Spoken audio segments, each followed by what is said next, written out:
Hi, my dear friends.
Right, beta. So now I hope you had something.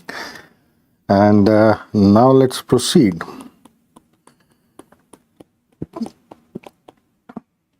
We were actually talking about the Bezos before the lunch break. Just to quickly remind you that Bezos simply means the bag. And sometimes we can find hairs inside the stomach, sometimes vegetable matter, sometimes milk products inside the stomach. When there are hairs in the stomach, we call it as trichobezoar, right? You can even have a look at various other images of trichobezoar, like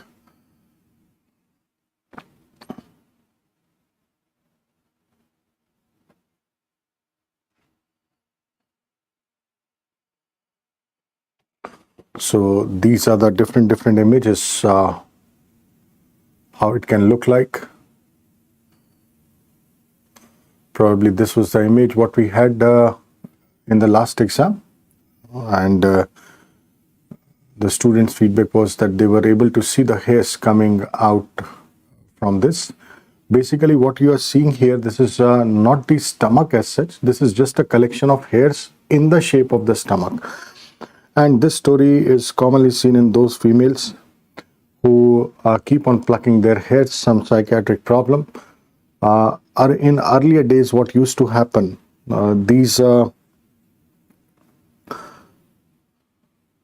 when we did not have the endoscopy, then many a times what used to happen, these girls used to swallow their hairs, and many a times they presented with vomiting, and in the vomiting the hairs used to come out, and that is how we used to come to know, oh my god, she is having a psychiatric issue, she is swallowing the hairs.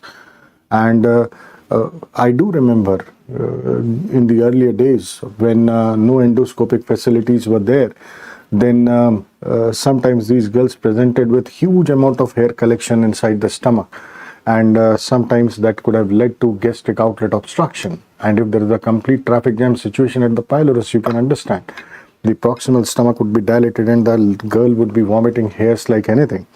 And if there is a gastric outlet obstruction, that is something like an emergency situation where the surgeons had to do an emergency laparotomy, and then they used to open the stomach and they used to remove this, what you are seeing on the screen, from the stomach. This is not the stomach which has been removed. This is actually the hairs which have been removed, and they are in the shape of the stomach. So definitely these patients will require psychiatrist consultation. The story of Phyto and Lactobezor is something related to stasis inside the stomach. Whenever the stomach movements will slow down, either because of prolonged immobilization, what we see in patients admitted in ICU for a long period of time, or maybe if we have done some surgery where we have chopped the motor fibers of the vagus, then the motility of the stomach will be slowing down. Right, beta. The last thing in this stomach area, stomach duodenal area, is bariatric surgery, which is in fashion nowadays. We all know there are so many things available in the market for this bariatric surgery, or not the bariatric surgery per se, but to reduce weight. There are so many things which are available in the market. And you, when you are moving on the roads or in your day-to-day life, you see something or the other which is focusing on how to reduce weight. मोटापा जो है वो एक बीमारी की तरह है. मोटापे से एसोसिएटेड बहुत बीमारियां हैं. There are so many diseases associated with obesity. When you are moving on the road, sometimes you see a banner at the back of the auto that there's a lady with a photograph of huge weight, and then something was given, and then the weight reduced. Maybe some capsule was given, or some powder was given, or something like that. When we are moving in the flights, we find people wearing the badges, lose weight now, ask me how. Sometimes when we are reading the newspapers early in the morning, then we see an advertisement of some gymming center or slimming center, that when the patient came to them, the patient was this much in weight, and now they have done some gymming and now the weight has been reduced like this. Actually, how they publicize is, they take the photograph from the front first with a huge abdomen, and then they take the photograph from the side, right? So that is how these are the marketing stunts. When we switch on the television at 11 o'clock in the night, suddenly we see there is a sauna belt coming up, and that sauna belt is helping in reducing the weight. So there are so many things available. For example, if suppose somebody wants to lose weight by gymming, right? Now what will happen? Suppose 25-year-old, 27-year-old, 28-year-old girl or a boy, he or she feels that he or she is overweight and she wants to reduce the weight. So probably she has entered into some new relationship, right, with a new boyfriend or a girlfriend, and she's quite pumped up, quite motivated, right? So he or she starts hitting the gym. Suppose, let us imagine the story of a boy who has had a new relationship with a girl, and now the boy is quite motivated to reduce the weight. He's hitting the gymming center 1 hour, 2 hours, 3 hours every day, and he has started losing weight. He's quite motivated, but then he starts enjoying the gymming and he feels that yes, this is something good, and he's losing good amount of weight. His girlfriend is going to be impressed like anything, so he starts hitting the gym for 5 hours, 6 hours, 7 hours, 8 hours in a day. Now the girlfriend is getting confused. What the hell he's doing? If he's spending all the time in the gym, he has no time for me. So maybe after 6 months, 1 year time, when the boy is busy in the gym, the girl might be busy with someone else, and the girl may leave this boyfriend. Now the boyfriend comes to know, oh my God, what has happened? And now the boyfriend loses all the motivation and he stops going to the gym. And then there is a rebound. Then the boy gains weight again. Moral of the story, beta, whatever methods of losing the weight, whether you are using some chia seeds or you are using some gymming or powder or tablet or anything, they will definitely help you till the time you remain focused and dedicated in doing that. But as soon as you lose that commitment or motivation, there is a big rebound, and then you again gain weight like anything. That means all these methods are totally dependent on the patient's motivation. Even the surgeons did a surgery initially, which was actually dependent on the patient's wish. What initially the surgeons did, I'll show you. The surgeons, they created a band.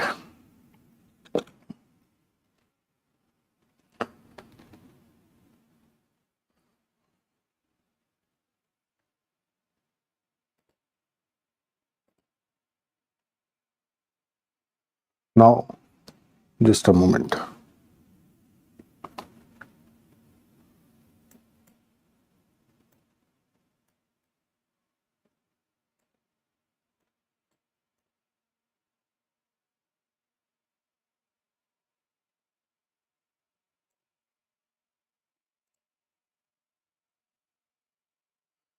What the surgeons actually did initially was they created a band something like this.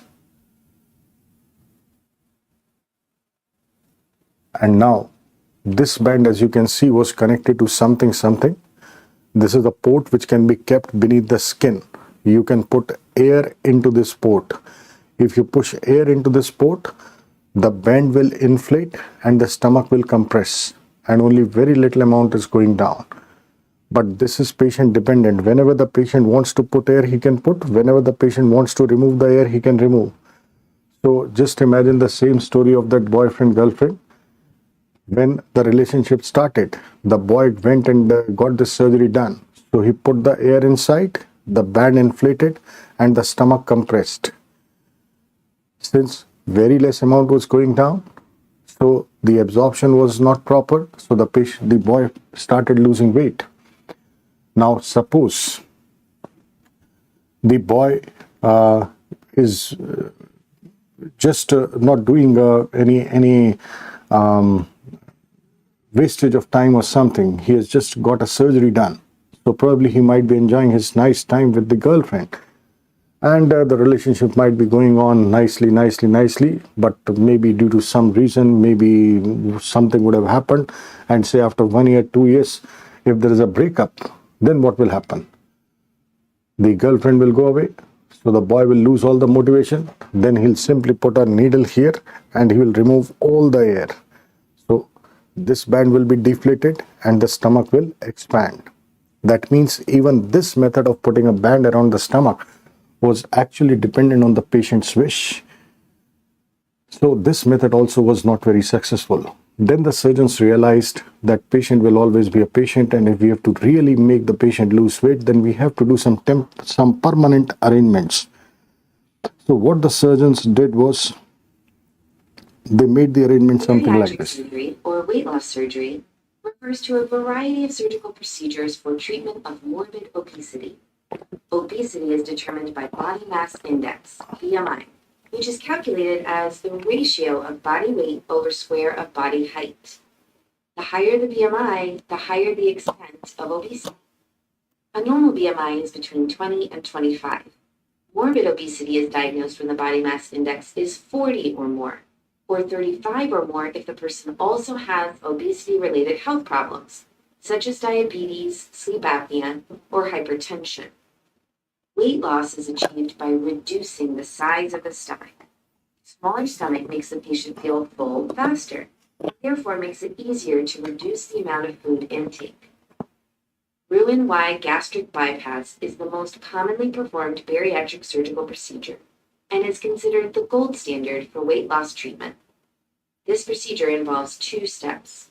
In step 1, the stomach is divided into 2 parts. One small pouch at the top of the stomach where it is connected to the esophagus, and the rest of the stomach which will be bypassed. The 2 parts are separated and stapled. Step 2 is the rerouting of the intestine. The intestine is cut at about 45 centimeters or 18 inches down from the end of the stomach. The first part of the intestine, the duodenum, will be bypassed. The top end of the second part, the jejunum, is pulled up and connected to the gastric pouch created in step 1. The lower end of the duodenum is reconnected to the jejunum at a lower point. The new configuration has a shape of the letter Y, hence the name of the procedure. Weight loss is achieved by 2 mechanisms. First, the volume of the stomach is now reduced to a small pouch, usually less than 10% of the original volume. The tiny pouch fills up fast after only a small amount of food, sending a signal to the brain that the stomach is full. This generates a feeling of fullness, or satiety, and helps reduce the amount of food intake. Second, because the first part of the intestine, the duodenum, is bypassed, the amount of nutrition absorbed by the body is greatly reduced. In normal digestion, this is where most of the nutrition is absorbed. Malabsorption contributes to the weight loss effect. While the procedure is proven as an efficient long-term weight loss treatment, it associates with significant complication risks. These include leakage along the staple lines and surgical connections, which may lead to infections and abscess formation. stricture and obstruction of the digestive tract due to scar formation, dumping syndrome, nutritional deficiencies, and other general surgical risks due to the complexity of the procedure. Right, beta. So let us take a look once more at this video. Bariatric surgery, or weight loss surgery, refers to a variety of surgical procedures for treatment of morbid obesity. Obesity is determined by body mass index, BMI, which is calculated as the ratio of body weight over square of body height. The higher the BMI, the higher the extent of obesity. A normal BMI is between 20 and 25. Morbid obesity is diagnosed when the body mass index is 40 or more, or 35 or more if the person also has obesity-related health problems, such as diabetes, sleep apnea, or hypertension. Weight loss is achieved by reducing the size of the stomach. Smaller stomach makes the patient feel full faster, and therefore makes it easier to reduce the amount of food intake. Roux-en-Y gastric bypass is the most commonly performed bariatric surgical procedure and is considered the gold standard for weight loss treatment. This procedure involves 2 steps. In step 1, the stomach is divided into 2 parts. One small pouch at the top of the stomach where it is connected to the esophagus, and the rest of the stomach which will be bypassed. The 2 parts are separated and stapled. Step 2 is the rerouting of the intestine. The intestine is cut at about 45 centimeters or 18 inches down from the end of the stomach. The first part of the intestine, the duodenum, will be bypassed. The top end of the second part, the jejunum, is pulled up and connected to the gastric pouch created in step 1. The lower end of the duodenum is reconnected to the jejunum at a lower point. The new configuration has a shape of the letter Y, hence the name of the procedure. Weight loss is achieved by 2 mechanisms. First, the volume of the stomach is now reduced to a small pouch, usually less than 10% of the original volume. The tiny pouch fills up fast after only a small amount of food, sending a signal to the brain that the stomach is full. This generates a feeling of fullness, or satiety, and helps reduce the amount of food intake. Second, because the first part of the intestine, the duodenum, is bypassed, the amount of nutrition absorbed by the body is greatly reduced. In normal digestion, this is where most of the nutrition is absorbed. Malabsorption contributes to the weight loss effect. While the procedure is proven as an efficient long-term weight loss treatment, it associates with significant complication risks.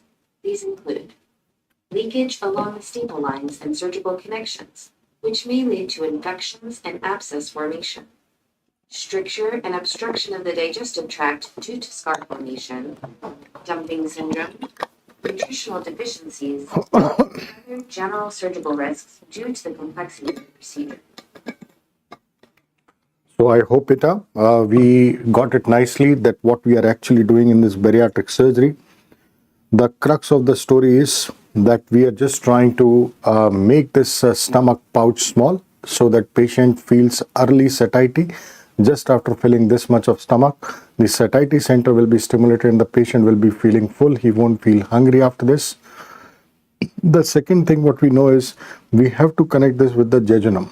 So when we are connecting the jejunum with this, that means we are actually bypassing the absorptive surface area, right? So absorption is not going to occur, and this will also help in losing the weight.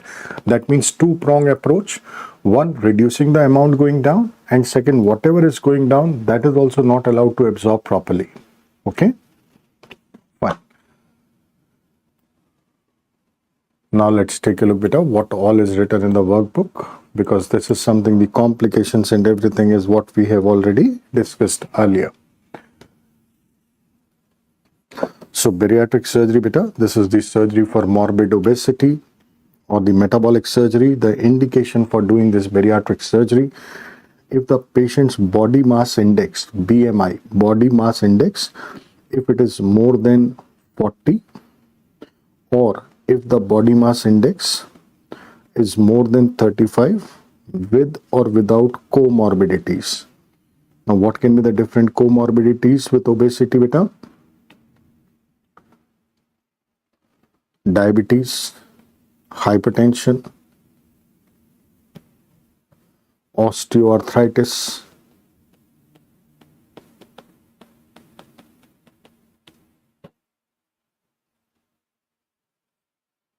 sleep apnea syndrome. These are just few examples of various comorbid conditions with obesity, right? So just imagine a 300 kg person whose knees are not able to take up this 300 kg weight, and the knees do not want to work.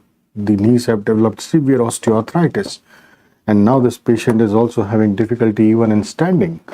So definitely we are doing these bariatric surgeries so that these things can be taken care of.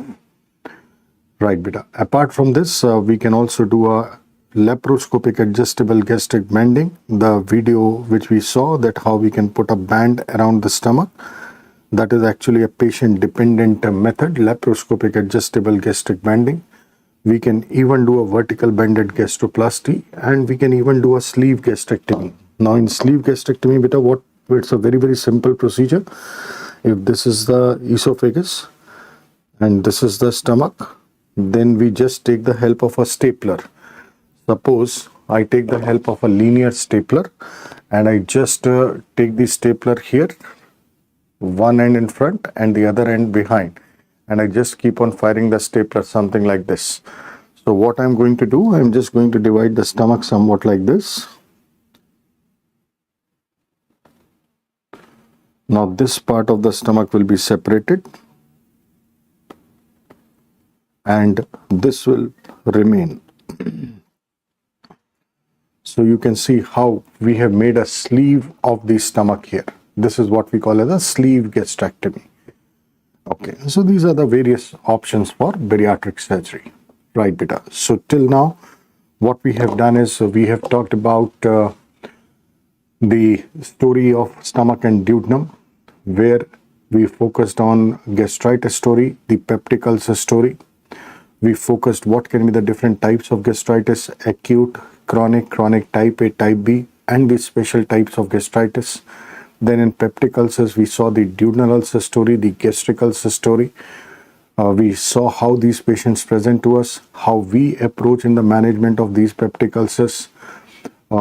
Majority of the time, surgery is not required. Just medicines are what are sufficient, like PPIs being the gold standard. If H. pylori is there, then we give eradication therapy. Surgery is usually not needed. But because this is a surgery class, we should know what all surgeries can be done. Plus our MCQ people, they are focusing on the complications of surgery for the stomach. So we discussed the different surgical options. For duodenal ulcer, we have to reduce the acid, so we were doing a highly selective vagotomy. For gastric ulcer, because it can become malignant, so we were removing that part of the stomach which was having the ulcer. We were doing a Roux-en-Y gastrojejunostomy. After doing these gastric surgeries, patient can develop some complications like duodenal stump blowout, dumping syndrome, post-vagotomy diarrhea, nutritional deficiency, gallstone, and gastric cancer. Then we also talked about what can be the complications of peptic ulcer. They can bleed, they can perforate, and they can lead to stenosis. Then we talked about different bezoars, trichophytolactatobezor, and then a passing reference about bariatric surgery. So I hope the stomach duodenum area is done. And now if we take a look at the indexing beta, indexing of the adult surgical problems, in this we are done with the thoracic part. In the thoracic part, first we talked about the dysphagia story, the Zenkus diverticulum, the achalasia cardia, the nutcracker, the diffuse esophageal spasm, the Schatzki's ring, the lie stricture story. Then we talked about the surgical chest pain story, like gastroesophageal reflux disease, that is the retrosternal pain, the complications of GRD, esophagitis, stricture, shortening, Barrett's, and hiatus hernia story. Then we talked about the Bohr-Harvey syndrome, barotrauma, spontaneous rupture of the esophagus, left-sided chest pain radiating to the left shoulder and to the left arm. Then we talked about the iatrogenic esophageal perforation. We talked about the different foreign bodies in the esophagus. Then we came down into the abdomen. Here we talked about the stomach duodenum stories, the gastritis and the peptic ulcer stories, the bezoars, and the bariatric surgery story. So now beta, we are moving into the right hypochondrium, and this area belongs to liver and gallbladder. So let us take a look at what all surgical problems can be there in the liver and gallbladder area. Herein, the bread and butter of a surgeon. Surgeon के बच्चे के school की fees इसी इलाके से जाती है.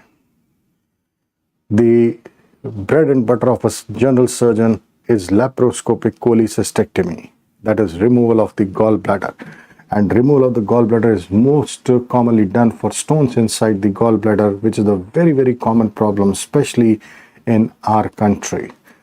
So many females, their gallbladders have been removed. Not only females, yes, also males, but more commonly in females. Let us take a look at what we are going to talk about in this area. First of all,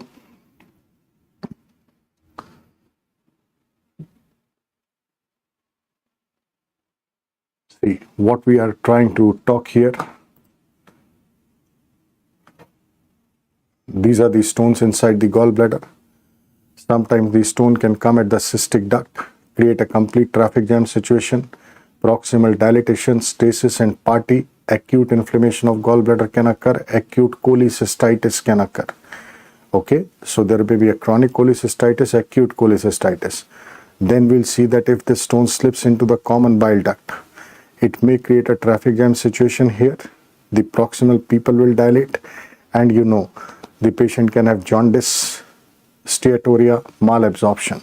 Then we'll see if the stone slips down and blocks the pancreatic duct. Then the pancreatic juice, which is going to travel here, will not be able to travel. Proximal pupil dilated, stasis, party, acute pancreatitis. So I repeat this video beta just for your understanding ki how this gallbladder stone can create different type of problems, and how we are going to study that, what our examiners are interested in. So herein you see there can be stones inside the gallbladder which can lead to mild pain in the right hypochondrium, that is the chronic cholecystitis, the commonest presentation of these stones. If the stone gets stuck at the cystic duct, it can cause proximal dilatation. This will lead to stasis and party, which will lead to acute cholecystitis. The stone can slip into the common bile duct, traffic jam to the passage of bile, proximal pupil dilated, jaundice, bile not coming into the intestine, so fats are not getting digested, steatorrhea, malabsorption. This stone can slip further down and create a traffic jam in the pancreatic duct, proximal pupil getting dilated, stasis, party, acute pancreatitis. So this is how this gallbladder stone can be related to these different problems. Right? Now let's take a look that why these stones form, what actually happens here.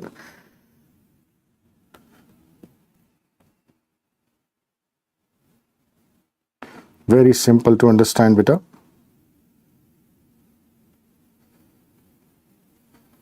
Stones inside the gallbladder, we call them as cholelithiasis. Stones inside the bile duct, we call as choledocholithiasis.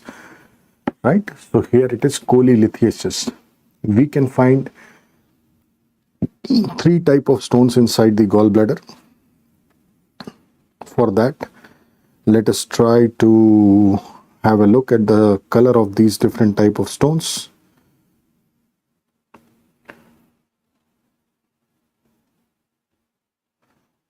Acha beta, who produces bile? Liver. And what is the job of gallbladder? Just to store the bile, right? And what is the function of bile? Bile is required for emulsification of fats, which help in digestion of fats. So in gallbladder there is bile, which is responsible for emulsification of fats. Fats means cholesterol, right? Now, the stones which we can see inside the gallbladder, they can be of cholesterol stones. Cholesterol. These yellow, makhan bhi Amul butter is yellow, right? So जैसे अमूल मक्खन होता है पीला वैसे पीले जो पत्थर दिखाई दे रहे हैं, these yellow stones, these are cholesterol stones. Apart from this beta, in the gallbladder there are bile pigments, bile salts also, and sometimes we can even find the pigment stones. These are usually green, brown, black in color. These are pigment stones, right? And there are mixed stones. The gray colored stones, what you are seeing, these are mixed, which are having cholesterol as well as pigment. Okay. So let us just try to take a look the different type of stones inside the gallbladder.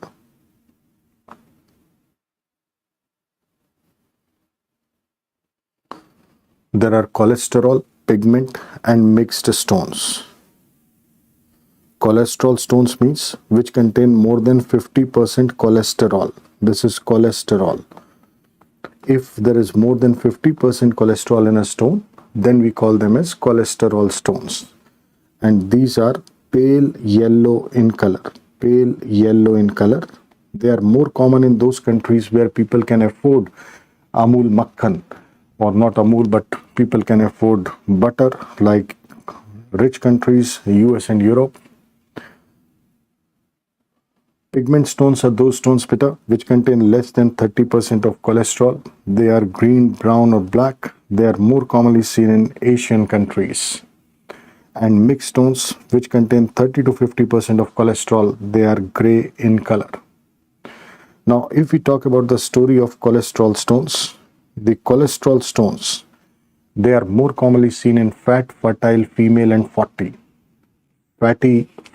females who are fertile somewhere around 40 years of age. Why? For this, let us try to understand. This is the normal story what we know, that there is a liver and just beneath the liver there is a gallbladder. There are right and left hepatic ducts, common hepatic duct, cystic duct and the common bile duct which joins with the pancreatic duct. Now inside the gallbladder there are bile salts and bile pigments. These bile salts and bile pigments, suppose this what I am drawing, this is bile salt and bile pigment. Apart from this, beta, there is cholesterol inside the gallbladder. So this bile salt and bile pigment, they keep the cholesterol in a miscible state. If suppose the amount of cholesterol increases,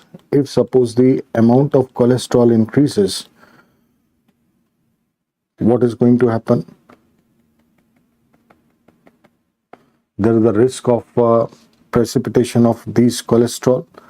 Or suppose if the concentration of bile salt decreases, then also there will be high risk of precipitation of these cholesterol. So whenever the amount of cholesterol increases or bile salt bile pigment decreases, the chances of precipitation of cholesterol inside will be high, and that will lead to cholesterol stones, right? So here, beta, please make a correction. The arrow marked here, they are just opposite. Increased cholesterol or decreased bile salt or bile acid. Such bile inside the gallbladder is called as lithogenic bile. Litho means stone. Lithogenic, stone banane wala bile. Lithogenic bile or supersaturated bile. Supersaturated bile. Right? So this is one reason for cholesterol stones. Another reason for cholesterol stone is abnormal enterohepatic circulation. Now, beta, I would like you to focus a bit on some more concepts coming up. Suppose this what I have drawn. This is the ascending colon. And here suppose this is the cecum. And here would be lying the appendix. This what we are seeing, this is suppose the terminal ileum.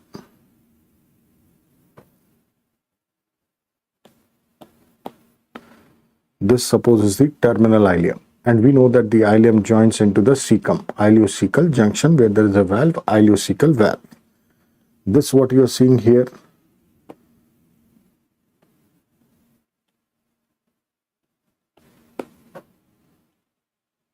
This is the mesentery suppose.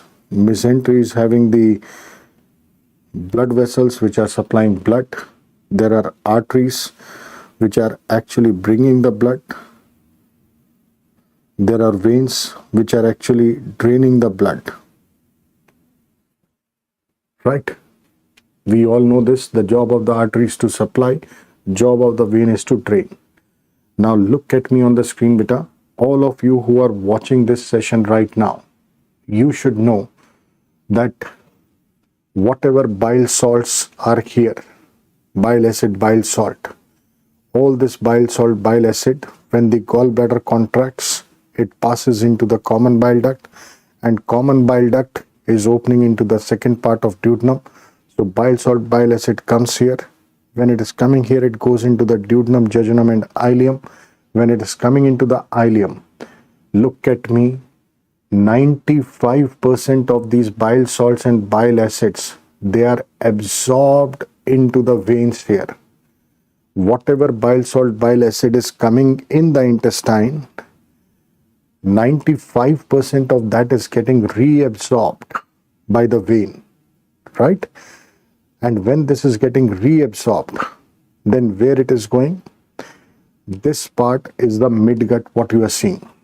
In the GIT beta, foregut, midgut, hindgut, foregut supplied by celiac, midgut superior mesenteric, hindgut inferior mesenteric. Foregut is up to the junction of second and third part of duodenum, or you can say just proximal to the junction of second, third part of duodenum. From third part of duodenum, midgut starts. So third part of duodenum, fourth part of duodenum, jejunum, ileum, cecum, ascending colon and proximal 2/3 of transverse colon. This is the midgut. After the distal 1/3 of transverse colon, the splenic flexure of colon, descending colon, sigmoid colon, this is the hindgut. So this part what you are seeing beta, the terminal ileum, cecum, ascending colon, this is the midgut part, and this will be supplied by superior mesenteric artery and its branches, will be drained by the superior mesenteric vein and its tributaries, right? 95% of bile salt are getting reabsorbed into the superior mesenteric vein. If we take a look at the anatomy there, this what you are seeing here, this is the superior mesenteric vein, this is the inferior mesenteric vein, this is the splenic vein, and splenic vein and superior mesenteric vein join to form the portal vein. Okay, or if I just make it a little more proper, this is what you're seeing is the superior mesenteric vein, this is the inferior mesenteric vein, this is the splenic vein, and splenic vein and superior mesenteric vein join to form the portal vein. Okay.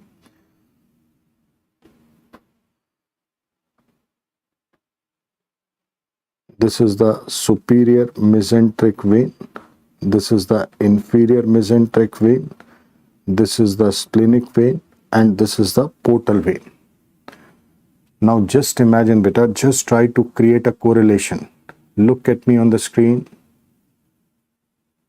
Whatever bile salt, bile acid were coming into the duodenum, into the intestine, 95% was getting reabsorbed into the superior mesenteric vein, and superior mesenteric vein is opening into the portal vein. So 95% of bile salt is coming back into the liver, and once this bile salt has come back into the liver will excrete these bile salts into the right and left hepatic ducts. This is the right hepatic duct, this is the left hepatic duct, this is the common hepatic duct, this is the cystic duct, and here would be the common bile duct. That means whatever bile salt and bile acid has come here, that will again be transported through right and left hepatic duct, common hepatic duct, and it will go inside the gallbladder again, right? This is the normal story. आप सब लोगों में बेटा जी क्या हो रहा है, जो भी बाइल सॉल्ट बाइल एसिड है वो यहाँ पे आ रहा है, यहाँ पे आ रहा है, यहाँ से रीएब्जॉर्ब हो रहा है, रीएब्जॉर्ब होने के बाद वो लिवर में आ रहा है, और लिवर से फिर बाइल डक्ट से होता हुआ गॉल ब्लैडर में वापस आ रहा है. मतलब जो जा रहा है वो वापस से गॉल ब्लैडर में आ रहा है. It is because of this. I repeat this once again beta in English. Whatever bile salt, bile acid is getting excreted here, that is coming into the duodenum, that is going into the ileum, 95% of this is getting reabsorbed into the supramesenteric vein. Through this is coming into the portal vein, into the liver, and from there it is getting excreted into right left hepatic duct, common hepatic duct, into the gallbladder. That means whatever was going out, that was actually coming back. That is why the concentration of bile salt, bile acid inside your gallbladder is high. And if the concentration of bile salt, bile acid in your gallbladder is high, it will not allow the cholesterol to precipitate. That is the reason, beta, why you are not suffering from gallstones. Okay? Sometimes, if there is any problem or any traffic jam in the entire tract, what we have discussed, suppose I say, beta, there are diseases which affect the terminal ileum, like tuberculosis of intestine. In TB of the intestine, it is the terminal ileum and the cecum which are commonly involved. Inflammatory bowel diseases, Crohn's disease. Crohn's disease also, the commonest site is terminal ileum and then the cecum.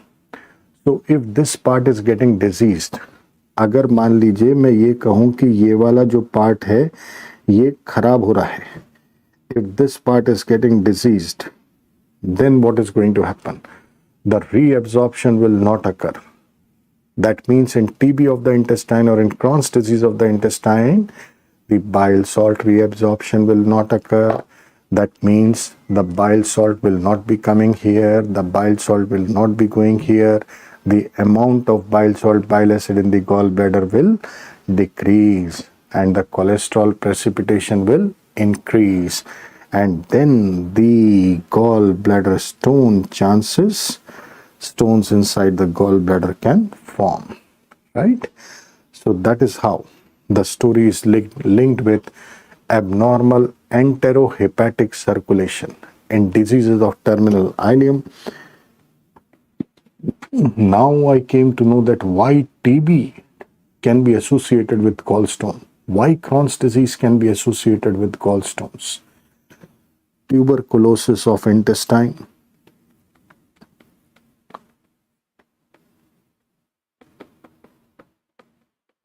or maybe Crohn's disease, they can also be associated with increased chances of gallbladder stones.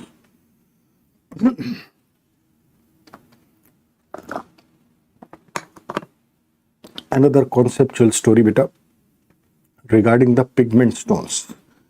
Now, pigment is formed due to breakdown of RBC. And beta, can you tell me where in your body the RBCs are broken down mainly? आपके शरीर में RBC कहाँ पे टूटते हैं ज़्यादा?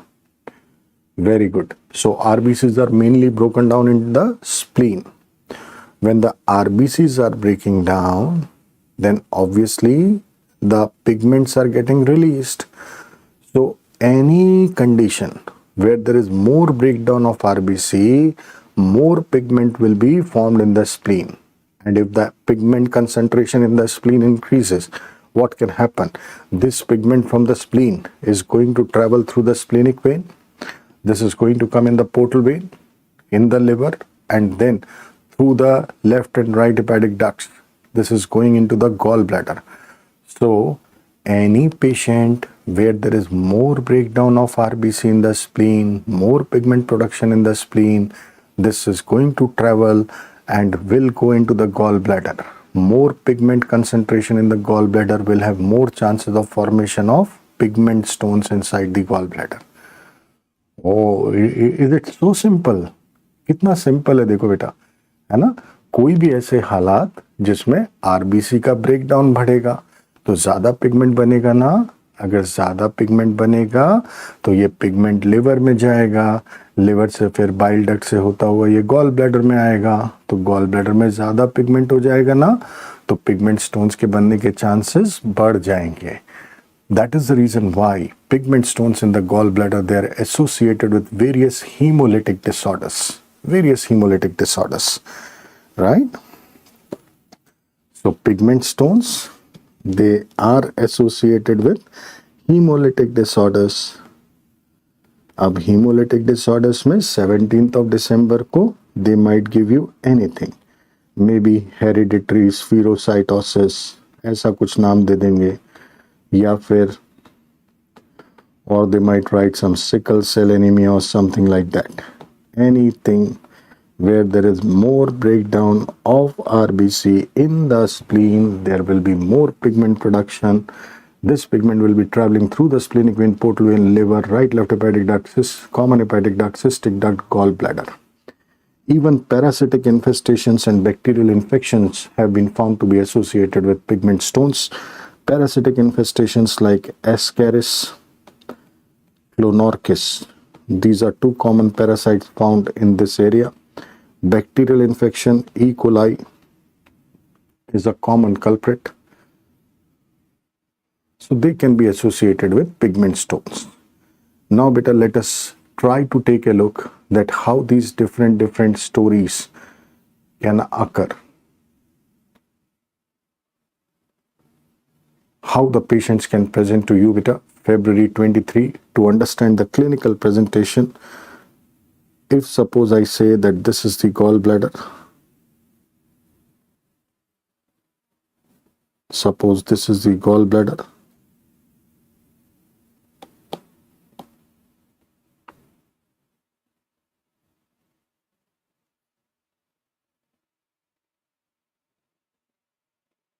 this is a story.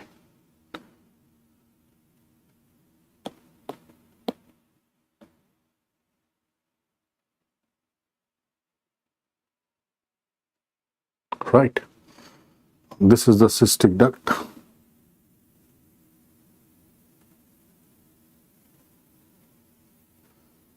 There might be a stone in the gallbladder like this.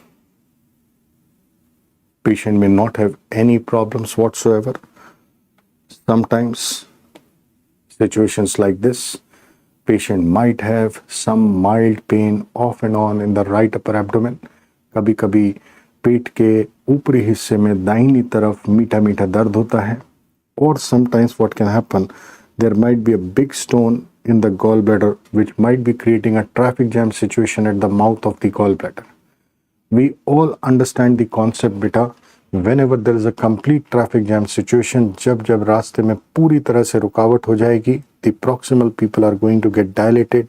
There would be biliary stasis, which will be an open invitation for the bacterial party. If suppose this what I am drawing is bile,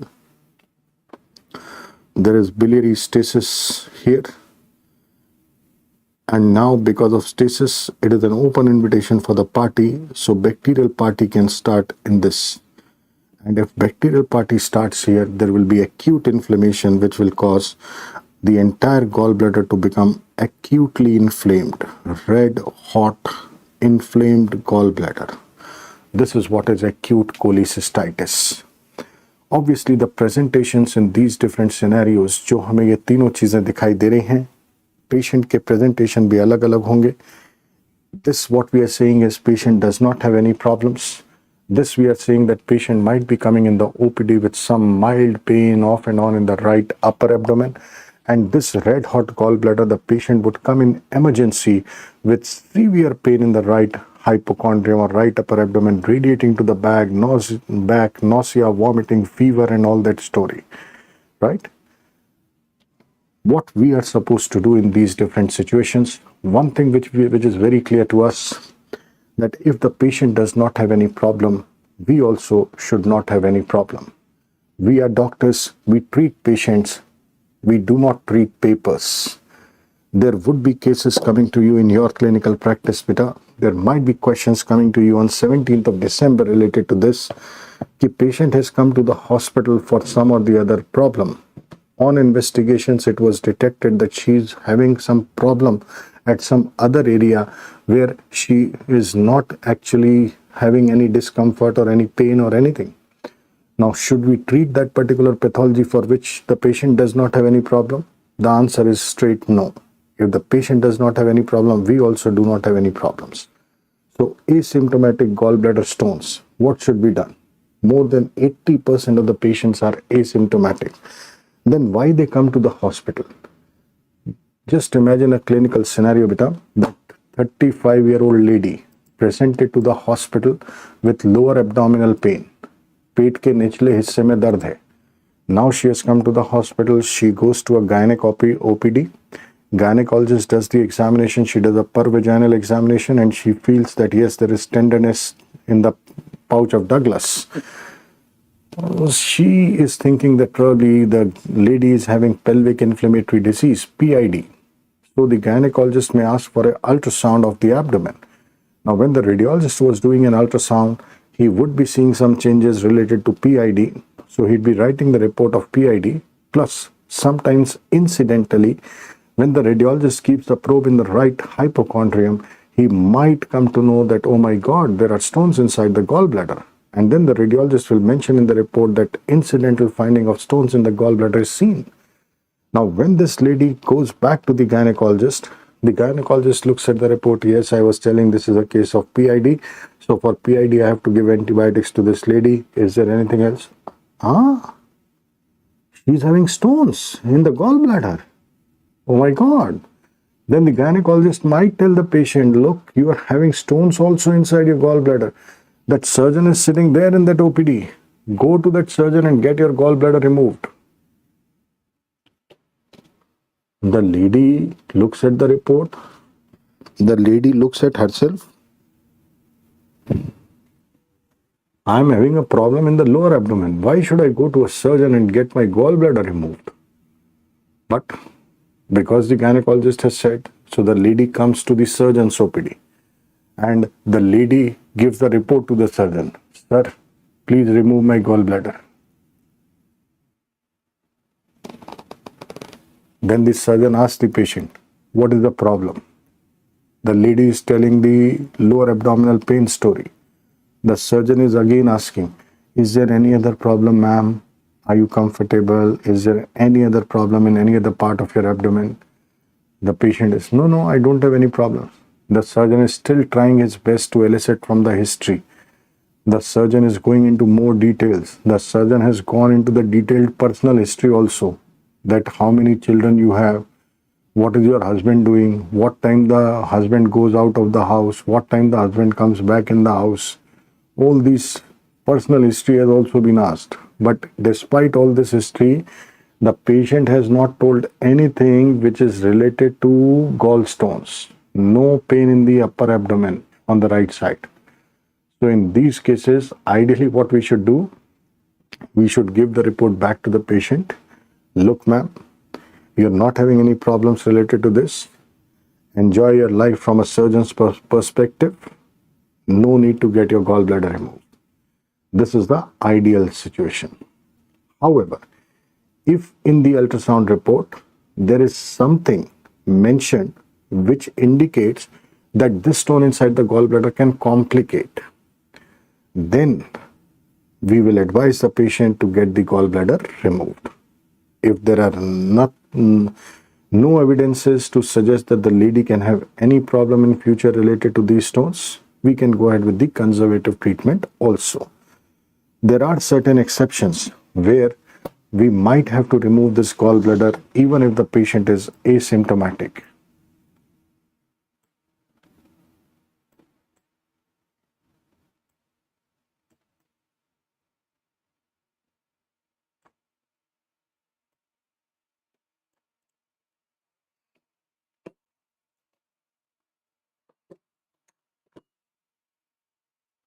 So, if we are talking about the first scenario, asymptomatic story, generally no treatment is required in these situations.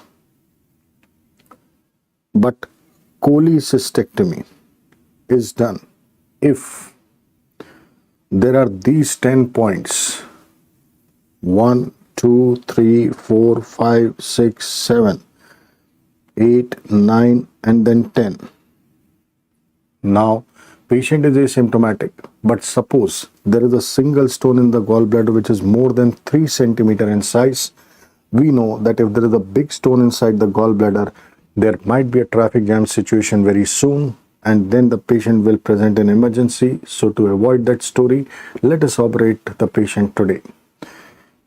If there are multiple stones inside the gallbladder, if you remember, beta, we saw the video just now, that if there are multiple stones, they can slip through the cystic duct, they can come into the common bile duct, and then they can create a traffic jam in the common bile duct leading to cholangitis. So So that can be a complication. So we can remove the gallbladder if this is the situation. Elderly people, we do not want to take any chances. Immunocompromised, the risk of infection would be high, like the patient is having HIV or diabetes or something, the risk of infection is high. Pregnancy, we don't want to take a risk for two lives. So preferably we remove the gallbladder in the second trimester of pregnancy, even if the patient is asymptomatic. Typhoid carrier. Now Salmonella is the bacteria culprit for typhoid, and Salmonella has a tendency to go into the gallbladder and party inside the gallbladder. So if the lady is a typhoid carrier, the chances of recurrent infections in the gallbladder are high. So we don't want to take any chances, and we can remove the gallbladder if the lady is typhoid carrier, even if she is asymptomatic. Porcelain gallbladder, beta, this is a condition which we are going to read a little later. In this, calcium gets deposited inside the gallbladder, and that can lead to cancer of gallbladder. So we don't want to take any chances here. If there are adenomatous polyps inside the gallbladder which are more than 10 millimeter in size, remember beta, adenoma term anywhere in GIT is a dangerous term because it can lead to cancer. But if the size of the polyp is less than 10 millimeter, means less than 1 centimeter in size, then the chances of this polyp becoming malignant are less. In these patients, we do a serial ultrasound, we do a follow-up ultrasound. Maybe today we have come to know there is a polyp of 5 millimeter in the gallbladder. We can call this lady again after 6 months, do a repeat ultrasound and see whether the size of the polyp has increased or not. But if the size of the polyp is more than 10 millimeter or 1 centimeter, the chances of malignancy are high. So we don't want to take any chances here, and we should remove the gallbladder. Hemolytic disorders, like today the patient might be asymptomatic, but if she is having sickle cell anemia, then we know that pigment production is very high, and these are not going to stop. The chances of recurrent stones in the gallbladder would be high, so we should remove the gallbladder. A patient who has undergone bariatric surgery or a gastric surgery, if you remember beta, in the peptic ulcer surgery, we saw that how the vagal fibers were going towards the gallbladder, and whenever those vagal fibers were chopped, the gallbladder motor contractions reduced. So motility of the gallbladder reduced, stasis of bile inside the gallbladder, risk of infection and stone formation is high. So if the patient has already undergone bariatric surgery and suppose he is detected to be having asymptomatic stones in the gallbladder, then also we should remove the gallbladder. That means beta, these are the 10 indications of removing the gallbladder even if the patient is asymptomatic. Single stone more than 3 centimeter, multiple stones, elderly, immunocompromised, pregnancy, typhoid carrier, porcelain gallbladder, adenomatous polyp more than 10 millimeter in size, hemolytic disorders, or patient who have undergone bariatric surgery. We should remove the gallbladder even if the patient is asymptomatic. If we look at these different indications of cholecystectomy, in asymptomatic patient, there is hardly anything which is left out. So the general dictum and the general practice for stones inside the gallbladder is removal of the gallbladder by laparoscopic cholecystectomy. That is the reason why when we come to know that a lady is having stone inside the gallbladder, we recommend laparoscopic cholecystectomy in those ladies.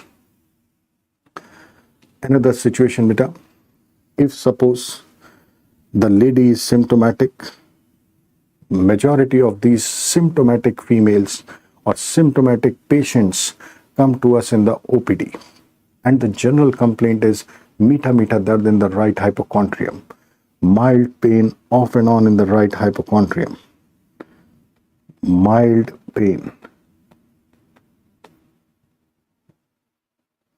off and on in the right upper abdomen. Now the actual story, I think I want to explain something here. The actual clinical scenario. You are the doctor, February 23, you are in the OPD, and this lady has come in the OPD. Just imagine a government hospital OPD in India. There would be 100, 200 patients standing in the queue outside. And this lady who is having stones inside the gallbladder, she has come to the hospital in the OPD, means she is not having major issues. She would have come to the hospital with 4 or 5 children. Maybe 2 or 3 are hers and maybe 1 or 2 are of the neighbors. So all of them have come in the hospital and the lady is standing in the queue in the OPD, right? When this lady walks inside your chamber and you ask her to sit on the stool, she just tells you that, doctor, sometimes, I feel that there is something in this right side in my upper abdomen. Okay. You ask this lady to lie on the examination couch, the lady on the examination couch, and now you try to feel. You are doing the abdominal palpation. Whenever we have to palpate the abdomen, if the lady tells a problem here, then we start from the opposite area. That means we will start the palpation from this side and we come to the affected area in the end. So you are palpating it here. The lady is comfortable. Then you are palpating here. The lady is comfortable. When you are palpating here, the lady is comfortable. You are looking at the lady is looking at you.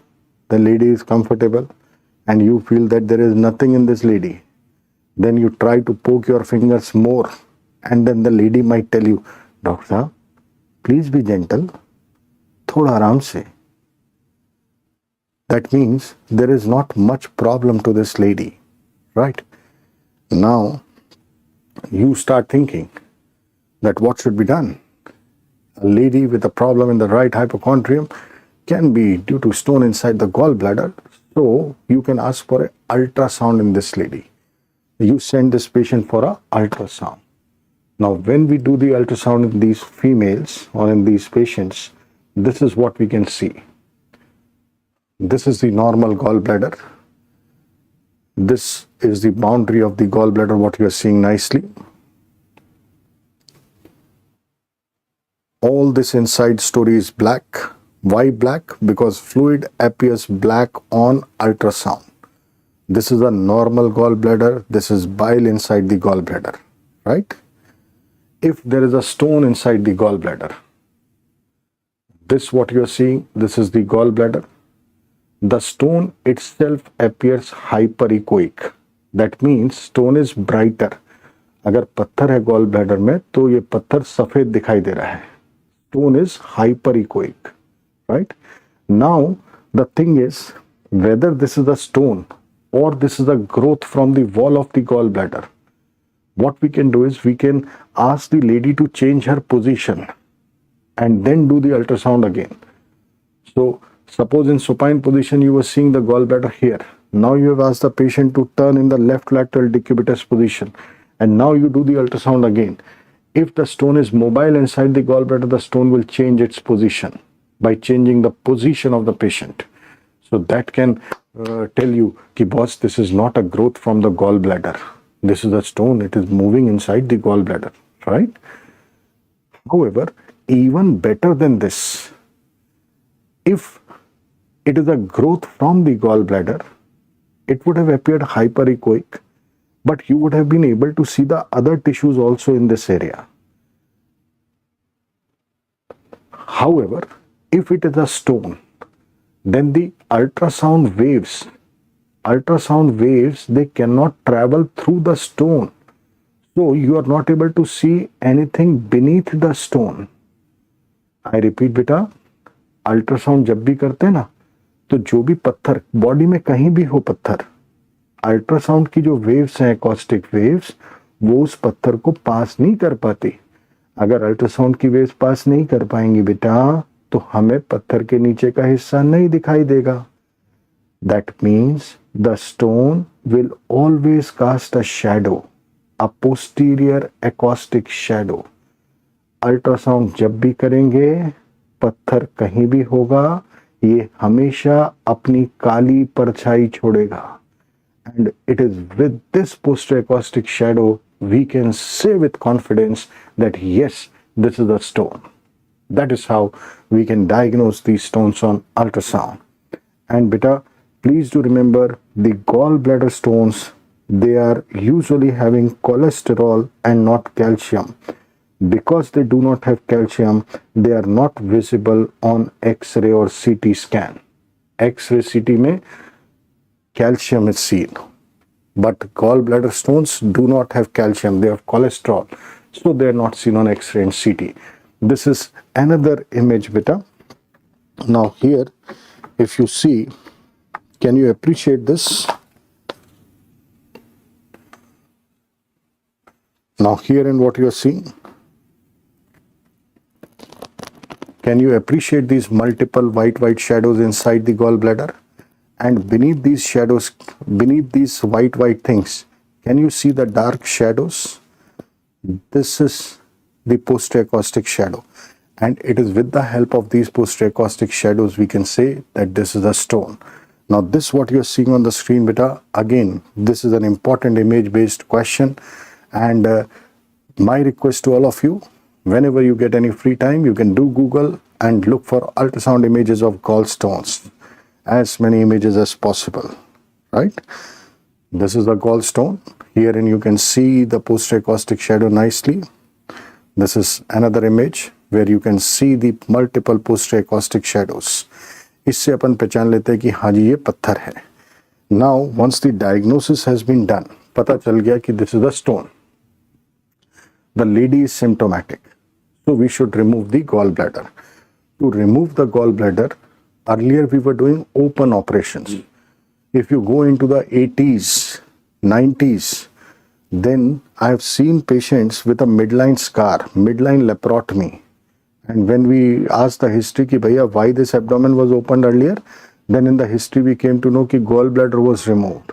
So long back, 50 years back, midline laparotomies were done to remove the gallbladder. Then the surgeons realized कि भैया gallbladder is in the right hypochondrium. Why you are opening here? Open here. Then the incisions for gallbladder operations became subcostal. Subcostal incision is a Cocker's incision. And then we were taking out the gallbladder from this Cocker's incision. Right? Okay. Gradually we realized with the advancement in the technology कि if you are cutting more, the patient has got more pain in the post-op period, post-op stay is more, expenditure is more. So came the laparoscopic surgery. In laparoscopy, we are just creating small holes, putting long instruments and removing the pathology or dealing with the pathology. If you are creating very small holes, the post-operative pain is less, post-op morbidity is less, hospital stay is less, expense is less. So laparoscopic cholecystectomy is the preferred surgery nowadays. In laparoscopic surgery, what we do, beta, this is the laparoscopic operation theater. In this, what you are seeing, this gentleman, he is the anesthetist, right? She is the main surgeon, she is the staff nurse, and she is the assistant, right? Now, what we are doing is, we have created small holes in the abdomen, right? Like, and through these small holes, we are going to pass long instruments. Can you see these long instruments in of laparoscopy? The long instruments. Why long instruments? Because the distance is more. However, for laparoscopic surgery, since we have to work inside, so we have to create some space inside. And first what we do, we make the incision around the umbilicus and then pass a Veress needle through which we can connect the gas, carbon dioxide gas. As the gas goes inside, the gas is put in the peritoneal cavity. We are creating a pneumoperitoneum. We are pushing carbon dioxide in the peritoneal cavity. So the abdominal wall starts getting lifted up and we get a space to work inside. Now what we are supposed to do to remove the gallbladder? We have to dissect in the Callet's triangle area. Now this what we are seeing, this is the Callet's triangle area. Herein, this is the right lobe of liver what you are seeing. This what you are seeing, this is the left lobe of liver. This structure what you are seeing, this is the gallbladder. And if you carefully see this area, this is the area of Callet's triangle. You have to do the dissection in this area. Superiorly, this triangle is bounded by inferior surface of liver. Laterally, this triangle is bounded by the body of gallbladder and the cystic duct. And medially, this is bounded by the common hepatic duct. I repeat once again, beta. Superiorly, it is the inferior surface of liver. Laterally, it is the body of gallbladder and the cystic duct. And medially, it is the common hepatic duct. If you further carefully take a look in this, you can see some structure, some artery going into this. This is the cystic artery. That is the artery which is supplying blood to the gallbladder. And there is the lymph node sitting here, which is the cystic lymph node.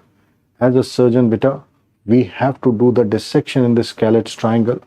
We have to ligate the cystic artery by putting clips, 2 clips on this side, 1 clip on this side, chop in between.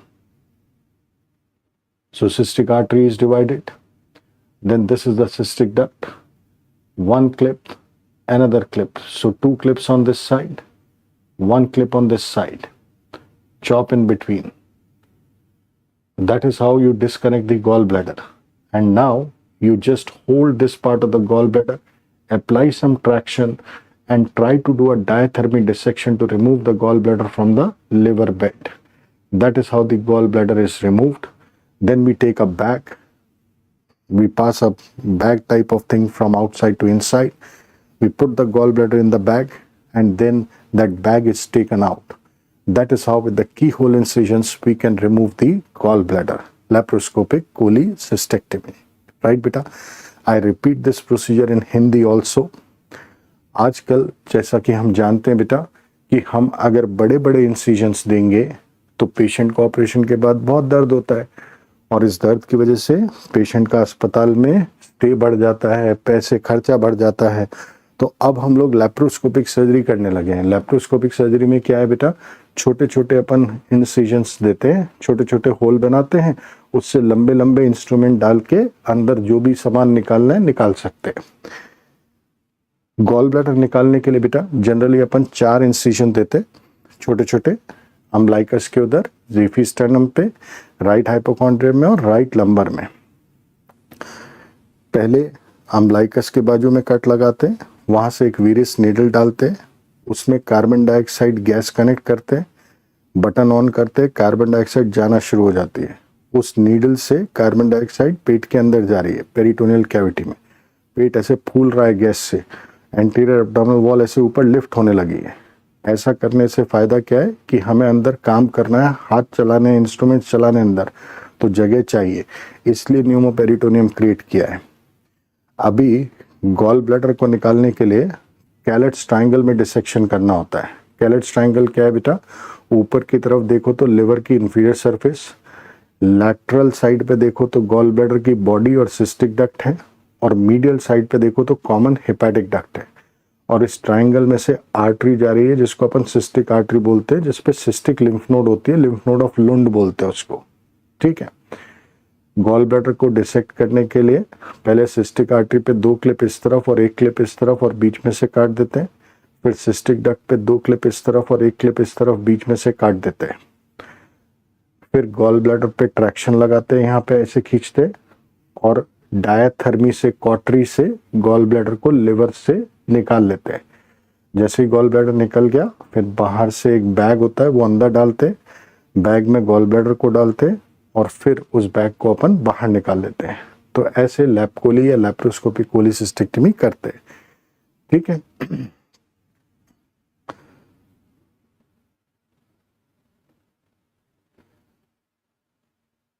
अब देख लेते क्या लिखा हुआ बेटा इसमें.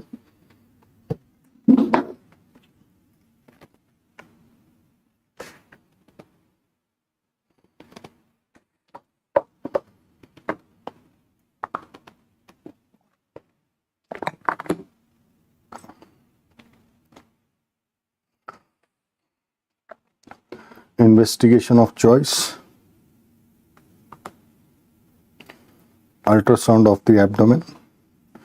जो पत्थर होता है बेटा वो खुद तो हाइपरिकोइक होता है, वाइट होता है, उसकी जो शेडो होती है वो काली होती है, posterior acoustic shadow. That is how we can label this stone. Just to remind you बेटा, the stones which are not seen on x-ray, radiolucent stones, those stones which are not seen on X-ray or CT scan in our body are those stones which do not have calcium, and they are remembered by the mnemonic PG में जाएंगे lux से नहाएंगे। PG lux. P stands for parotid duct, G stands for gallbladder, and this lux is for the urinary stones. These are lysine, uric acid, and xanthine.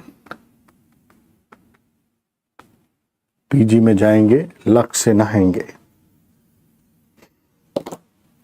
These are the stones which are not seen on X-ray or CT scan.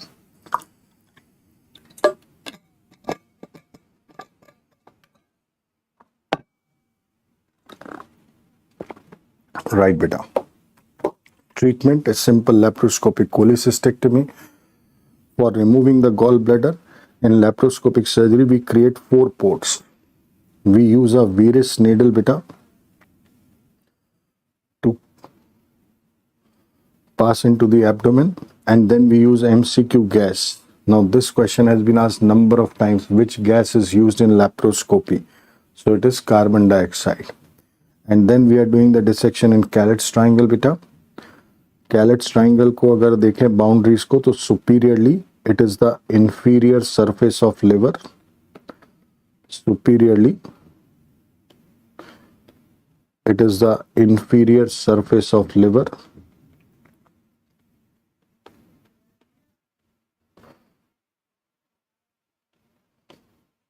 laterally it is the body of gallbladder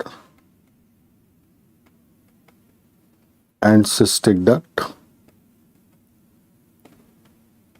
medially it is the common hepatic duct. Content of Callet's triangle is cystic artery and cystic lymph node, which is also called as lymph node of Lund. Cystic artery and cystic lymph node of Lund. So that is how we do the dissection. Just to remind you about the Callet's triangle beta. This is the enlarged form of Callet's, what you can see here. I hope this is nicely visible. Superiorly it is the inferior surface of liver, laterally it is the body of gallbladder and the cystic duct, and medially it is the common hepatic duct. What is going here? It is the cystic artery and a lymph node sitting here, that is the cystic lymph node, the lymph node of Lund. This is the Callet's triangle.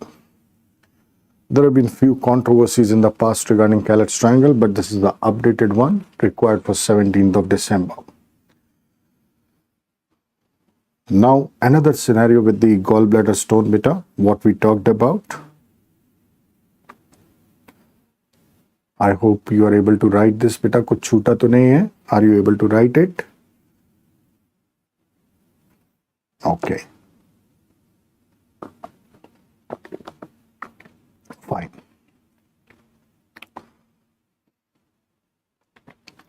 Now let's talk about another scenario related to these gallstones, and that was if there is a big stone inside the gallbladder. Now big stone inside the gallbladder beta, we can very well understand this might be creating a complete traffic jam situation here, because of which what is going to happen? The gallbladder is going to get distended. What is there inside the gallbladder? Bile. But bile is coming from bile ducts from the liver. If there is a traffic jam here, the bile which is coming here, that bile will not be able to enter inside the gallbladder, right? That means gallbladder should be contracted, but gallbladder is distended, and the simple reason is gallbladder is having the mucosa and the job of the mucosa beta is to secrete mucus. That means what actually happens in these situations. Suppose I say that this is the gallbladder, right? Now what is happening? There is a big stone which is creating a traffic jam here. That means whatever bile is coming from the liver through the right left hepatic ducts, common hepatic duct, it would be going down into the common bile duct nicely, but it is not allowed to enter into the gallbladder. Ab ideally, if bile is not entering into the gallbladder should be contracted. But here we should know beta that gallbladder is lined by mucosa. So mucosa is there which is secreting mucus. If mucus is getting secreted, then because of the traffic jam by the stone, this mucus is not able to come out. So initially bit 2, what happens? The gallbladder gets distended with mucus. Initially तो कहानी ये हो गई. This stage when the gallbladder is distended with mucus is called as mucocele of gallbladder. क्या बोलते बेटा इसको? Mucocele of gallbladder, right? Because of stasis of mucus, there is an open invitation for the party, and now the bacterial party will start. Once the bacterial party starts, then yes, this is going to cause acute inflammation of the gallbladder. And because of this acute inflammation of the gallbladder is going to become red hot inflamed. This is called as acute cholecystitis, right? Patient will present with sudden onset of severe pain in the right hypochondrium. Patient comes in the emergency with severe pain in the right hypochondrium, radiating to the back. In the back, it is going to the inferior angle of right scapula, and sometimes it can go to the tip of the right shoulder. Patient is having nausea, maybe vomiting, high-grade fever. Now, when this patient comes to us in emergency, first we try to stabilize these patients. We will start IV antibiotics. We will start the IV fluids. When the patient is getting stabilized, we'll try to do the clinical examination. In clinical examination, we start palpating from the non-tender area, non-pathological area. Now, when you are coming towards the right hypochondrium, just imagine, beta, look at me on the screen. There is a red hot gallbladder which is lying on the inferior surface of liver. If you take your 4 fingers and try to insinuate your 4 fingers beneath the right costal margin and ask the patient to take a deep breath, the patient suddenly catches her breath. This is called as Murphy's sign. Murphy's sign. I repeat this in Hindi beta. जो acute cholecystitis की कहानी है, कारण बेटा acute cholecystitis का कुछ भी हो सकता है. यहाँ पे हम पत्थर की बात कर रहे हैं. एक्यूट कोलिसिस्टाइटिस का मतलब ये गॉल ब्लैडर गुस्से से लाल हो रखा है, सूजा हुआ है. अब इस पेशेंट को यहाँ पे पेट के ऊपर वाले हिस्से में दाईं तरफ बहुत जोरों का दर्द हो रहा है, और ये जो दर्द है ये पीछे की तरफ जा रहा है, ऐसे स्कैपुला का जो इंफीरियर एंगल है इसके नीचे, और कभी कभी ये दर्द ऐसे राइट शोल्डर पे भी जा रहा है. पेशेंट को नोजिया जैसा हो रहा है, उल्टियां हो रही हैं, बुखार हो रहा है. जब ये पेशेंट इमरजेंसी में आई है तो हमें सबसे पहले इसको स्टेबलाइज करना है.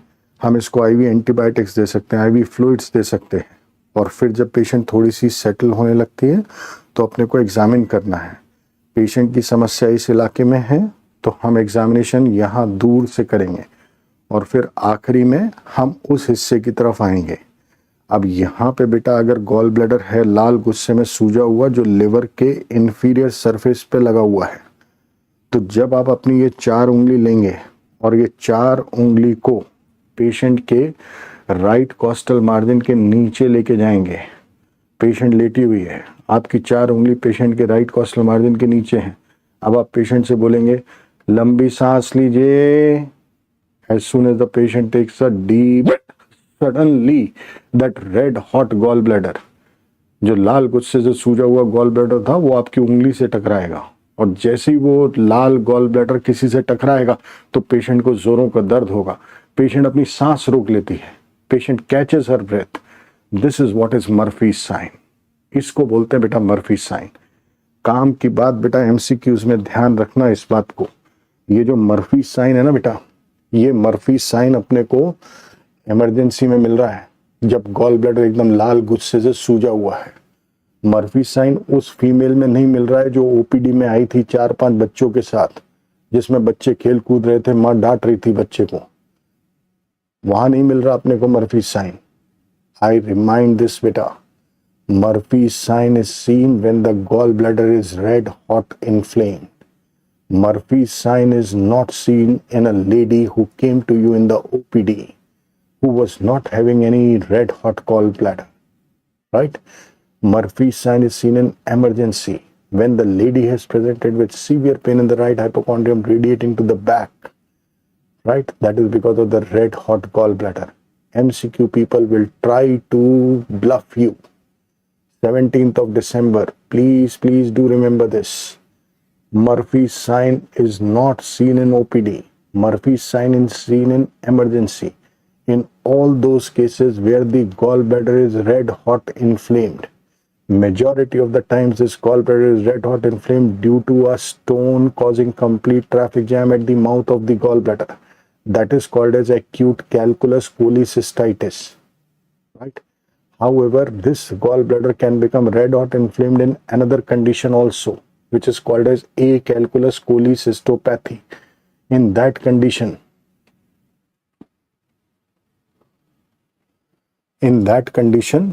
the gallbladder motor becomes weak. When the muscle contractions of the gallbladder become weak and gallbladder is not able to pump the bile out, if gallbladder is not able to pump the bile out, then there is biliary stasis inside the gallbladder and bacterial party leading to acute infection of the gallbladder or acute cholecystitis. I repeat this in Hindi again बेटा, जो Murphy sign अपन ने अभी सीखा है ना बेटा, ये तभी मिलेगा अपने को जब गॉल ब्लैडर गुस्से से लाल सूजा हुआ है। ठीक है, कारण कुछ भी हो सकता है बेटा गॉल ब्लैडर के गुस्सा होने का। गॉल ब्लैडर ऐसा गुस्से से लाल किसी भी कारण से हो सकता है।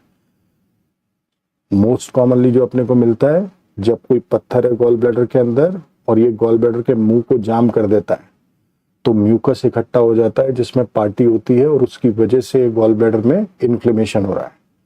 कभी कभी एक दूसरी हालत भी होती है जिसको अपन बोलते हैं ए कैलकुलस कोलिसिस्टोपैथी। ए कैलकुलस, ए का मतलब एब्सेंट, कैलकुलस मतलब स्टोन। स्टोन नहीं है लेकिन गॉल ब्लैडर गुस्से से लाल है। ऐसा तब हो सकता है जब गॉल ब्लैडर की मोटर खराब हो जाए, गॉल ब्लैडर पंप नहीं कर पा रहा। अगर मान लो कोई भी हालात ऐसे बन गए हैं जिसमें गॉल ब्लैडर की मोटर मूवमेंट्स कम हो गए हैं, जैसे अपन ने थोड़ी देर पहले स्टमक के ऑपरेशन की बात की थी ना, जिसमें अपन ने वेगस के फाइबर्स को काटा था, तो तब गॉल ब्लैडर को सप्लाई रुक गई थी, तो गॉल ब्लैडर के मूवमेंट्स नहीं हो रहे थे, तो बाइल गॉल ब्लैडर से निकल नहीं पा रहा था। तो बाइल की अगर स्टेसिस होगी गॉल ब्लैडर के अंदर तो उसमें इन्फेक्शन होगा और फिर इन्फेक्शन की वजह से पत्थर बन जाएंगे, है ना, वो बाद में बनेंगे। लेकिन पत्थर से पहले भी अगर गॉल ब्लैडर बाइल को पंप नहीं कर पा रहा तो इन्फेक्शन तो हो ही रहा है ना बेटा, तो उसमें भी तो गॉल ब्लैडर गुस्से से लाल सूज जाएगा। उसको बोलते हैं ए कैलकुलस कोलिसिस्टोपैथी। ठीक है, चलो अब ऐसे केस में what we are supposed to do, what actually we are supposed to do in the management of these patients.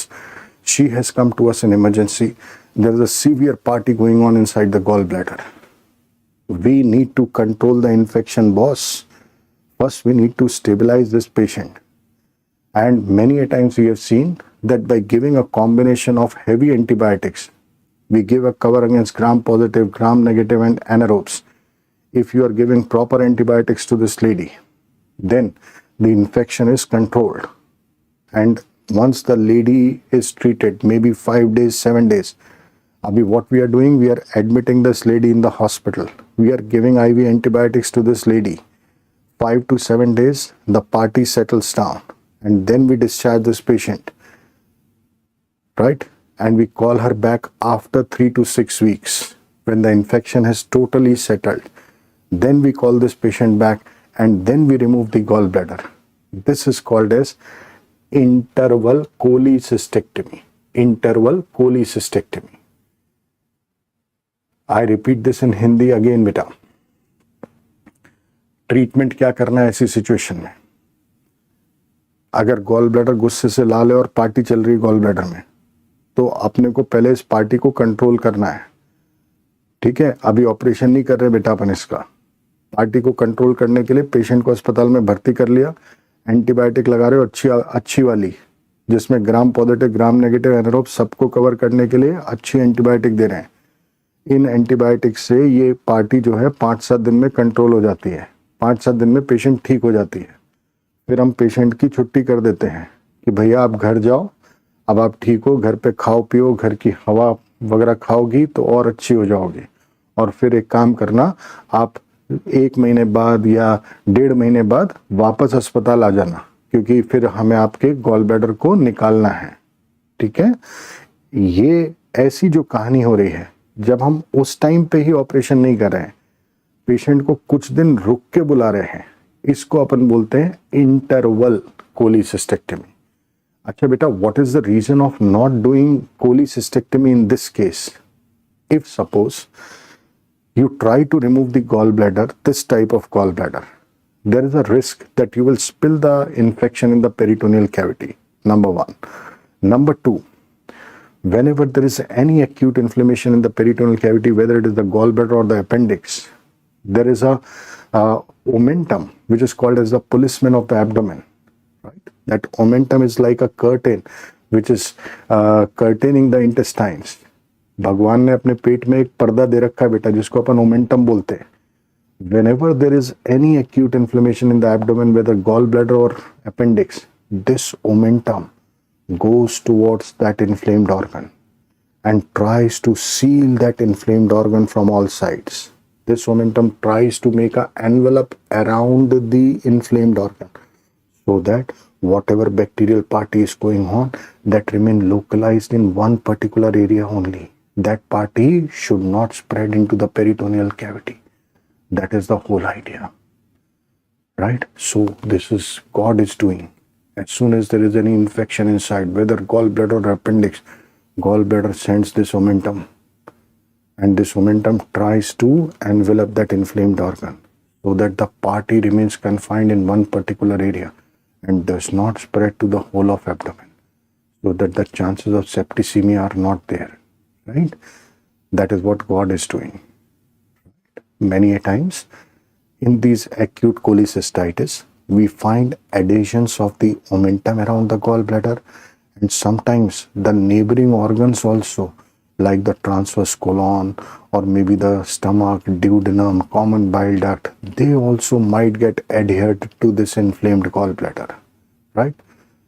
कभी कभी क्या होता है बेटा, जो भगवान ने ये ओमेंटम भेजा ना, इस ओमेंटम ने जो भी वो लाल गुस्से से ऑर्गन था उसको चारों तरफ से कवर कर लिया, जिससे जो भी पार्टी चल रही है वो उसी हिस्से में लोकलाइज रहे, पार्टी फैले ना। और कभी कभी क्या होता है, सिर्फ ओमेंटम अकेला नहीं इसको एनवेलप करता, आजू बाजू के जो और ऑर्गन्स होते हैं, ट्रांसवर्स कोलोन है, स्टमक, ड्यूडेनम, सीबीडी, ये सब यहाँ चिपक जाते हैं।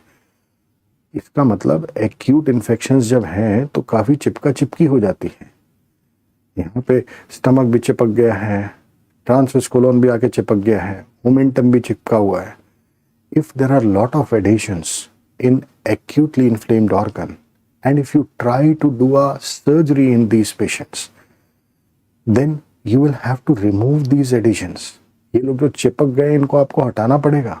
And when you are trying to separate these inflamed organs or the adhered organs, sometimes you might cause injury to these adhered organs.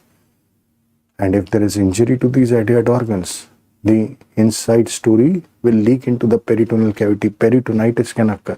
There are so many cases reported, beta, that suppose the transverse colon was adhered to the gallbladder, but the surgeon was quite enthusiastic, and the surgeon said, no, how I will not take the gallbladder out. I will take the gallbladder out in this patient. And sometimes when the surgeon is going inside, when he is looking at the monitor, oh my God, I am not able to see the gallbladder. I am just seeing the transverse colon and the stomach all around. And then the surgeon tries to separate the transverse colon, and maybe he might cause some injury into the transverse colon, which he may not recognize at the time of operation. He thinks that he has done a great job. He has removed the gallbladder. He does not even know that he has perforated the transverse colon. And he comes out of the operation theatre. He calls the attendant, "Aao bhai, kaun hai iske saath?" Now the attendants come and the surgeon is boasting about himself. Ki, "Look, this was a bad gallbladder, but fortunately you came to me. That is why I am able to remove this gallbladder, you know. If you had gone somewhere else, then you don't know what would have happened." The surgeon is boasting like that. The attendants are also listening like this. You are great, and everything. The surgeon does not know what he has actually done. Now the patient is shifted out of the operation theatre. Patient goes into the recovery. Transverse colon is perforated. What is there in the transverse colon? Potty. So gradually, what will happen? This potty will start leaking into the peritoneal cavity. Potty, peritonitis. Right? As soon as the patient develops this peritonitis, which may take maybe 1 day, 2 days time. But if the patient develops peritonitis, potty all over the peritoneal cavity, the patient would be going into septicemia and patient will die. And suddenly on second post-op day, the patient's condition starts deteriorating. Patient is going into shock-like condition. And then the surgeon starts thinking, "Oh my God, what I have done. I might have perforated the transverse colon." And now to save the life of this patient, the surgeon will have to do a laparotomy, do a peritoneal lavage, remove the septic load, and try to save the life of this patient. It is because of this reason, beta, that in these type of situations, when we expect that there are good amount of adhesions, then we do not remove these organs, right? It's better to treat this infection first with antibiotics by admitting the patient for 5 to 7 days, discharge the patient, let all the chipki settle, let all the adhesions settle down. Once the adhesions get cleared off in 3 to 6 weeks time, then you call this patient and then you remove the gallbladder. Very less chances of injury to the surrounding organs. That is how you can minimize the complications in these patients, right? Let's see what all is written here.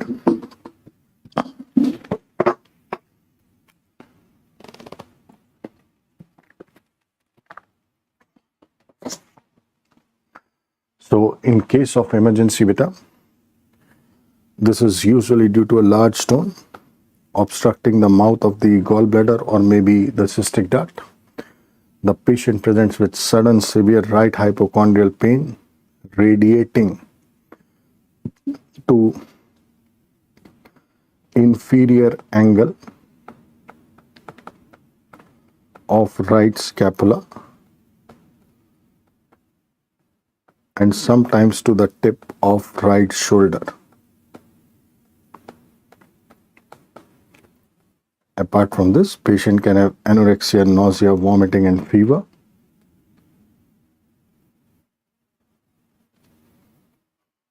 In your clinical examination, in acute cholecystitis, we find a Murphy's sign. Please do not confuse Murphy's with McBurney's. McBurney's is seen in acute appendicitis. Murphy's is seen in acute cholecystitis. Ultrasound of the abdomen is the investigation of choice. There is another investigation what we can do whenever there is any confusion, whether there is a stone inside the gallbladder which is causing this, or there is no stone inside the gallbladder which is causing this acute cholecystitis. In these situations, beta, we take the help of HIDA scan. So HIDA scan is done to differentiate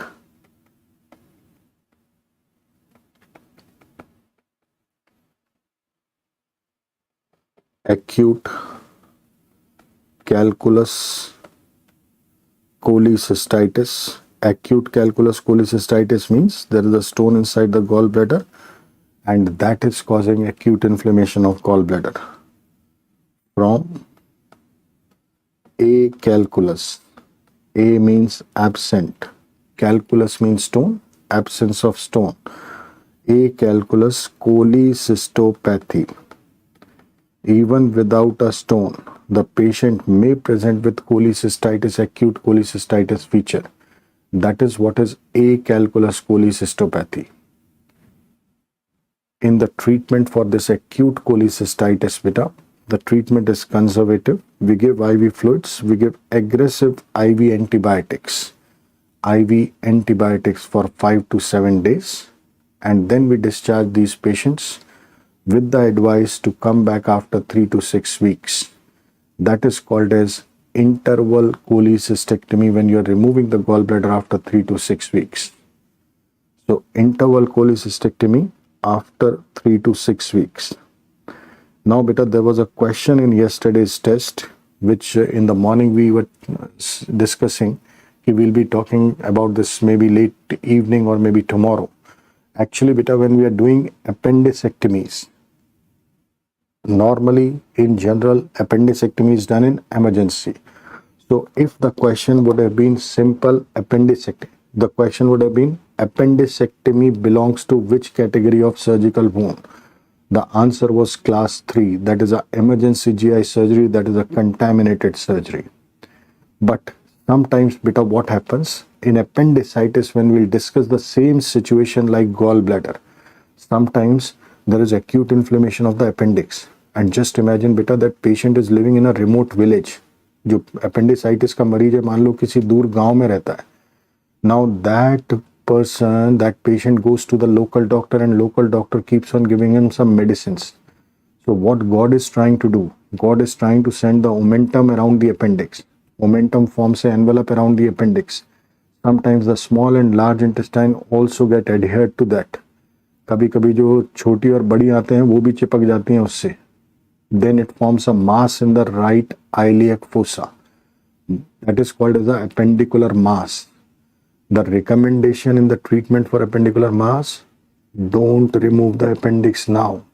If you try to remove the appendix in an appendicular mass, you will cause injury to the small or large intestine, and then there will be a risk of peritonitis and boarding and takeoff. So it is better to admit the patient in the hospital, give antibiotics for 5 to 7 days, discharge this patient, let the patient go home. Call this patient again after 3 to 6 weeks when infection and everything has been settled. That means this is interval appendicectomy. This is being done when the infection has been settled. So it becomes an elective GI surgery. You are planning this, you are electing this. So interval appendicectomy is an elective GI surgery. And elective GI surgery comes under class 2 category, clean contaminated. That is why the answer for that question was clean contaminated. Right बेटा? चलिए एक और चीज इसमें देख लेते हैं. Why HIDA scan is done to distinguish acute calculus from acalculous? ध्यान से देखना बेटा, just be careful. Suppose I say कि this is the liver. ठीक है जी, this is the liver what you are seeing here. Now, when we are doing a HIDA scan beta, in HIDA we inject the isotope into the peripheral vein and then it travels through the circulation, goes into the liver, excreted by the hepatocytes. Suppose I say that this is the HIDA which is coming from the liver. Now in the liver we know there are right hepatic duct, there are left hepatic duct, like here what we are seeing, something like this. The common hepatic duct, then the cystic duct, then the common bile duct, the right hepatic duct, the left hepatic duct, the common hepatic duct, the cystic duct, and the common bile duct. Right? Now there are two pathologies what we are seeing here. One pathology beta, suppose there is a stone inside the gallbladder, which is a large stone, and this is creating a complete traffic jam situation here. And there is another pathology beta wherein there is motor weakness of the gallbladder wall. Motor weakness of the gallbladder wall. That means the gallbladder wall is not able to contract, not able to pump the bile out. But there is no traffic jam here. The wall is weak, right? This is what will happen here beta. If the bile is not pumped out, there will be biliary stasis. Suppose I use green color for bile.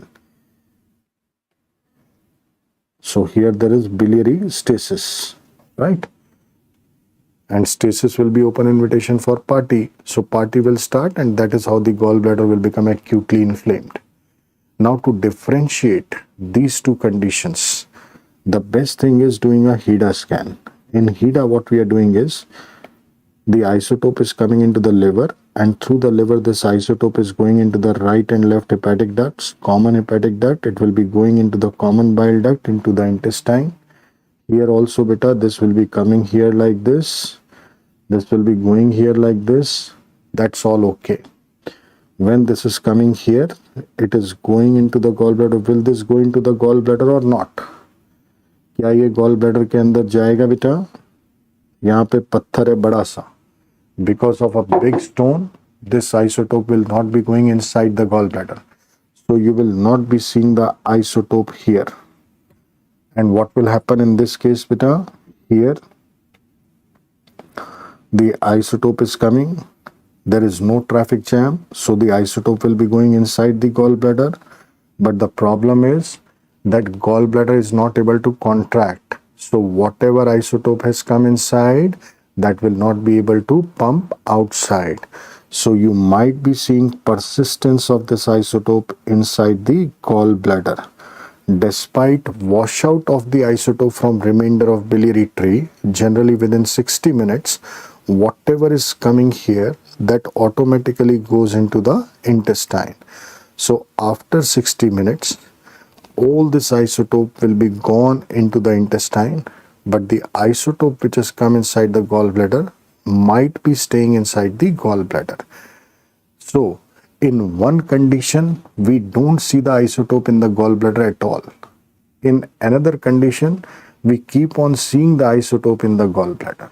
That is how HIDA scan is used to differentiate the cause of acute cholecystitis, whether it is acute calculus or it is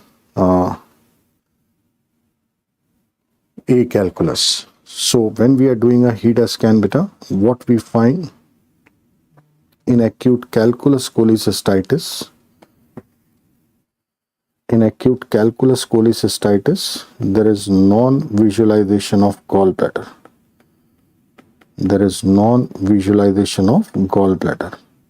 While in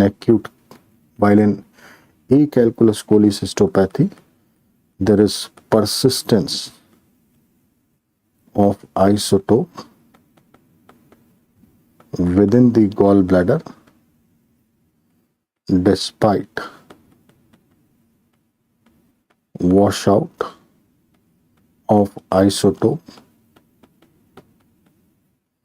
from remainder of biliary tree.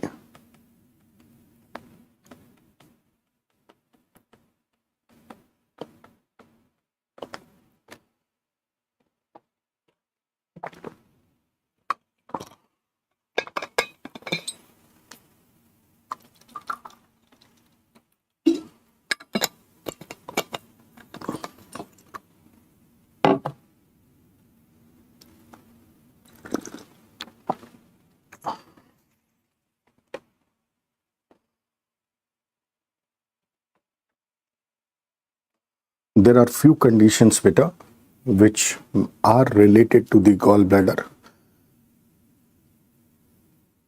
लिख लिया बेटा?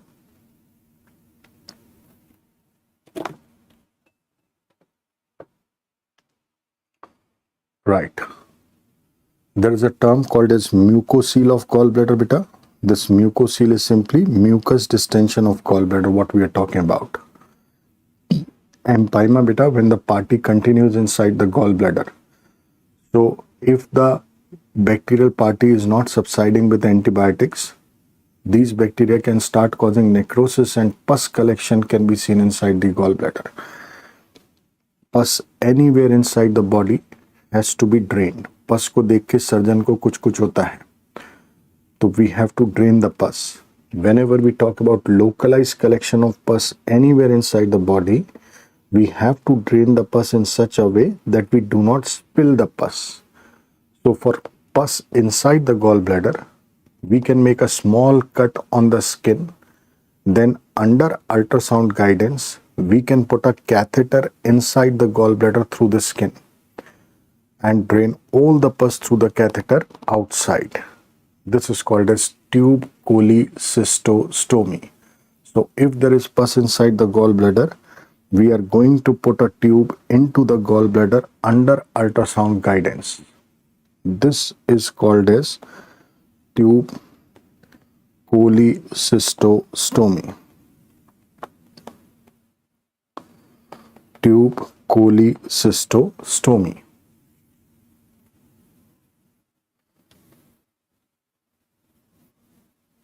Another condition which can be associated with gallbladder is cholesterosis.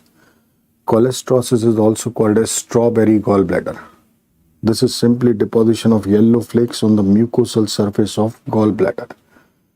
It is a benign condition. This what you are seeing here. This is the deposition of yellowish flakes on the mucosal surface of gallbladder. This is strawberry gallbladder or cholesterosis. Another condition beta, porcelain gallbladder. This is calcium deposition in the gallbladder and there is very high risk of cancer. If there is calcium inside, then this will be visible on X-ray. अगर हम X-ray लेंगे बेटा और calcium है अंदर तो हमें दिख जाएगा, है ना? So porcelain gallbladder condition will be visible on X-ray. अच्छा, Mirzie's syndrome beta. Now herein I would like to ask you that suppose I say that this is the right hepatic duct, this is the left hepatic duct, this is the common hepatic duct and this is the common bile duct. Acha, suppose I say beta that the story is something like this, that this is the gallbladder here, this is the cystic duct here, and here this is the common hepatic duct, suppose, not like this.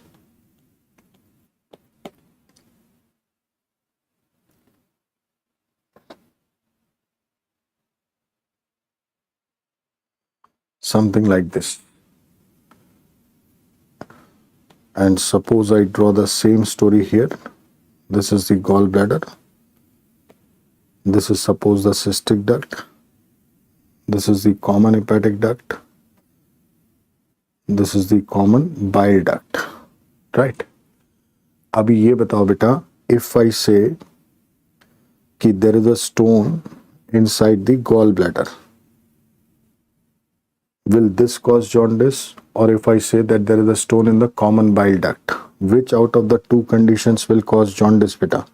कौन से number की condition में jaundice होगा? Very good, simple. इसमें होगा ना, because the bile is flowing like this. This is a traffic jam for the flow of bile, so the proximal people will be dilated and the bile will be going into the liver, into the blood. So the patient will have jaundice here. But if this is the story, the bile is flowing like this, if there is no traffic jam, then no jaundice. What is Mirzie's syndrome is when this situation start causing jaundice. अब this situation how it will cause jaundice बेटा, उसके लिए ये बना हुआ है. If you just have a look, sometimes what can happen beta, there is a big stone inside the gallbladder and this stone may be putting pressure on the common hepatic duct from outside. So there is narrowing of the common hepatic duct here. Now there is a biliary obstruction. So now the patient will have jaundice. I hope you can appreciate this. A large stone inside the gallbladder, when it presses on the common hepatic duct, it compresses the common hepatic duct, will not allow the bile to flow down, and this will lead to jaundice. So jaundice due to compression of common hepatic duct by a large gallbladder stone. This is called as Mirzie's syndrome. Right beta? This is a hot MCQ for 17th of December. Mirzie's syndrome. This is jaundice due to compression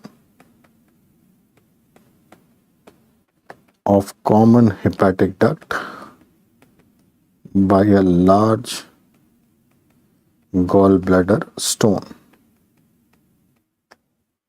jaundice due to compression of common hepatic duct by a large gallbladder stone.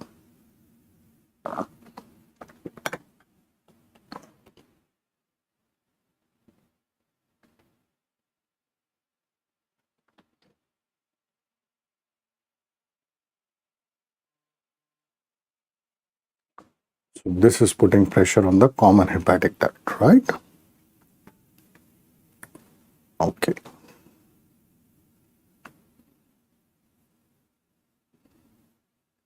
Then there is another condition beta which we call as fistula of gallbladder. And fistula is something which we all understand. It is the abnormal relationship between two people. अच्छा बेटा एक चीज बताओ, जो ये रिश्ते बनते हैं, abnormal रिश्ते जो दो लोगों के बीच में बनते हैं, ये किन में बनने के चांसेस ज्यादा होते हैं? जो आसपास रहते हैं उनमें या जो दूर दूर रहते हैं उनमें? These abnormal relationships, they are more frequent in the people who are living near to each other or people who are living far from each other? Commonly, yes, you're right. People who are living close to each other, near to each other, है ना? So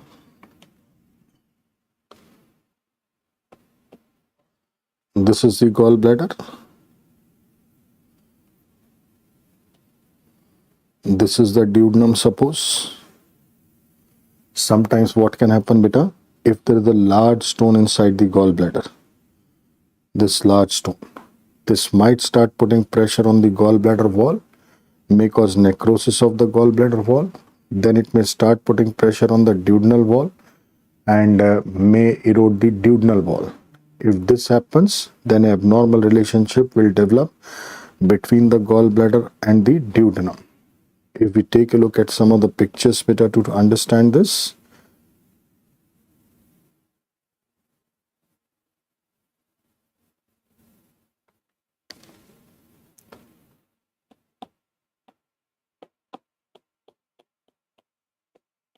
Okay, so here in beta, what is happening? There is a large stone inside the gallbladder. Suppose this is the large stone. Now this stone is putting pressure on the gallbladder wall, because of which the gallbladder wall is going to get eroded. Gradually what will happen?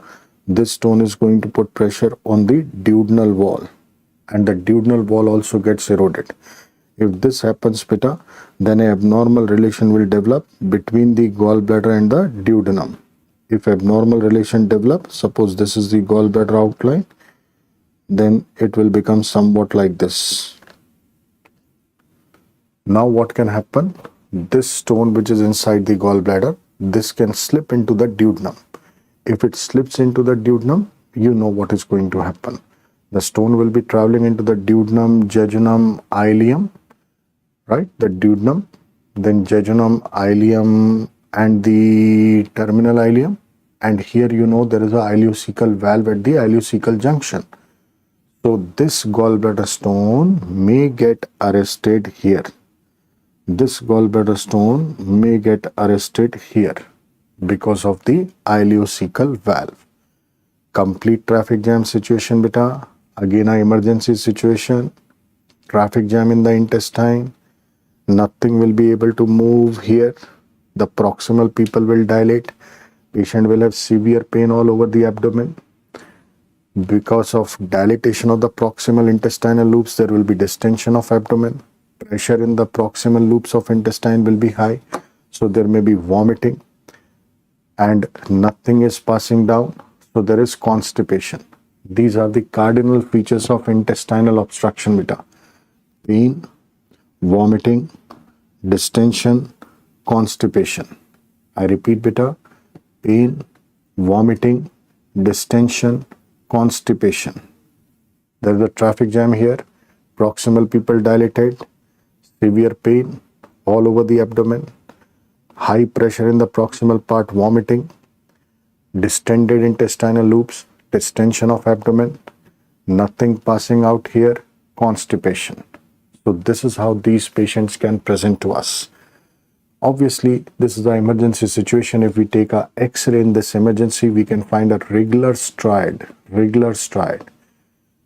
This is because of traffic jam in the small intestine. you will find multiple air fluid levels. If we try to recall pediatric surgery, beta, single bubble, pylorus, double duodenal, triple jejunal, multiple central small intestine, multiple peripheral large intestine. This is small intestine. So multiple air fluid levels in the central part of abdomen. This is one thing we see on X-ray. Second thing what we see, beta, normally we don't see air inside the gallbladder. But if there is an abnormal relation of gallbladder with the duodenum, you know your GIT right from mouth to anus is full of air. यहाँ से हवा पीते हैं और वहाँ से निकालते हैं. So if there is an abnormal relation of duodenum with the gallbladder, so the air in the duodenum will be going into the gallbladder. This air in the gallbladder can be seen on X-ray, right? So you see multiple air fluid levels, then air in the gallbladder. And sometimes if this stone is having calcium, rarely we can even see this stone on the X-ray. So three things if we see on X-ray is called as a triad. Multiple air fluid levels, air in the gallbladder, stone in the intestine. And in the treatment for these stones, gallstones obstructing the intestine, we open the abdomen, go inside. There is no need to open the intestine. Before opening the intestine, we try to crush the stone from outside only. Right? You are inside the abdomen. You have done a laparotomy. You go to the ileocecal region. Here you see there is an obstruction. Before you open the intestine, you can feel the stone in this area. So without opening the intestine, you can try to crush the stone. If you are able to crush the stone, then the stone fragments, you just milk this intestine like this so that the fragmented stones, they can pass into the cecum. If the fragmented stones pass into the cecum, there is no need to open the intestine. The traffic jam is cleared and then the entire story will be cleared. So we have to just remove the obstruction. Now let's see beta what all is written here.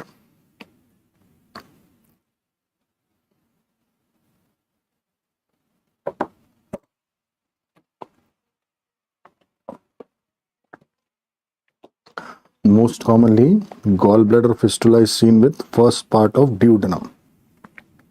इसको क्या बोलेंगे बेटा अपन? Cholecysto is for gallbladder, duodenal for duodenum, and fistula for fistula. So it is a cholecystoduodenal fistula. Because of this, gallstones slip into the duodenum. It will travel into the intestine and it will get impacted in the terminal ileum, or you can write it as distal ileum. Intestinal obstruction. Intestinal obstruction due to gallstone. This is called as gallstone ileus. When we take the X-ray, we can see a regular stride, and this regular stride is multiple air fluid levels,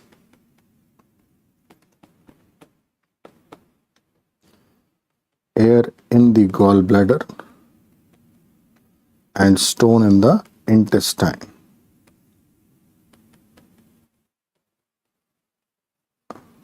And the treatment is simply removal of the obstruction.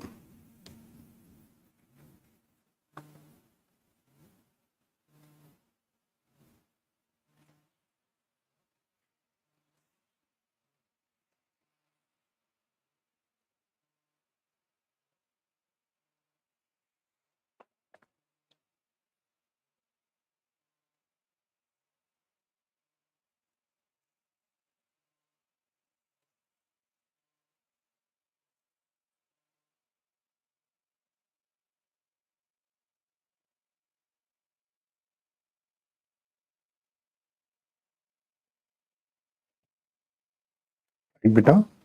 Now what we'll do is we'll take a break here and we'll be back at 5:35 p.m. Right? Thank you very much for your patience, beta. I hope you are able to understand the things.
Right, beta. So we are back, and now let us take a look at the stone in the CBD.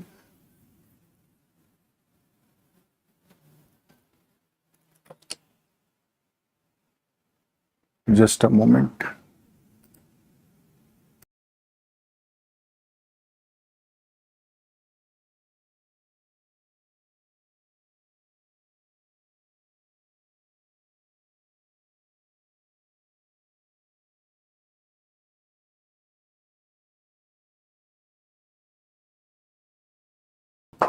Right, beta. So now let's take a look at the stone coming into the CBD, and I hope we all can understand what is going to happen. Just a small story, beta, just to give you an idea that here what you are seeing is a complete obstruction, right? But sometimes the stone may be lying somewhat like this, and there may be just a partial obstruction. So if there is a partial obstruction, there will still be some space for the bile to flow from the side. Patient may not present to you in emergency. But if it is not lying like this, rather it is lying like this, that means it is a complete obstruction. The proximal pupil will dilate nicely. The patient will have jaundice, stasis of bile, bacterial party, acute inflammation, cholangitis, sudden onset of severe pain in the right hypochondrium radiating to the back, and high-grade fever with chills and rigors. Pain, fever, jaundice, pain, fever, jaundice, pain, fever, jaundice, Charcot's triad. And sometimes when this bacterial party starts going into the blood, septicemia, hypotension and mental confusion. Okay, that is Raynaud's pentad. So let us see how we need to actually approach these situations of stones in the common bile duct. As we just now saw that this is the right hepatic, this is the left hepatic duct, this is the common hepatic duct. Now here lies the gallbladder, and then there is the cystic duct coming, then there is the common bile duct coming here. Now how these stones would be lying inside, if we just try to correlate with this situation. Thank you, beta. This is the right hepatic duct, this is the left hepatic duct, this is the common hepatic duct, this is the gallbladder, this is the cystic duct, and here this is the common bile duct, right? Now, if I say, beta, that there is a stone which is causing a partial traffic jam situation, somewhat like this, versus a stone which is causing a complete traffic jam situation like this, the presentation of the patient would be different. Why we can find these stones inside the common bile duct? That is because of stones slipping from the gallbladder into the CBD, or may be associated with bile duct infection. One thing, I really thank you, beta, for reminding me that I missed out something somewhere, and that was in bariatric surgery. I forgot to mention what is the most effective bariatric surgery. So, beta, please make a note here. The most effective bariatric, and thank you for reminding me, beta, that I missed it out. Most effective bariatric surgery is a Roux-en-Y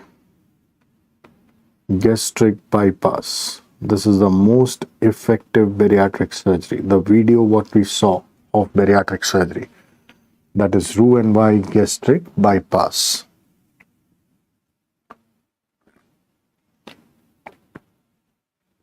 Right. So coming back to the stone in the common bile duct, beta, how the patient can present to us, depending on whether it is a partial or complete traffic jam. If there is a partial traffic jam, beta, we can understand that this is not going to cause progressive jaundice. This will be intermittent jaundice. Why intermittent, beta? Because what will happen due to a partial obstruction, sometimes the bile will find difficulty in flowing down. So this may lead to some jaundice. The proximal muscles will contract forcefully, and then they will try to throw all this bile through the side of the stone. If all the bile passes through the side of the stone into the duodenum, then the jaundice will disappear. Again, there is a possibility that there may be collection of bile here leading to some jaundice. Again, the proximal muscles contracting, and they will throw the bile down, right? Okay. So if there is a partial traffic jam, there will be intermittent jaundice beta. And we all know any patient presenting to us with jaundice, the first investigation will always be liver function test.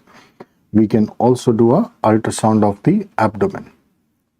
For these CBD stones, what we can do is MRCP and ERCP. Ideally, MRCP is the investigation of choice, that is magnetic resonance cholangiopancreatography. But whenever any diagnostic or therapeutic procedures have to be done, we can do ERCP. In ERCP, what we do, beta, we pass a endoscope from the mouth, right? Suppose this is the esophagus, this is the stomach area, this is the duodenum area. Suppose I just expand the duodenum area a little bit. Suppose I say that this is the duodenum area.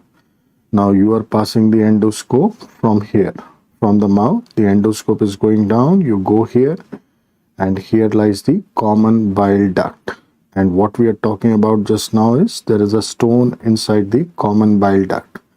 So what we can do is we can pass a Dormia basket type of instrument through the side channel.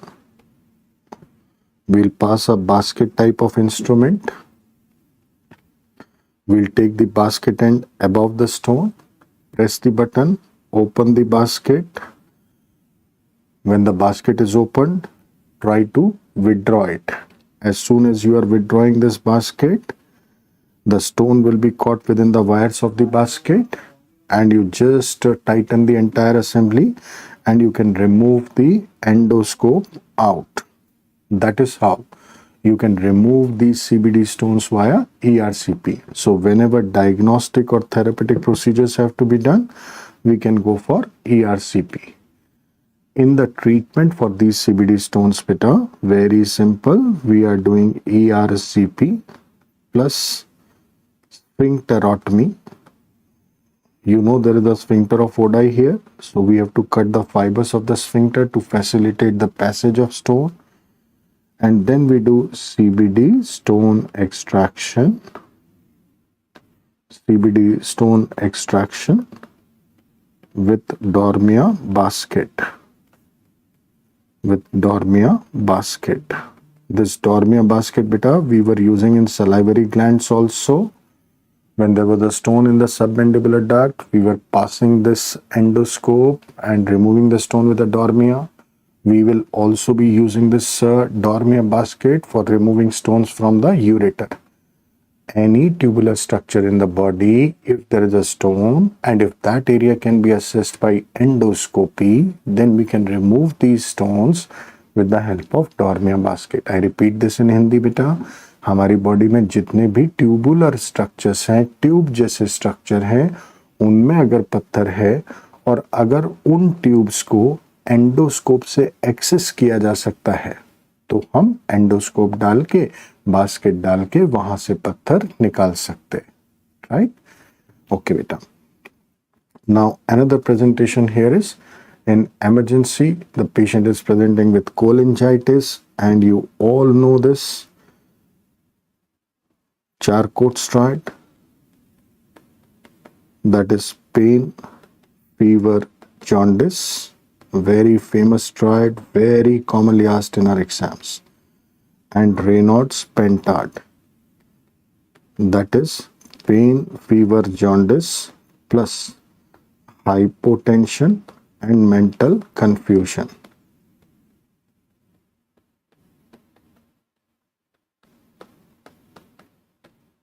Hypotension and mental confusion.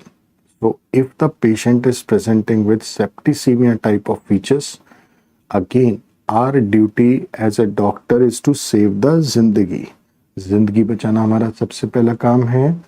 We start IV fluids and aggressive IV antibiotics. If possible, we can do a quick LFT and ultrasound of the abdomen, and we'll come to know that, boss, there is a complete traffic jam in the CBD. There is a bacterial party going on. Just have a look, beta, what would be happening here. There would be biliary stasis in this situation, complete traffic jam. So there would be a big stasis leading to bacterial party here. Because of this party, the entire CBD would have become acutely inflamed, and now there is septicemia type of story going on. So in order to save the life beta, what we can do is just have a look here.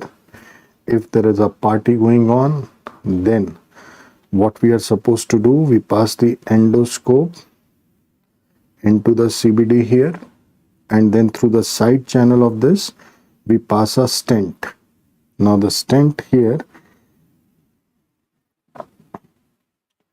is just like the refill of your pen beta. If you are able to negotiate the stent through the side of the stone and take it into the CBD where party is going on, suppose there is a party going on in this area, so when you have passed the stent, all this party will come into the lumen of the stent. जैसे pen की refill में lumen होती है ना बेटा, so when the bacteria is coming here, then the bacteria would be coming here. You just remove the endoscope.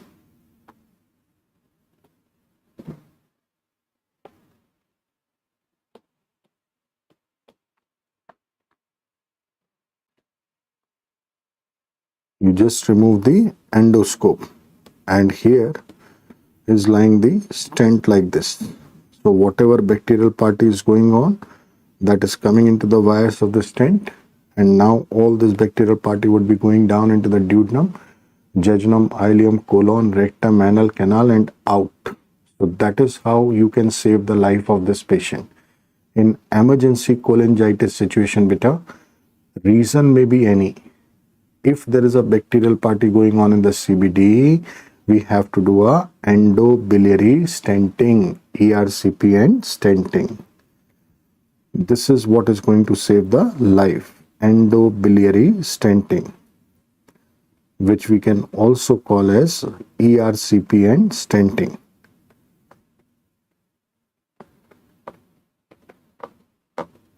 This is our image. What we are seeing here. Now in this particular image beta, this what you are seeing, this is the endoscope which is coming from the stomach into the duodenum. Now in the second part of the duodenum, we have pushed the contrast into the common bile duct. When the contrast is flowing here, what will happen? Suppose I say beta G that this structure what you are seeing, this is the common bile duct. And suppose I say there are multiple stones in the common bile duct. Now, if there are multiple stones here in the common bile duct, will the contrast be going inside the stone? No, the contrast will be flowing through the side of the stone. So, you will not be able to see the contrast inside the stone. Rather, they will appear as filling defects. Contrast पत्थर के अंदर नहीं जा रहा ना बेटा, तो पत्थर के अंदर कॉन्ट्रास्ट नहीं दिख रहा, इसलिए पत्थर फिलिंग डिफेक्ट है, right? The stones are appearing as filling defects. Cancer will also appear as a filling defect, right? चलिए जी. Another thing which I would like to remind you beta, whenever you are writing any emergency situation, wherever we are writing any emergency situation, like in fistula of gallbladder, right?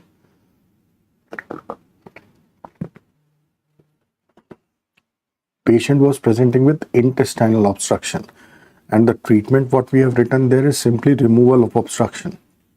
Actually speaking, just removal of obstruction is going to relieve the emergency situation.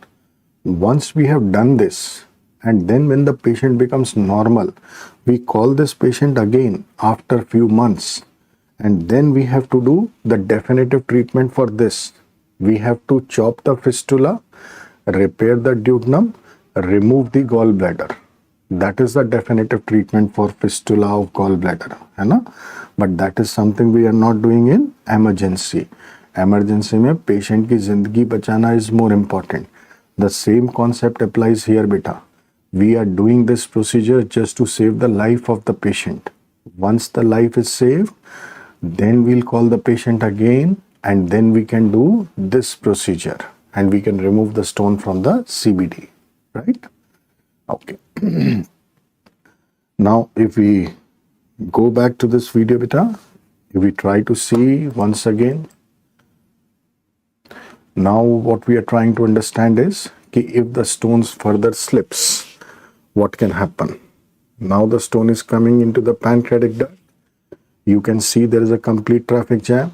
The pancreatic juice, which was supposed to go like this, stasis, bacterial party, acute pancreatitis. This is what can happen, right? Obviously, the commonest cause of acute pancreatitis is gallstone. The second cause is alcohol. What happens in these situations, beta? Because of a complete traffic jam, the pancreatic enzymes are not able to go there. So they are getting concentrated here itself. And this causes premature activation of the pancreatic enzymes within the pancreas. Normally, the pancreatic enzymes get activated when they come into the duodenum. But in these situations, they might get activated within the pancreas itself. And you know what is the job of pancreatic enzymes? Digestion. So if they get activated within the pancreas, they will start digestion of the pancreas. That means these enzymes will start causing necrosis of the pancreas itself, right? And this is what we call as necrotizing pancreatitis, right? Just imagine that in the retroperitoneum, the pancreas is getting necrosed. It is not only the pancreatic tissue which is getting necrosed, but maybe even there is erosion of the blood vessels inside the pancreas. Bleeding would be taking place. That is called as hemorrhagic pancreatitis, right? How these patients actually present to us. Whenever this pancreas gets acutely inflamed, then the patient presents with sudden onset of severe pain in the central upper abdomen. And then this pain radiates to the back, either from the right side or from the left side, and it goes here. Now just imagine there is a red hot pancreas in this area. What will happen? The patient is having nausea, anorexia type of thing. If you ask this patient to lie down supine, the weight of the abdomen will be falling into the red hot pancreas, and the patient will feel lot of pain. So these patients, they cannot lie down supine. They always want that please allow them to sit, and when they are sitting, they are leaning forwards so that there is no weight on the retroperitoneum. This type of presentation on 17th of December, beta, sudden onset of central upper abdominal pain, radiating to the back, not able to lie supine, but feels relief on sitting and bending forwards. This is classical presentation of acute pancreatitis, right? Apart from this, in these patients, what we have seen, when there is necrosis of the pancreas going on, if there is bleeding going on, then this blood will trickle down and may come to lie anteriorly, which may give bluish discoloration. Bluish discoloration in the flank area is Gray-Turner sign. Bluish discoloration around the umbilicus is Cullen's sign. So Gray-Turner and Cullen's sign, they can be seen in acute hemorrhagic pancreatitis. Also, I would like to tell you, beta, whenever there is an enzymatic party going on in the pancreas, remember this is an enzymatic party, not bacterial party. Whenever this enzymatic party is going on, the peritoneum wants to secrete lots and lots and lots and lots and lots and lots and lots and lots and lots and lots of fluid in order to neutralize these enzymes. So there is huge amount of fluid sequestration in the retroperitoneum. जब ये enzymes की party चल रही है ना बेटा retroperitoneum में, तो जो पेरिटोनियम है वो बोलते कि भैया ये क्या हो रहा है, वो खूब सारा पानी सेक्रीट करना शुरू कर देती है जिससे कि इन एंजाइम्स को न्यूट्रलाइज किया जा सके.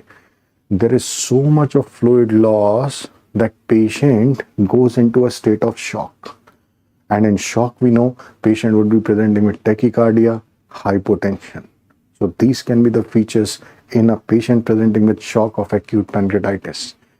Now, obviously, what we are supposed to do if the patient has come to you in February 23 in a state of shock, the first thing is we have to manage the shock. We have to save the life of this patient. So pumping in IV fluids is going to be the most crucial in saving the life of acute pancreatitis patient presenting with shock. You start pumping in IV fluids. If the intravascular volume increases, the patient would be settling down. Now, you do your clinical examination. You may find some tenderness in the upper abdomen. You can get the pancreatic enzymes tested like serum amylase and lipase. Amylase starts rising immediately in acute pancreatitis and it remains elevated for 3 days. But the problem with amylase is that it is non-specific. विश्वास नहीं कर सकते इस पे. We cannot rely on amylase because amylase can rise in other acute inflammatory conditions also. It can even rise in acute cholecystitis. So, we cannot rely on amylase, but unfortunately there is nobody else which can give us some idea. If the value of amylase is found to be more than 3 times the normal value, then it favors acute pancreatitis. Another enzyme is lipase. That is specific. That rises in pancreatitis only.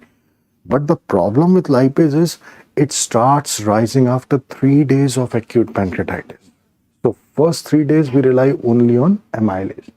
After 3 days we start relying on lipase. If suppose we take a X-ray in acute pancreatitis, we can find some signs like colon cutoff sign, sentinel loop sign and a renal halo sign. If there is any doubt about acute pancreatitis, then we do a CT scan. That is the radiological investigation of choice in acute pancreatitis, right? But all this is done once the shock has been managed. Okay, now shock has been managed, amylase, lipase done. Suppose the diagnosis of acute pancreatitis made. Now what? Now we have to treat this.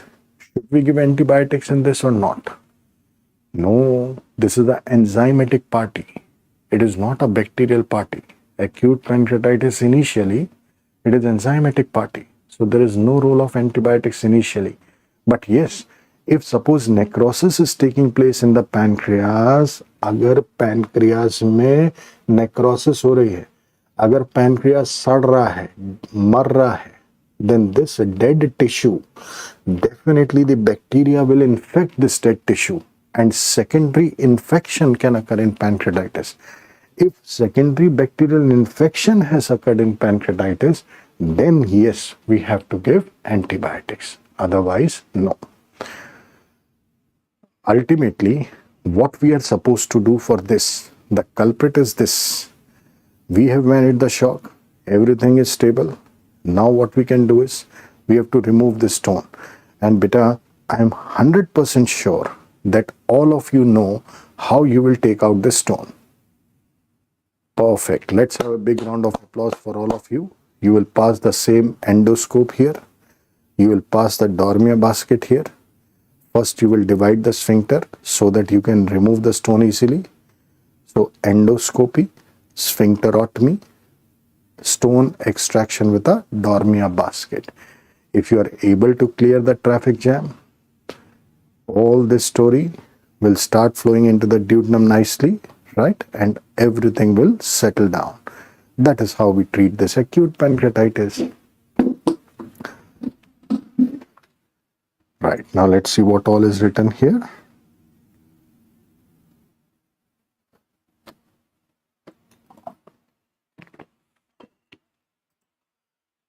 Acute pancreatitis.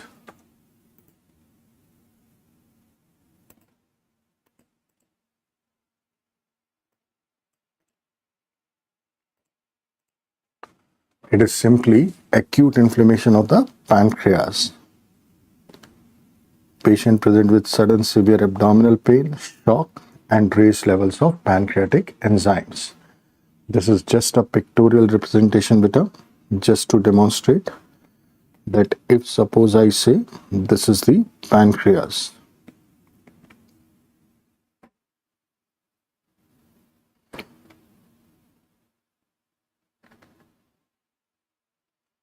If this is the pancreas,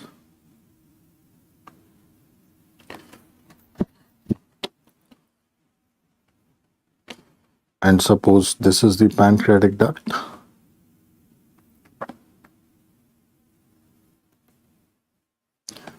Above suppose is the common bile duct. And this is the right left hepatic duct, this is common hepatic duct, cystic, and the gallbladder story. Now we are talking about a stone which is blocking the mouth of the pancreatic duct here. Right? Because of which the enzymes are not able to flow into the duodenum. Proximal people are getting dilated. Stasis, pancreatic enzymes, they become active. They start causing necrosis of the pancreas. Right? Most common cause for acute pancreatitis, it is gallstone. However, second most common cause for acute pancreatitis is alcohol. In children, hereditary.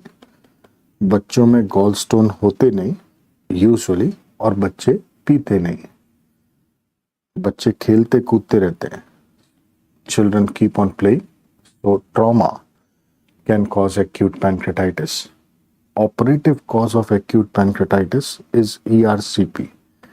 Sometimes ERCP can cause acute pancreatitis, and the simple understanding here is, suppose beta this here is the duodenum, right? And suppose you have passed the endoscope, and through the endoscope, suppose you have damaged the sphincter of Oddi. Here you know is the sphincter of Oddi.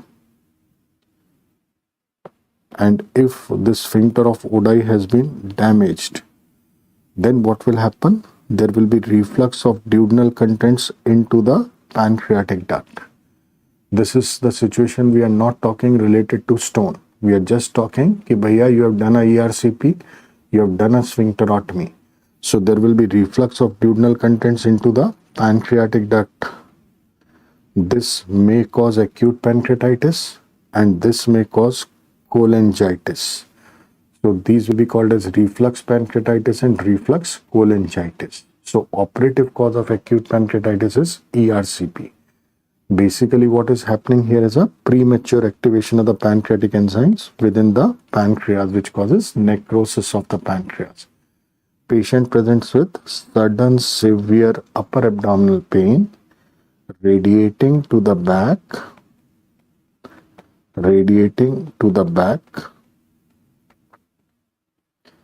maybe from right or left side,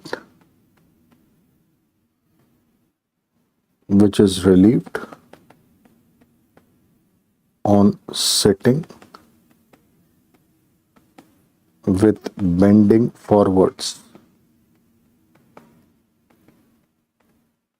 This is the classical description what you get on 17th of December for acute pancreatitis. It is aggravated in supine position. Aggravated in supine position. Patient can present with nausea, vomiting. Fever is generally not a feature in acute pancreatitis. Fever is due to secondary bacterial infection.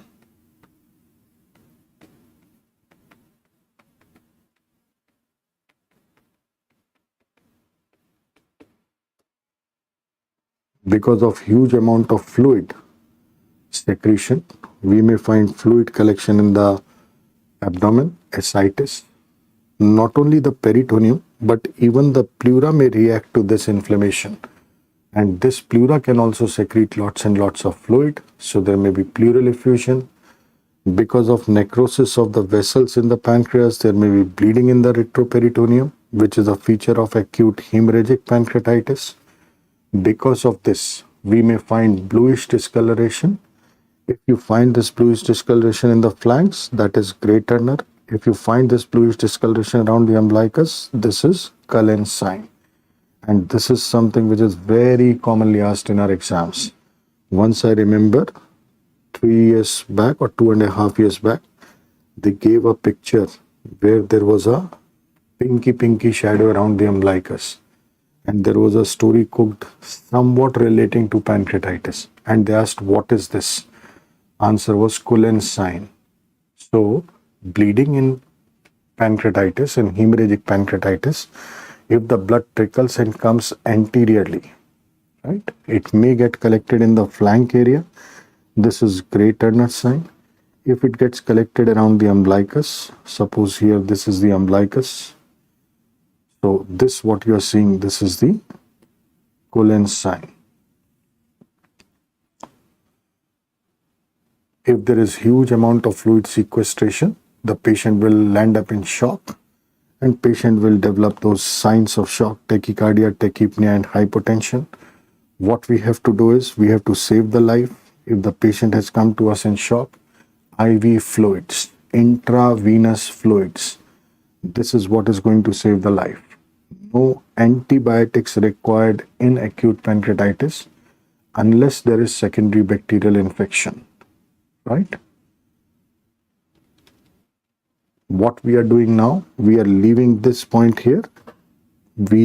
Once the patient has been stabilized, then we can get the pancreatic enzymes done. In pancreatic enzymes, we have got amylase and lipase. Amylase starts rising immediately. It remains elevated up to 3 days. It remains high up to 3 days, but it is non-specific. However, if the value of serum amylase is found to be more than 3 times the normal, then it favors acute pancreatitis. More than 3 times the normal value favors acute pancreatitis. Serum lipase is specific. We can rely on this serum lipase. If suppose we are doing X-ray in acute pancreatitis, however, nowadays, we are not doing these X-rays, but want to mention, we can find a colon cutoff sign. We can find a sentinel loop sign.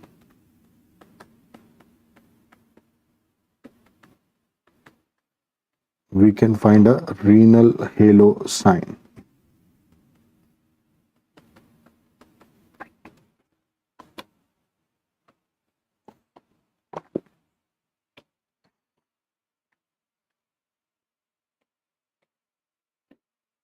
Let us just try to understand how we can find these signs. On X-ray, air appears black, fluid appears white. Now, if suppose there is a acute inflammation of the pancreas in the retroperitoneum, so this pancreas has become red hot, and because of this edema and everything, this might be putting pressure on the colon anteriorly. When you are taking the X-ray you can see the gas in the colon. So there is a right colon on this side, you might be able to see the gas here, and then here there is a transverse colon, and here there is a descending colon, right?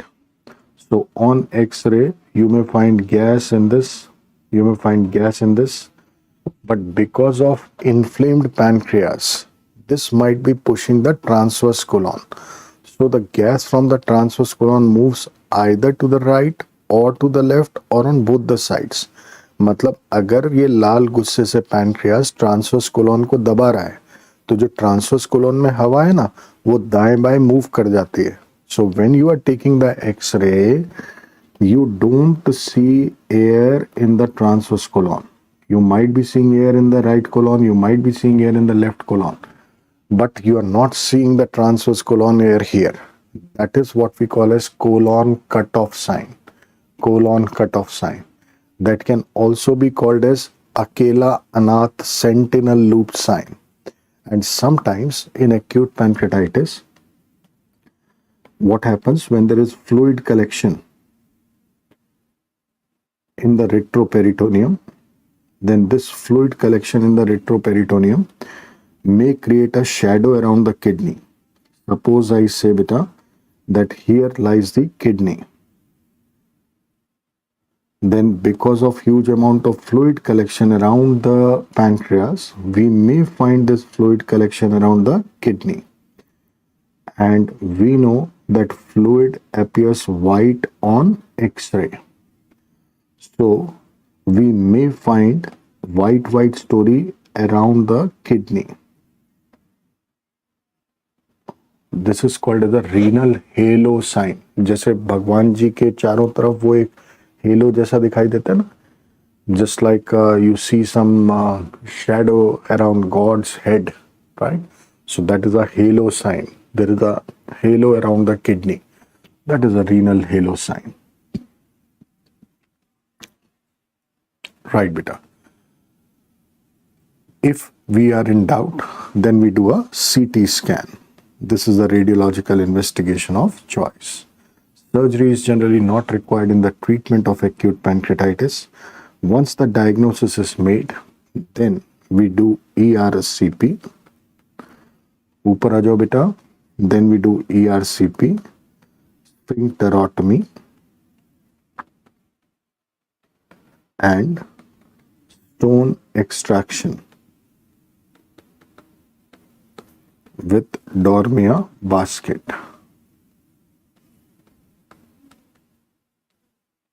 Stone extraction with Dormia basket.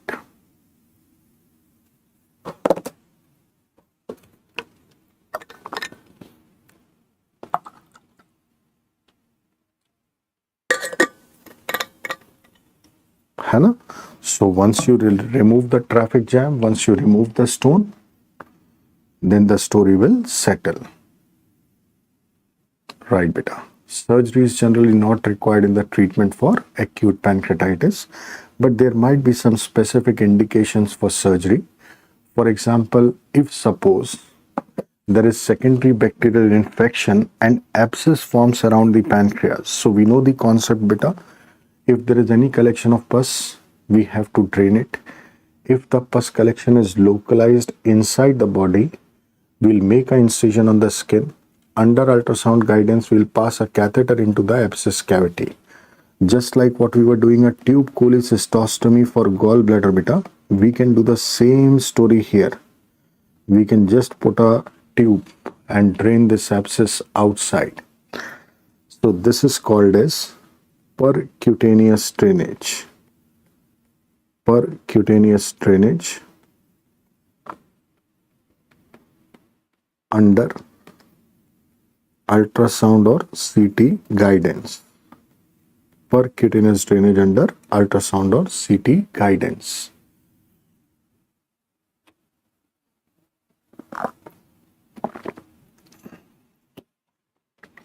Another indication of surgery, beta, if there is necrosis taking place in the pancreas. If it is not infected, no treatment. But if the necrosis gets infected, then we have to remove that infected dead tissue. Removal of dead tissue from the body is called as debridement, or removal of necrotic tissue will be called as necrosectomy. So removal of the infected necrotic tissue is called as pancreatic debridement or pancreatic necrosectomy. Sometimes beta pseudocyst can develop around the pancreas. Now what this pseudocyst is all about? Let us, very simple to understand, beta. This is the head of the pancreas. This is the body. And here is the tail of the pancreas, right? We are talking about ki bhaiya, there is a traffic jam in the pancreatic duct. Suppose there is a stone which is causing a traffic jam here. We can understand that this pancreatic duct, proximal pancreatic duct, is getting dilated.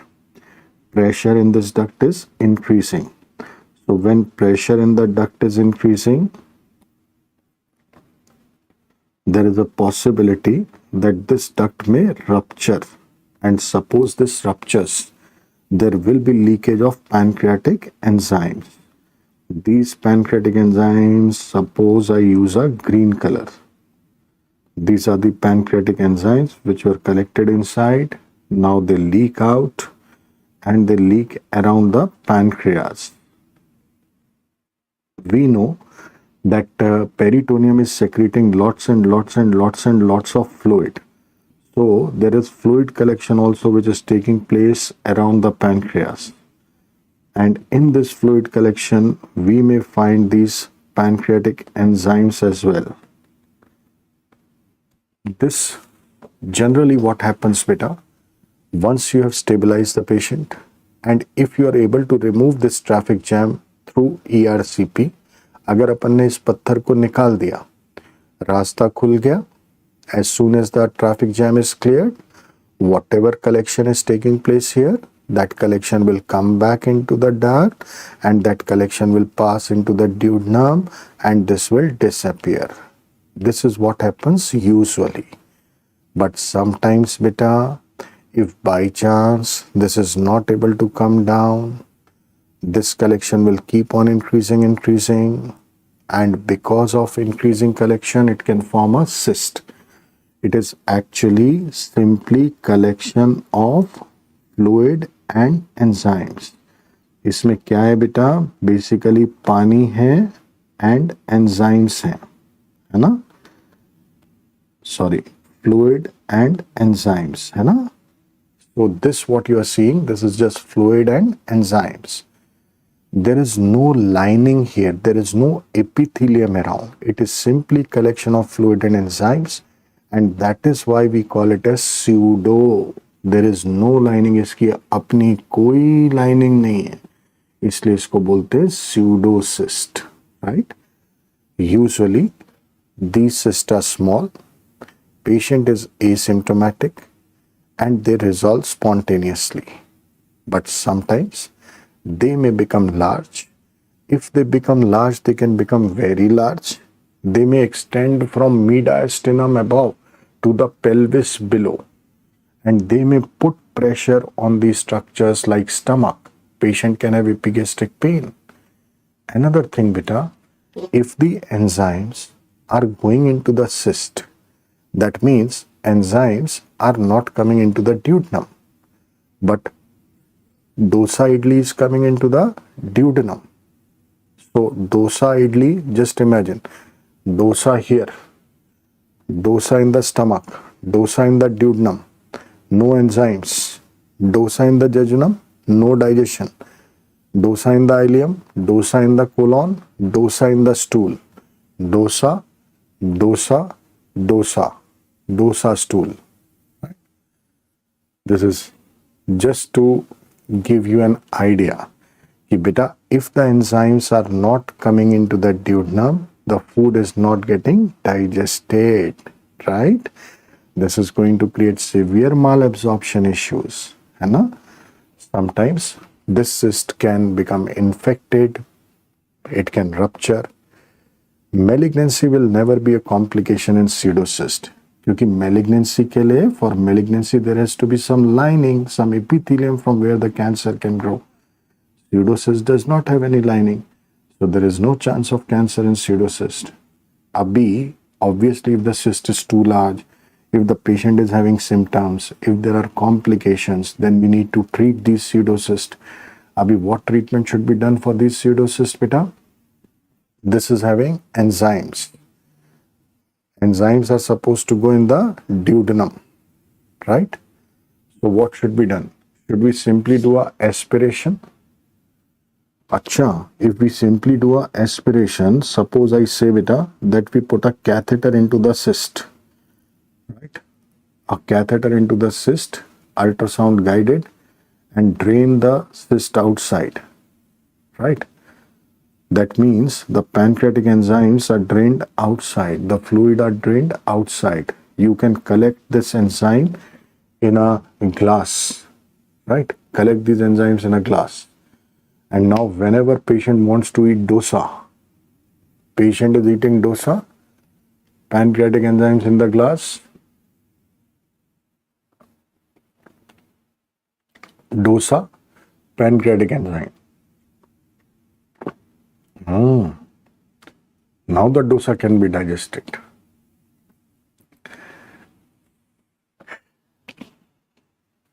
But But we cannot do this, right? We cannot just put a catheter into this pseudocyst, drain the pancreatic enzymes outside, collect them in a bag, and then whenever patient wants to have a meal, we can give these pancreatic enzymes along with the meal. It is better rather than doing a external drainage. Don't do this. It's better that you do a internal drainage. That means you just communicate this cyst with the intestine inside. That means we have to have something in the intestine, and we know there is one innocent guy in GIT. So we bring the jejunum and connect the cyst with the jejunum. So all the enzymes will start coming into the jejunum. Dosa, mouth, esophagus, stomach, duodenum, jejunum, enzymes, jejunum, dosa, enzymes, dosa digested. No dosa outside, right? So we can do a cystojejunostomy, or we can do a cystogastrostomy, or we can do a cystoduodenostomy depending on the location of these cysts. So just wanted to tell you the concept of these pseudocysts beta. These are the images how these cysts may look like. CT scan image. This what you're seeing beta, this is the liver. This what you're seeing is the spleen. And here what you're seeing, this is the pseudocyst. This is the pseudocyst what you're seeing here, right? This is the pancreas what you're seeing here.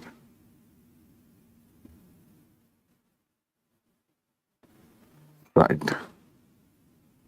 So this is how pseudocyst can look like. Another picture, again a CT picture. Here this what you're seeing is the liver.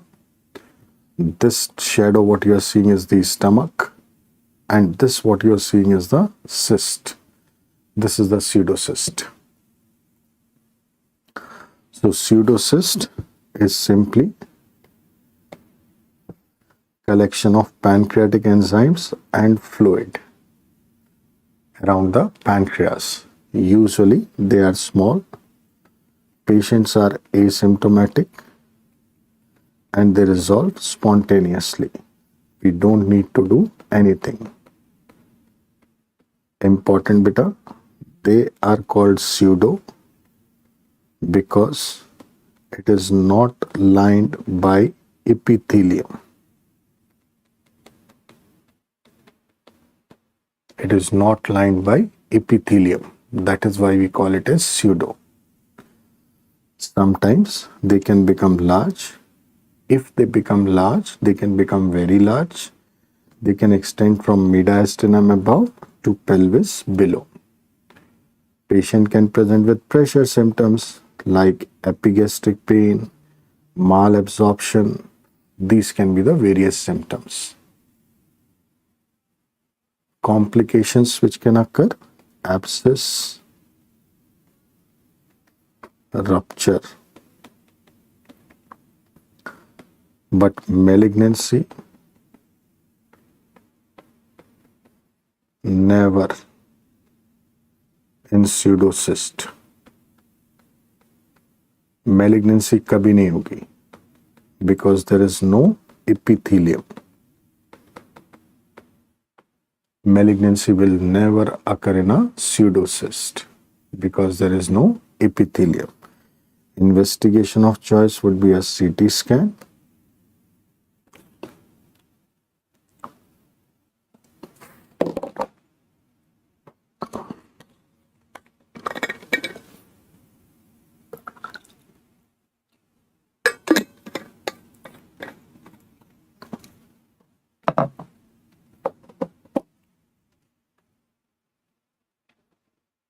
लिख लिया बेटा? Okay.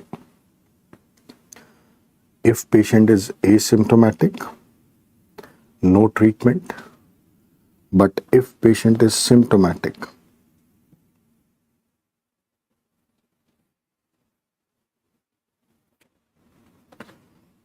or complications or more than 12 weeks duration,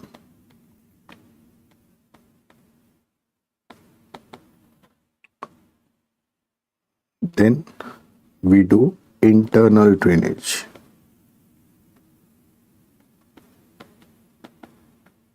Internal drainage means we just connect the cyst with intestine. That is cystoenterostomy. For doing this, we prefer doing a cystojejunectomy. If the cyst is lying close to the stomach, we can even do cystogastrostomy. If the cyst is lying close to the stomach, we can do a cystogastrostomy. So beta CJ is cystojejunostomy. CG is cystogastrostomy. Both cystojejunostomy, gastrostomy can be classified as cystoenterostomy, right? We can even do a cystoduodenostomy if the cyst is lying very close to the duodenum.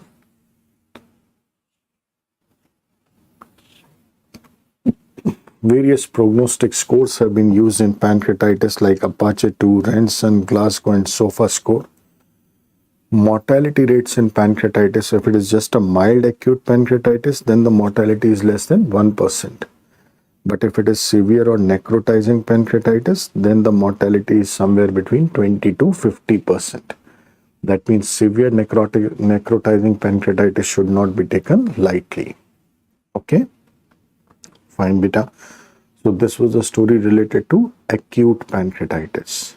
Now, if we look at the chronic pancreatitis, तो chronic pancreatitis में एक बार acute pancreatitis quickly rewind कर लेते हैं, right from choledocholithiasis. If we just try to recap that, what is actually happening there.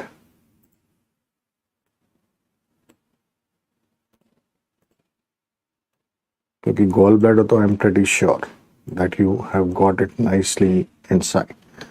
Acute pancreatitis also, let us just try to move out from the gallbladder and let us just try to focus on that video.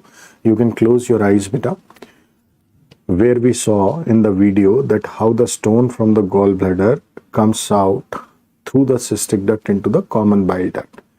If the stone is in the common bile duct, we call it as choledocholithiasis. If the stone is causing only partial traffic jam, the patient will present an OPD with intermittent jaundice. We can do a LFT and ultrasound, and then we do a MRCP. Since we have to remove the stone, that means a therapeutic procedure has to be done. We do a ERCP, and through ERCP, we do a sphincterotomy and then do a CBD stone extraction with a Dormia basket. That is how we can remove the CBD stones from the mouth. Sometimes, if there is a stone in the CBD which is causing complete traffic jam, so the proximal people are dilated and there is a stasis in the proximal part, E. coli. So this is the bacterial party time, and this party causes acute inflammation of the proximal CBD, cholangitis, sudden onset of pain in the right hypochondrium, high-grade fever with chills and rigors, jaundice, pain, fever, jaundice as Charcot striate. This bacterial party can go into the blood, septicemia can occur, hypotension, mental confusion. This is the emergency situation where the patient is dying because of septicemia. So, we have to save the life first. Basic resuscitation, IV antibiotics, IV fluids, if possible, quick LFT and ultrasound, and then you have to remove the septic load from the bile duct. To remove the septic load or remove the bacterial party from the proximal bile duct, you do a ERCP and put a stent into the CBD. That is endobiliary stenting or ERCP and stenting. Once this is done, patient's life is saved. Let the patient be on antibiotics for few days. You can call this patient again after few weeks, and then you can remove the CBD stone with the help of endoscope and Dormia basket. This is the story of CBD stone. Now we come to the stone coming and blocking the pancreatic duct. Complete traffic jam in the pancreatic duct, proximal pancreatic duct getting dilated, stasis of pancreatic enzymes, premature activation of pancreatic enzymes in the pancreas. This causes necrosis of the pancreas. Not only necrosis of the pancreas, but also necrosis of the blood vessel, hemorrhagic pancreatitis, necrotizing pancreatitis, hemorrhagic pancreatitis. In this condition, the peritoneum reacts to this situation and there is huge amount of fluid sequestration in the retroperitoneum to neutralize the pancreatic enzymes. So much of fluid is secreted that patient lands up in shock. How these patients present to us: sudden onset of severe upper abdominal pain radiating to the back either from the right or the left, aggravated on lying down but relieved on sitting and bending forwards. Anorexia, nausea, vomiting. Fever is not a feature in acute pancreatitis initially because in acute pancreatitis it is not a bacterial party but it is a enzymatic party.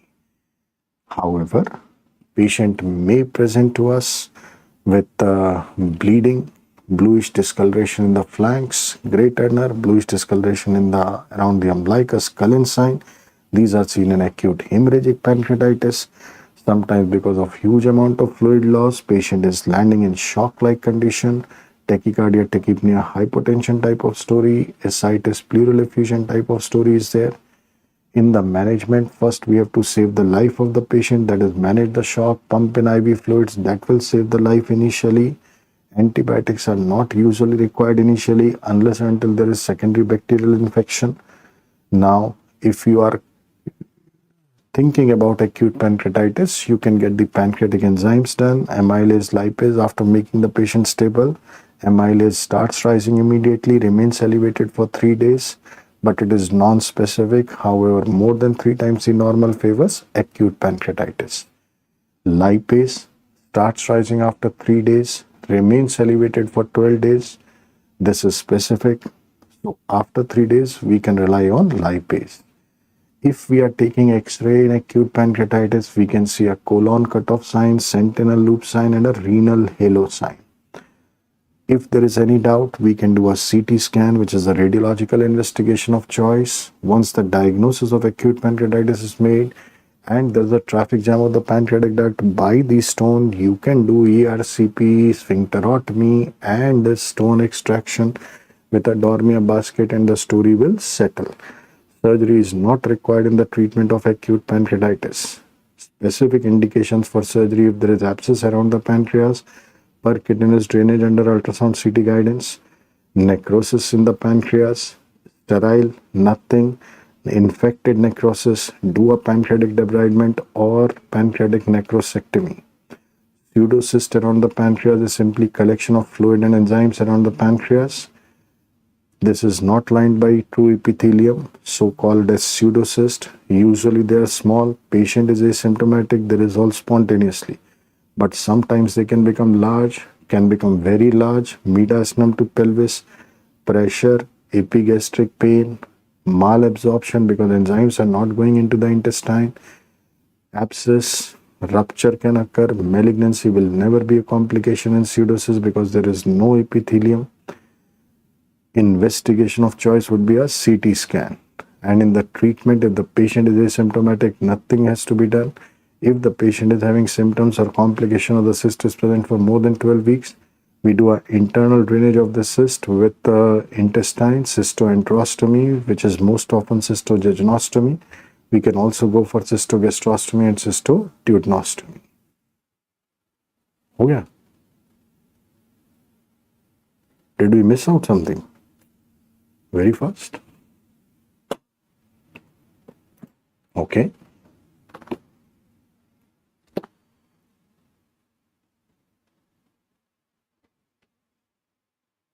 Yeah, the common causes. Most common cause, the gallstone.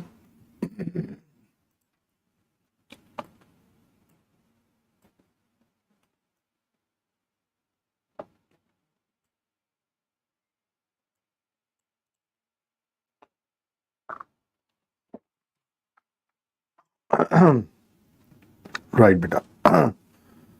Now let's talk something about chronic pancreatitis. अभी chronic pancreatitis में let us try to use the concept of duct ectasia in the breast and stones in the salivary glands. Smokers and alcoholics, beta, they tend to lose water, they remain dehydrated. जो लोग cigarette पीते हैं, alcohol लेते हैं, उनमें पानी की कमी होती है. So the different secretions of the body, they lose water. So secretions tend to become thicker and thicker. Now a chronic pancreatitis patient also, most common cause is alcohol. When we take the history from these patients, generally these are males after 40-45 years of age. When we take the history, we come to know that, oh my God, for the last 10-15 years, there's not even a single day when they have not taken alcohol. जब history लेते पता चलता है कि भैया पिछले 10-15 साल से कोई एक दिन ऐसा नहीं गया जिस दिन पीना हो. अब because of this alcohol, the secretions are becoming thicker and thicker. So when thick secretions are traveling in the pancreatic duct, what can happen? Suppose this is the normal pancreatic duct, right? If I say that secretions of the pancreatic gland have become thicker and thicker, so these thick secretions may start causing some partial traffic jam situation at multiple places in the pancreatic duct. Abhi, if remember beta, this is not a complete traffic jam.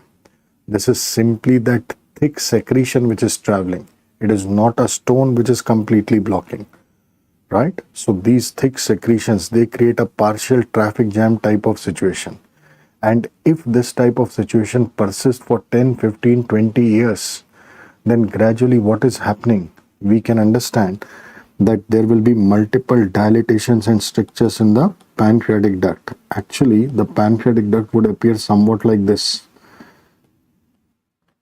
There might be dilatations in the pancreatic duct, and there might be strictures in the pancreatic duct.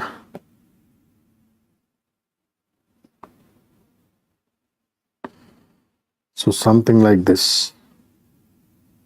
And this is because the thick secretions are creating some partial traffic jam situations. That is why the proximal duct is getting dilated. So multiple narrowing strictures and dilatations in the pancreatic duct. Abhi kya hoga beta? Because of this partial traffic jam, what will happen? There will be back pressure. है ना, back pressure आएगा, and this back pressure will be coming on to the pancreatic cells. अच्छा बेटा, pancreatic cells में there are exocrine as well as endocrine. Suppose I say that these blue color, they are the exocrine cells of the pancreas, right, all over the place. And suppose I say the white color, they are the endocrine cells. We all understand beta that the job of exocrine, the blue color, is to produce the enzymes, right? Ab dhyan se dekhte beta. What is happening here? The enzymes ideally are supposed to come here like this. There are small ducts. But what is happening? Because of this back pressure, as the enzymes are not able to travel nicely because there are partial traffic jam situations, so there is the back pressure on these cells, exocrine cells and endocrine cells. This may cause damage to the exocrine as well as endocrine. If exocrine is getting damaged, they will not be able to produce the enzymes. So enzymes are already not coming in the intestine nicely. If there is further atrophy of the exocrine glands, the enzymes are not getting produced. So how will the dosa which is coming in the intestine, how the dosa will be digested if there are no enzymes? So the patient will have malabsorption. Apart from this beta, because of the back pressure, if the endocrine cells are getting destroyed, endocrine cells, islet cells, alpha, beta, delta. Alpha secrete glucagon, beta insulin, delta somatostatin. So when they are getting destroyed, majority 75% are beta cells. So major brunt borne by the beta cells. That means they will not be able to produce insulin. If there is deficiency of insulin, then how will the glucose get deposited from the blood into different cells of the body? So glucose in the blood will not be deposited in the cells. That means glucose level in the blood will be high. High glucose in the blood, diabetes. That is how we can correlate that why diabetes occurs in chronic alcoholics. जो लोग chronic पीते हैं उनमें diabetes क्यों होती है? Because of destruction of the endocrine cells. When we have to manage these patients, on the history we can come to know कि हाँ भैया there might be chronic pancreatitis. We can do ERCP, MRCP. If we are doing MRCP, we can see multiple dilatations and strictures. That is called as chain of Lake's appearance. In the treatment, if the patient is presenting with malabsorption, then we give pancreatic enzyme tablets. If you go to the chemist shop, na beta, then chemist shop is having pancreatic enzyme tablets. So whenever patient wants to have dosa, ask the patient to take that pancreatic enzyme tablet along with the dosa, or you can mix that pancreatic enzyme tablet within the masala of the dosa, right? So that the enzymes are also going simultaneously. Also, for diabetes, we give insulin. Another thing what these patients experience is pain. Whenever the patient takes the dosa, whatever exocrine cells are working, they will secrete the pancreatic enzyme. And when this pancreatic enzyme comes in the duct, because there is a partial traffic jam, there is a congestion in the duct, which causes pain in the epigastric region. This pain is aggravated after meals, right? Salivary stones, mealtime syndrome. Whenever the patient eats, if there is a traffic jam in the duct, like stone in the submandibular duct, the saliva is secreted, but the saliva cannot flow into the mouth. So all this congestion is there in the gland, and there is pain and swelling at the angle of mandible at meal times, mealtime syndrome. Same concept here, beta. When the patient takes the dosa, because the enzymes which are coming into the duct, they are not freely able to flow into the duodenum. Congestion in the pancreas, pain in the upper abdomen, aggravated on meals. It is because of this reason we tell these patients ki bhaiya don't take a bulky meal, otherwise you will have lot of pain. You can take small frequent meals. Divide one dosa into 6 parts, and then you can have that 1/6 dosa in the morning 8 o'clock, 1/6 dosa at 11 o'clock, 1/6 dosa at 2 o'clock, and so on. So small frequent meals is what we can do. Sometimes if the patient is having severe pain, then we have to drain these pancreatic enzymes. If we are not able to drain the pancreatic enzymes into the duodenum because of multiple strictures here, then we request the innocent guy. वही शरीफ आदमी को याद करते हैं बेटा. And now we tell the शरीफ आदमी, look my dear friend, the jejunum just lie over this pancreatic duct. And you know there are dilatations in the pancreatic duct. So you just make a cut corresponding to dilatations in the pancreatic duct and join the dilatations of the pancreatic duct with the jejunum. Side of the pancreatic duct to the side of the jejunum. Side of the pancreatic duct to the side of jejunum. You are creating multiple holes here.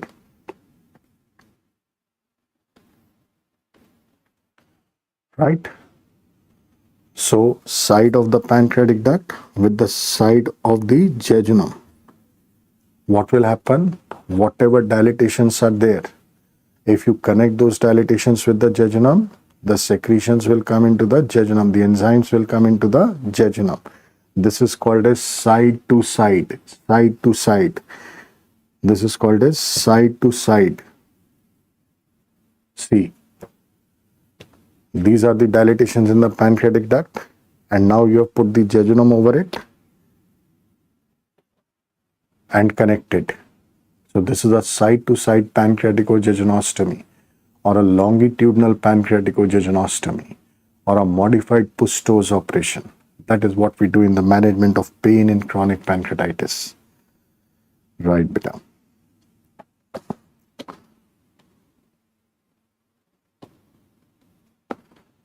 Let's take a look.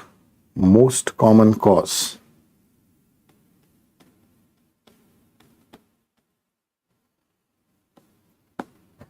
Most common cause of chronic pancreatitis is alcohol.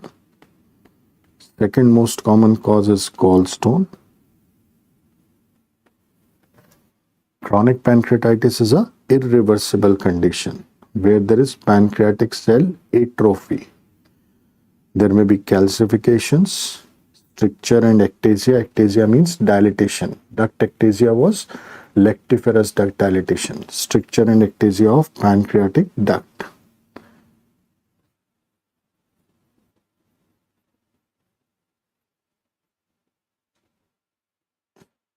This is 4 times more common in males,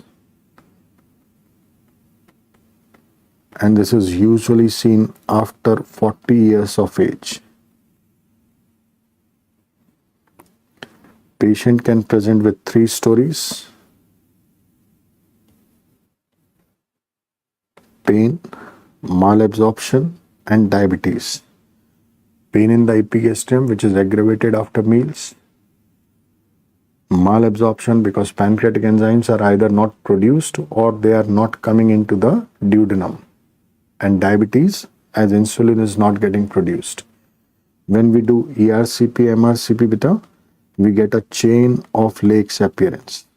Chain of lakes appearance. Chain of lakes appearance on MRCP or ERCP. In the treatment for malabsorption, we give pancreatic enzyme supplements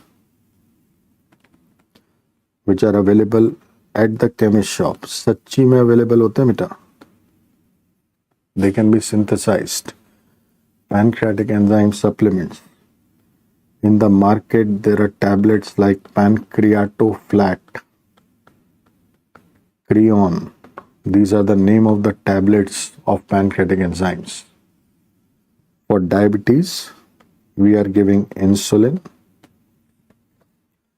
For pain, most important advice, इसको छोड़ दो, लेकिन मानता नहीं. Small frequent meals.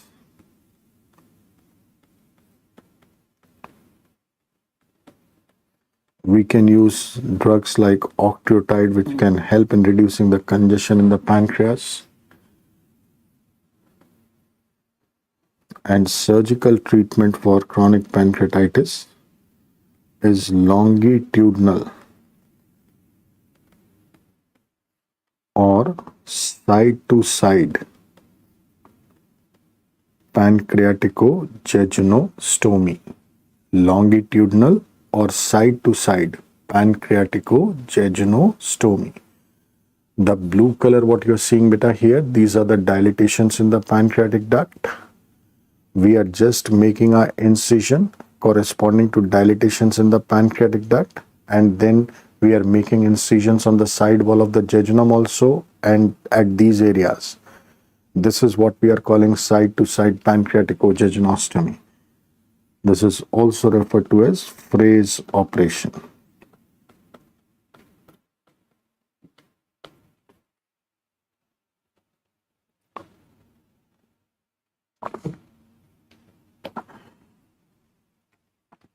Right?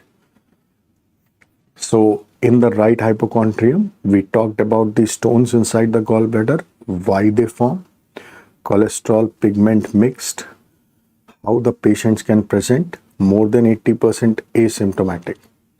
Symptomatic OPD, symptomatic emergency. What should be done in asymptomatic? No treatment except those 10 conditions where we have to do a cholecystectomy even if asymptomatic. Symptomatic OPD, ultrasound, lap chole. Symptomatic emergency, acute cholecystitis, red hot gallbladder, Murphy's sign, IV fluids, IV antibiotics, stabilize the patient. Once the infection settles, discharge the patient from the hospital after 5 to 7 days, call the patient back again for interval cholecystectomy.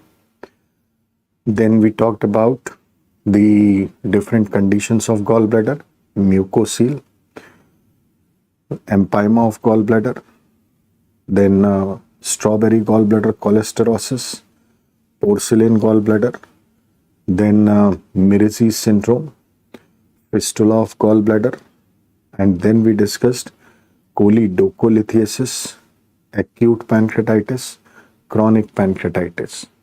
So this was whole story related to bile and pancreas thing.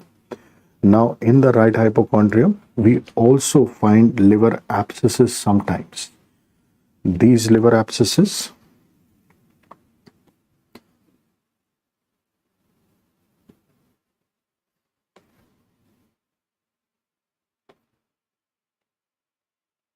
may be single or may be multiple. Even a hydrated cyst may be found inside the liver. So we are just classifying them into pyogenic liver abscess. Pyo means pus. Pus means bacteria. So pyogenic liver abscess will be related to bacteria. Amoebic. Amoebic is by that protozoant amoeba histolytica, right? गोलगप्पे खाते हैं ना जब हम पानी पूरी. So that golgappe wala, if he is not using that glove and he's just churning that pani in that, and you enjoy when he's dipping his bare hands into that pani and then you are eating that. So there are a lot of ant amoeba moving in that, right? Okay. So that can cause these amoebic liver abscesses. Sometimes hydrated cyst due to ingestion of that contaminated food by the Echinococcus granulosus, that can be seen inside the liver. So pyogenic means the story of bacteria.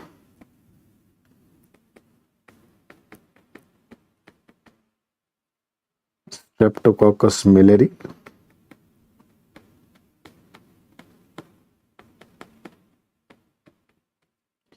E. coli. These are the common culprits. Streptococcus miliary and E. coli. They can be single or multiple. Because it is a bacterial party, there is high-grade fever, chills and rigors. Because of damage to the liver, what you are seeing in the abscess, there is mixing of bile in blood inside the liver. So the patient will have jaundice as well. And definitely, because it's a bacterial party going on, there is a high risk of septicemia.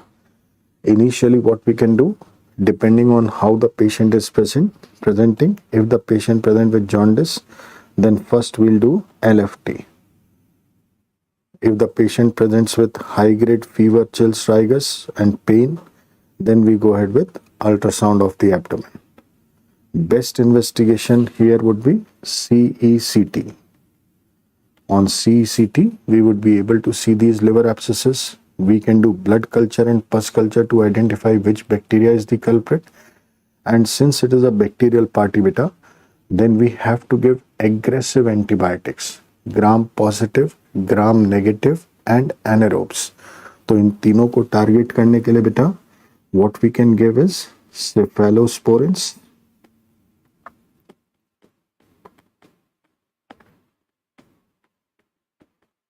penicillin group plus aminoglycosides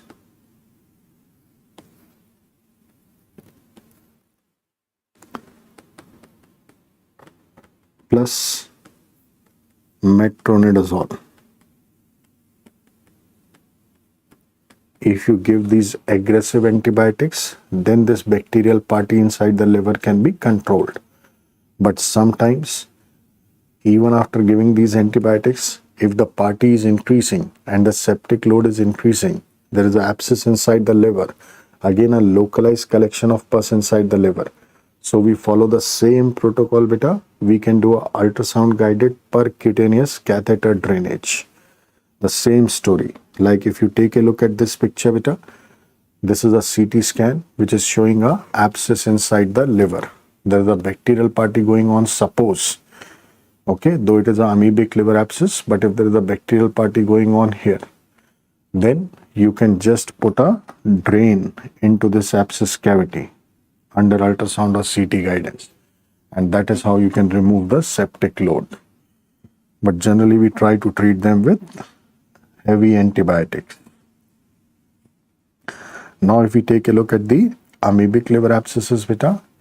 Amoebic liver abscesses are caused by Entamoeba histolytica. है ना, protozoa है ये, Entamoeba histolytica. Usually they are single. Patient can present with fever, jaundice. When the patient ingests that entamoeba, so that amoeba is going into the intestine. So in intestine also it can create something. It can create ulcers. The ulcers in the intestine with amoeba, they are flask-shaped ulcers, and they are seen in sigmoid colon and the cecum. Right?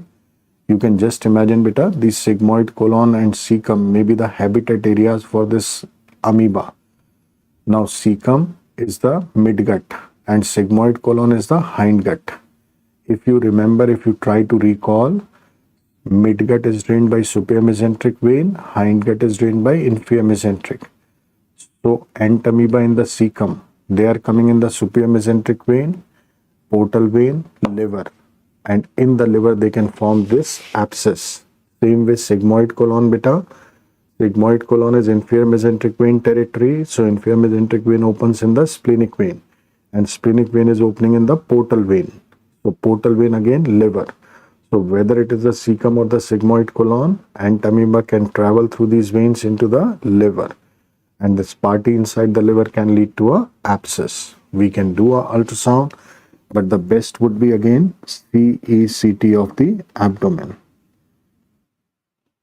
To find out these entamoebas, we can do stool test for isolation of cyst of entamoeba. And to kill amoeba, we give metronidazole. Metronidazole, we give 400 to 800 milligram thrice a day into 14 days. ये जो amoebic liver abscess होते हैं ना बेटा, इनके लिए अपन metronidazole देते हैं 400 से 800 मिलीग्राम दिन में 3 बार 14 दिन के लिए. If the abscess is too large, then what we did in pyogenic liver abscess, we do the same story in amoebic liver abscess, that is ultrasound guided percutaneous catheter drainage. The only thing is, in amoebic liver abscess, when we drain this pus, it is a classical anchovy sauce pus or a chocolate color pus is what comes out in amoebic liver abscess. Chocolate color pus, anchovy sauce pus. This is what we see in amoebic liver abscesses. Right, beta? And then there is a hydrated cyst.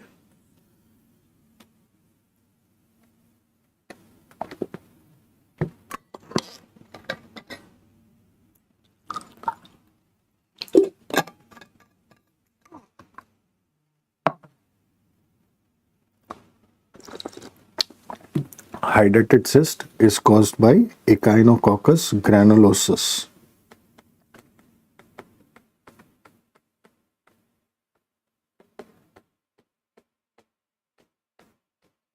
Usually they are single. Patient can present with fever and jaundice.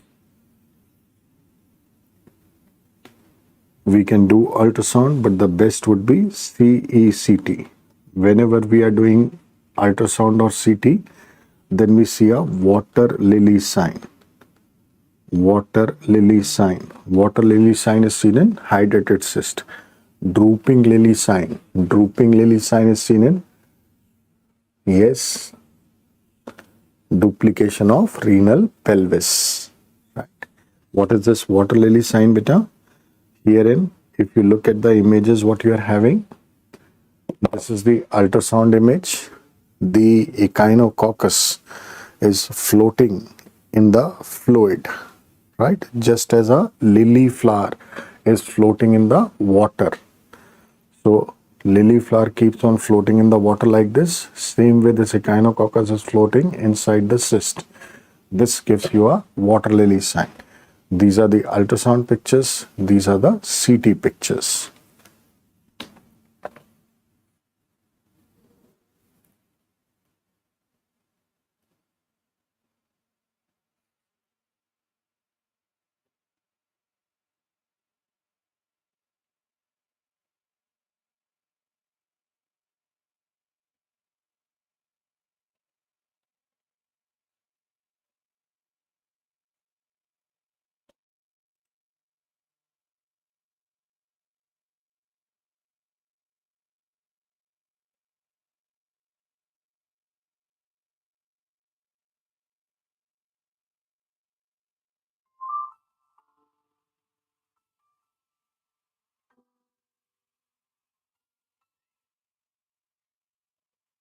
So,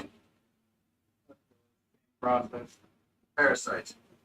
Yes. So there's a third lesion over here that looks more pathognomonic. So this is hepatic and pulmonary hydatid disease. So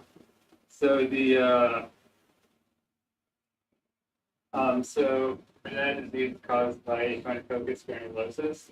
Most common site is the liver, followed by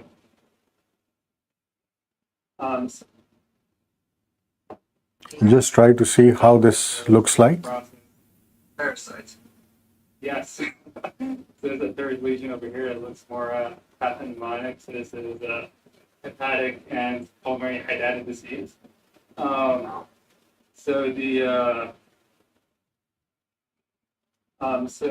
hydatid disease is caused by Echinococcus granulosis. Right. So I was just trying to show the movement, how this lily looks like moving. Okay. Now to identify this echinococcus, the best thing what we can do is a ELISA test where we detect antibody to the hydrated antigen. And in the treatment for this echinococcus beta, we are giving the albendazole or mebendazole tablets.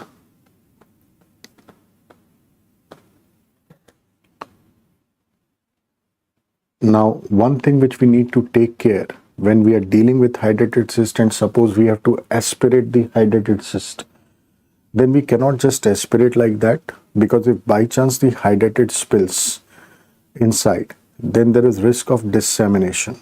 So what we do is, first we do a aspiration and then we put hypertonic saline in the cyst so as to destroy any live cyst there, and then we do a re-aspiration, right?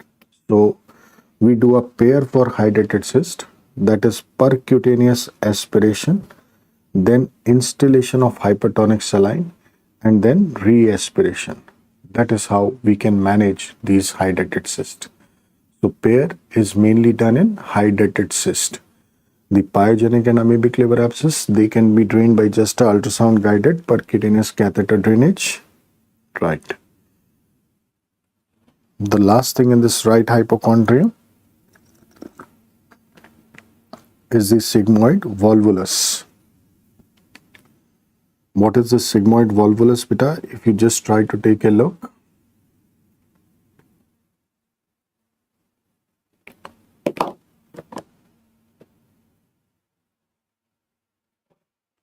This entire thing, what you're seeing is the sigmoid colon.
Colgate strong teeth हर बार जैसे गाड़ी का petrol कम होते जाता है, वैसे ही रोज हमारे दांतों का कैल्शियम भी कम होते जाता है। कैल्शियम का कैसे दांत जितना चबाते हैं उतना कैल्शियम खोते हैं। कोलगेट स्ट्रॉन्ग टीथ का कैल्शियम बूस्ट दांतों का खोया कैल्शियम लौटा है। Colgate strong teeth.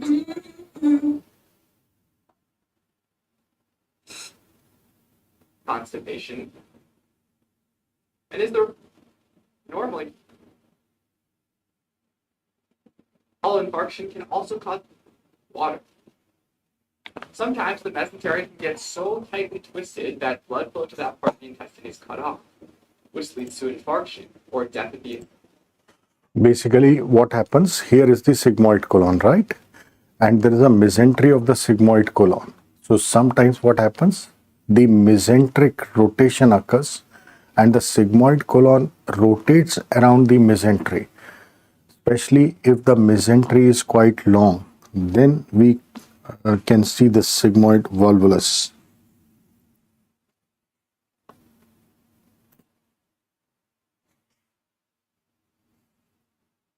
These x-rays show the shape of the volvulus. I don't know whether there would be a strike or not. Just a moment. I think.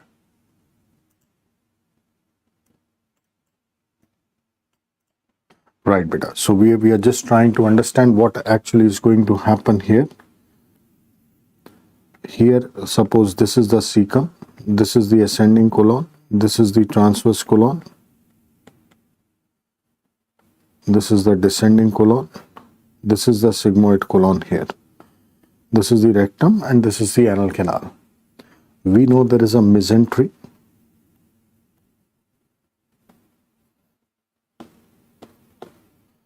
And this mesentery is actually carrying the blood vessels which supply blood to the intestine. If suppose the mesentery of the sigmoid colon is quite long, sigmoid colon is relatively a free area in this part of the colon. So what happens? This sigmoid colon just rotates around the mesentery, and when it rotates, it actually moves like this, so that the apex of this sigmoid lies there in the right hypochondrium. Right? That is why we are discussing this sigmoid volvulus, which is in the left iliac. We are talking it in the right hypochondrium, because the apex of this sigmoid moves into the right hypochondrium. So basically, there is a rotation of the sigmoid colon over the long axis of the mesentery. Most common rotation what we see is the anti-clockwise. If it is only more than 180-degree rotation, the chances of obstruction will be high. If more than 360-degree rotation occurs, then the risk of strangulation perforation will be high. Why we are reading this? Because of this MCQ of radiology. On X-ray, we may find a coffee bean sign. We can even find a bird of prey sign. Coffee bean sign or bird of prey sign. In the treatment, it is very simple. We just leave a flatus tube in the sigmoid colon for 24 hours. Now, what is this, beta? Flatus tube is just a catheter. So you just leave a tube into the sigmoid colon like this. Sigmoid colon is actually lying here. So the sigmoid colon is getting distended with fecal impaction, air and everything. Just by leaving a flatus tube in the sigmoid colon for 24 hours, deflates the sigmoid colon, and then it derotates on itself and comes back to the normal location. So generally, just by putting a flatus tube for 24 hours, the story can settle. If by chance there is strangulation, ischemia, perforation in the sigmoid colon, then we have to do resection and anastomosis. These are few images, beta. This is a coffee bean sign, what you're seeing. Can you appreciate how this coffee bean is looking like? The coffee bean. I hope you can make out this. And this is the bird of prey sign, as if the bird is holding its prey inside. So this is the body of the bird, and this is how the bird is holding its prey inside. These can be seen in sigmoid volvulus. So that is all about the story of right hypochondrium. And now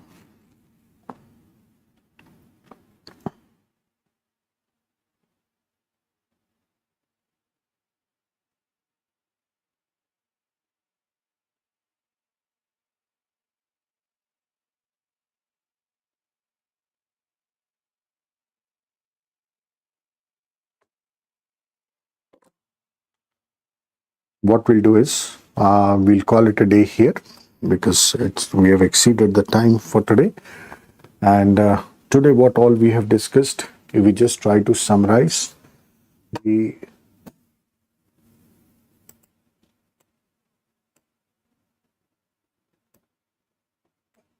just in brief, and then I would like to take the queries live. Right. So today, or what we discussed right from yesterday, we started with adult surgical problems, where we talked about the stories of dysphagia, the Zenkus diverticulum, the ecclesia cardia, the nutcracker, diffuse esophageal spasm, Schatzki's ring, and lie stricture. Then we talked about the surgical chest pain story, GERD, retrosternal pain, complications of GERD, esophagitis, Barrett's, and hiatus hernia story. Then we talked about a Bohr-Harvey syndrome or a barotrauma where there was a rupture of the esophagus. Then we talked about iatrogenic esophageal perforation and foreign bodies in the esophagus. Then we came down into the abdomen in the epigastrium. We talked about stomach and duodenum, the gastritis and the peptic ulcer stories. Gastritis, acute gastritis, 4 bottle vodka. Chronic gastritis type A and type B, A autoimmune, B bacteria, H pylori. Then special gastritis like Menetriers, erosive, AIDS, eosinophilic, and reflux gastritis. Then we talked about peptic ulcers, the ulcers in the stomach and the duodenum. In these peptic ulcers, we saw the differences between duodenal and gastric ulcers.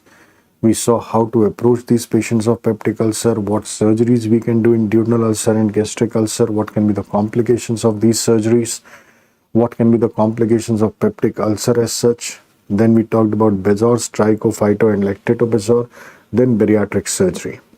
Then we moved into the right hypochondrium, where we talked in detail about the gallbladder stones, why these stones form, how these patients can present, what we do in their treatment depending on how they are presenting to us. Please remember, all the doctors, my dear lovely friends, that your treatment will depend on the patient's presentation. Your treatment in the hospital, when you are working as a doctor, it will not depend on what is written in the workbook or what is written as the definitive treatment of choice for that particular situation. Actually, it depends on the situation of the patient that what treatment should be started first, right? That is why the MCQ people are also continuously focusing that if the patient is coming to you like this, what will be your next step? That means whether you have a clear idea about these things or not. So in gallbladder stones, we talked about the different situations and the different methods of treatment. We talked about other pathologies in the gallbladder like mucocele, empyema, the cholesterosis or strawberry gallbladder, porcelain gallbladder, Mersey's syndrome, fistula of gallbladder. Then we talked about stones in the CBD, choledocholithiasis. Then we talked about acute pancreatitis, chronic pancreatitis. Then some passing reference about liver abscess like pyogenic, amoebic and hydatid cyst. Then a passing reference for a radiology sign, coffee bean and bird of prey sign about sigmoid volvulus, how sigmoid volvulus can rotate around its mesentery and increases the risk of strangulation and perforation. So we just leave a flatus tube for 24 hours and it deflates, decompresses and derotates on its own. Rarely, if that is strangulated or perforated, then we have to resect the sigmoid colon and do an end-to-end anastomosis. Right, so this is the whole story what we discussed till now in adult surgical problems.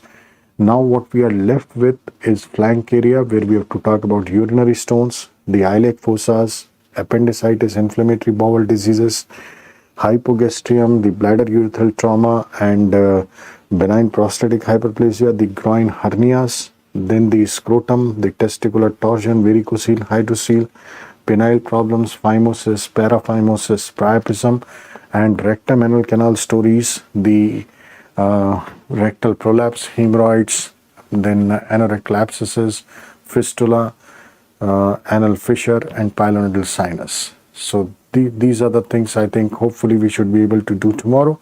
And now I would be happy, Beta, if I can take up your queries live. So first what I'll do is I'll take a look at the batches.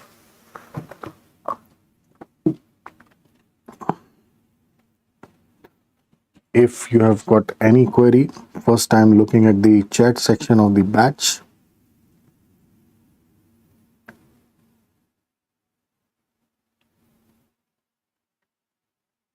Right, so there are no queries as such in the chat section.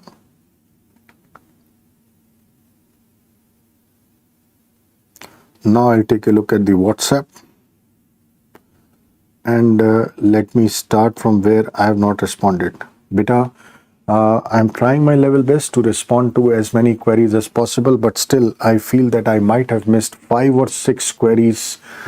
So if by chance I have not responded by mistake, please do ping me right now so that I can answer to you right now.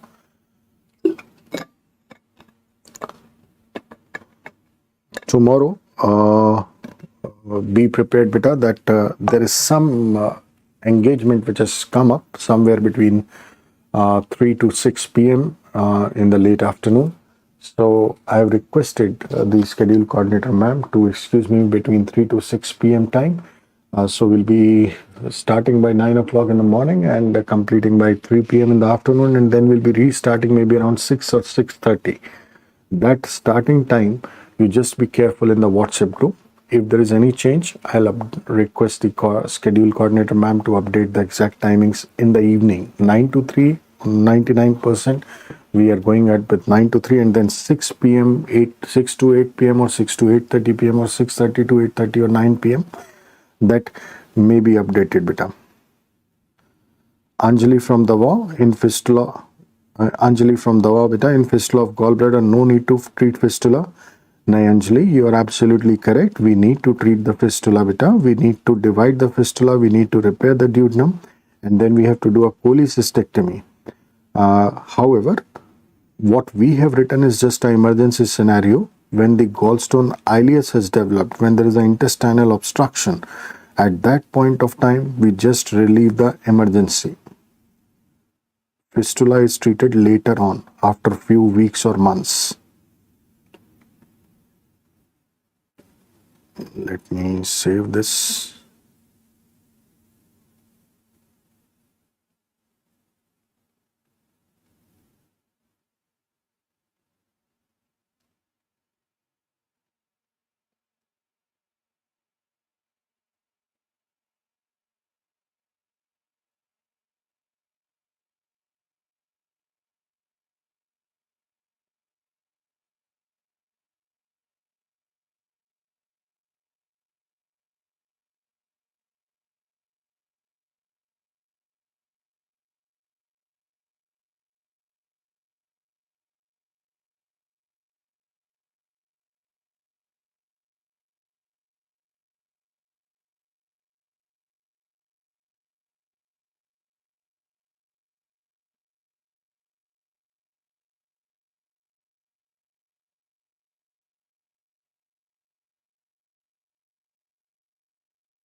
Krishna, beta, please mention your university also so that I can save it properly.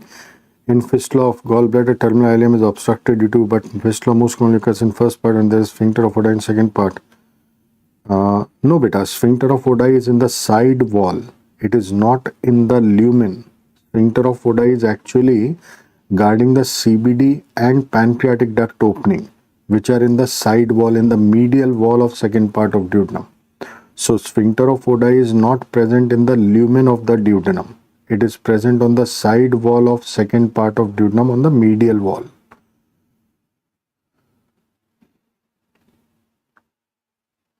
Chanchal from Kagyan, could you please solve question 2, page number 114? Page number 114.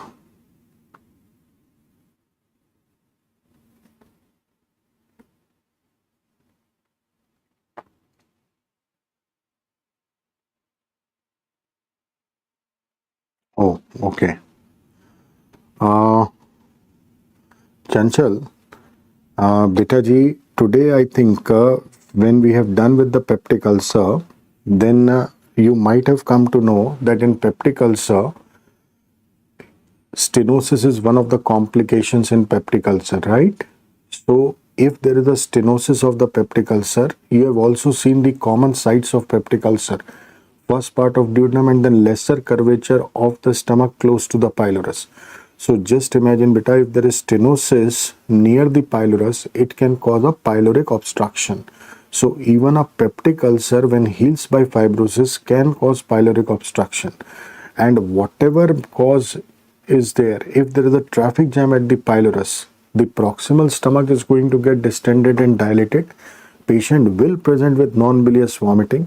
There will be metabolic alkalosis. There will be paradoxical aciduria also. In case of small babies, pyloric obstruction is commonly related to congenital or infantile hypertrophic pyloric stenosis. In case of adults, it is generally related to peptic ulcer disease healing by fibrosis. And in elderly people, 60-70 years old, this cancer inside the stomach can cause pyloric obstruction. So now if you look at this question number 2 beta, this is a 55-year-old male, right? And in the question, he presented with repeated episodes of epigastric pain for the last 3 years. Initially, he was getting relief by PPIs. That means this was a clear-cut case of peptic ulcer. Later on, he took eradication therapy. So again, he's telling peptic ulcer story.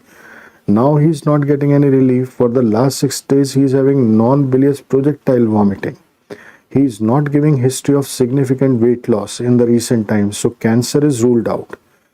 Age of the patient rules out hypertrophic pyloric stenosis. Hypertrophic pyloric stenosis occurs at 17-day-old, 3rd week of life. जिंदगी के तीसरे हफ्ते में जब बच्चा बिल्कुल छोटू सा है, right? So I hope this helps, Chanchal.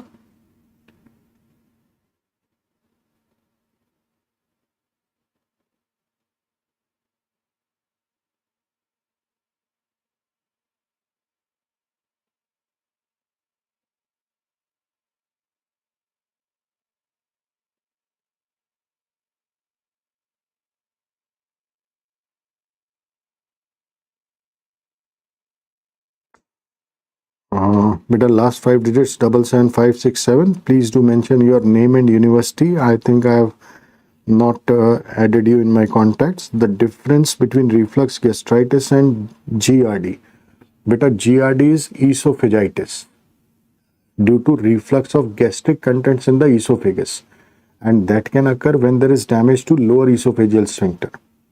While reflux gastritis is reflux of jejunal or duodenal contents into the stomach.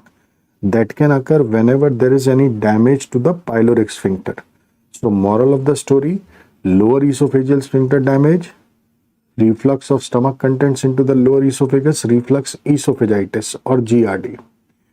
If the pyloric sphincter is damaged, reflux of duodenal or jejunal contents into the stomach, that is reflux gastritis. I hope this helps, beta.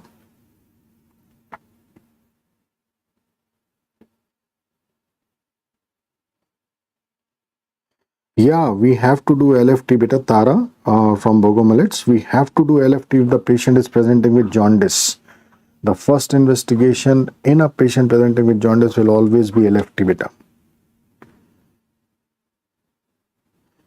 Sandeep from Harbin, beta. Why can't we use shockwave in stones of gallbladder CBD? The shockwaves, beta, the problem is the diameters. Like if there is a stone in the gallbladder, then diameter of cystic duct is 1 to 3 millimeter. And even if you are using shock wave, beta, by shock waves, you will be breaking the stone to not less than 1 millimeter in size.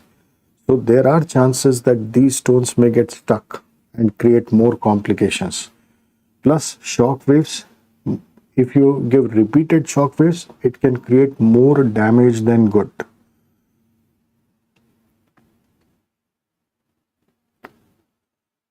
Thank you so very much, Trusha Beta. Is the risk of bacterial growth in the Sesvias accumulation? Yes, that is how abscess can occur in the pseudocyst, Beta.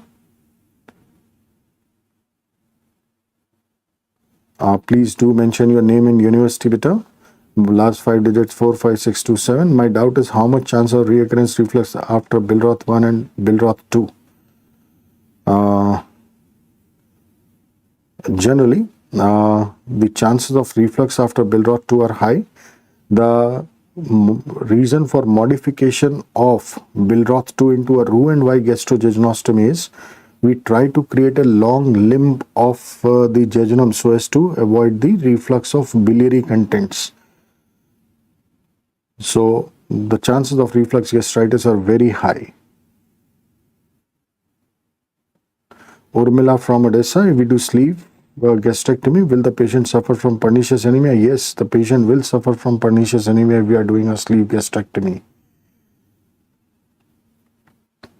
Ragul from Venezia, Beta, in pseudocyst of pancreas, if it enlarges more, if after we remove the stone or in presence of stone it enlarges, why does it doesn't pass through duct? That is probably because the stone might have caused some injury at the duct site. So there might be some edema or sometimes stricture may develop in the pancreatic duct at the stone site. That is why the pseudocyst is not able to resolve. That secretion of large amount of fluid by the peritoneum is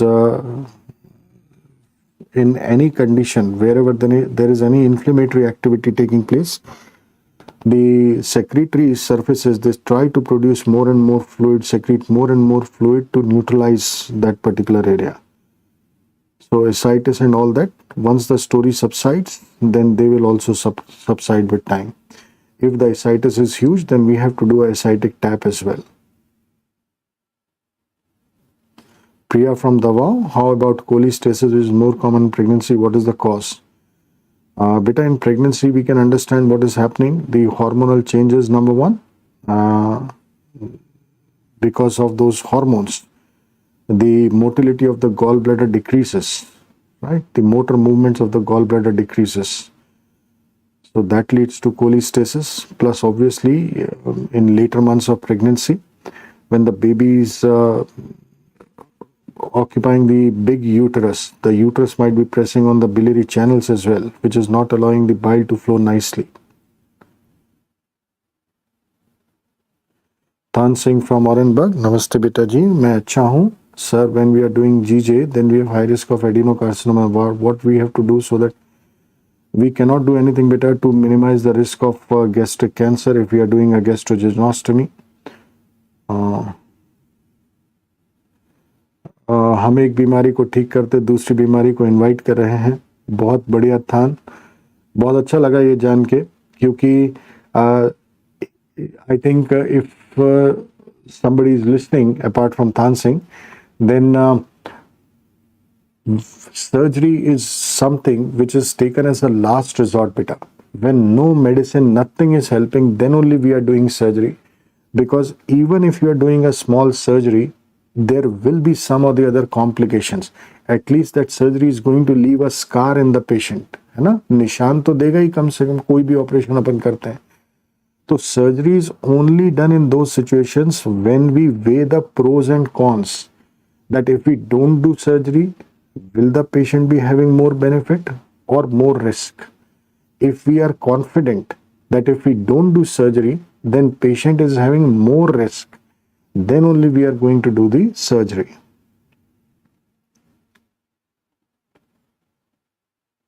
Dhanush from Volgograd, beta, in esophageal atresia, does the trachea remains connected to the esophagus after finding out the congestion? Do we allow the trachea to remain while we wait for two? Yeah, we allow the trachea to remain connected to the esophagus in the 4 to 6 weeks period, because we are anyways doing a feeding jejunostomy. So the chances of reflux into the trachea would be extremely low.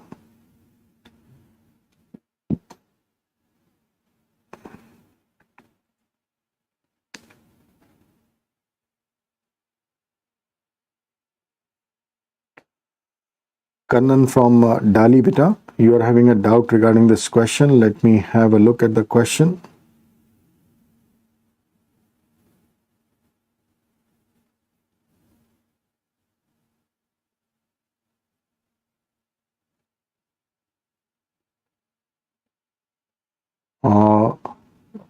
Kannan beta, this is the question where he's saying that the pain is there in the right gluteal buttock and thigh region, right? Claudication is there. And right lower limb, no pulses are palpable, but left lower limb, all the pulses are palpable, right?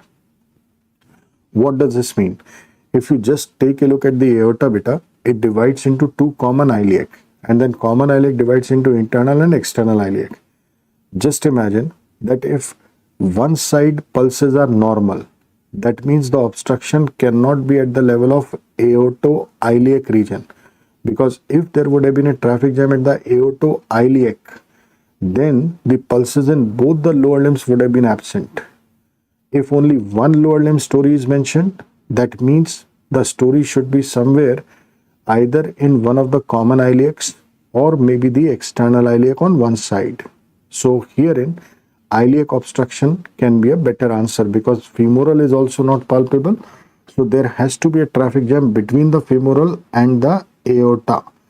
That is the right common iliac or maybe the right external iliac.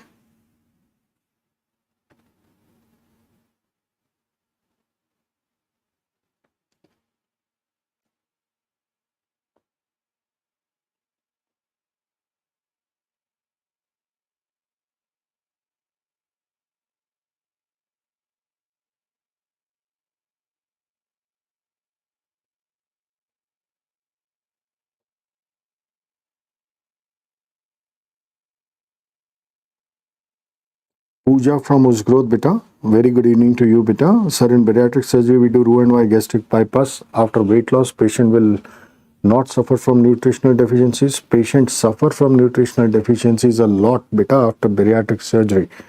They suffer from nutritional deficiencies. But we are doing this procedure because this is a patient whose knees are not able to tolerate the weight, who might have had 4 or 5 stents in the coronary artery, right? So we have to just weigh the risk and benefits.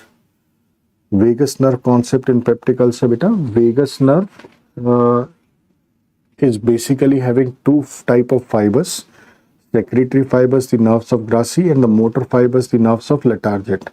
The secretory fibers are supplying the parietal cells and stimulate the parietal cell to secrete HCl.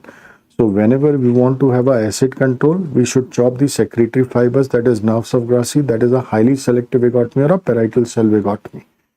But sometimes earlier when we were chopping the vagal trunk or the selective vagotomy, then we also were chopping the motor fibers along with the secretory.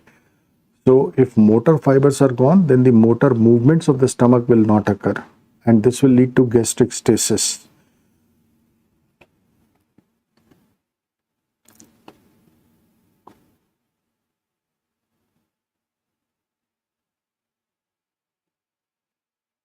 Vignesh from Dawao, how will alcohol cause acute appendicitis? Alcohol will directly not cause acute appendicitis. If the patient remains constipated, then fecalith, fecal ball can block the mouth of the appendix and that can cause acute appendicitis. Hana from Yerevan State Medical University, Armenia. Murphy's sign is seen only in emergency and not OPD. Then when do we see Mussi's and Ortner's? Can you specify these Mussi's and Ortner's signs, Hana?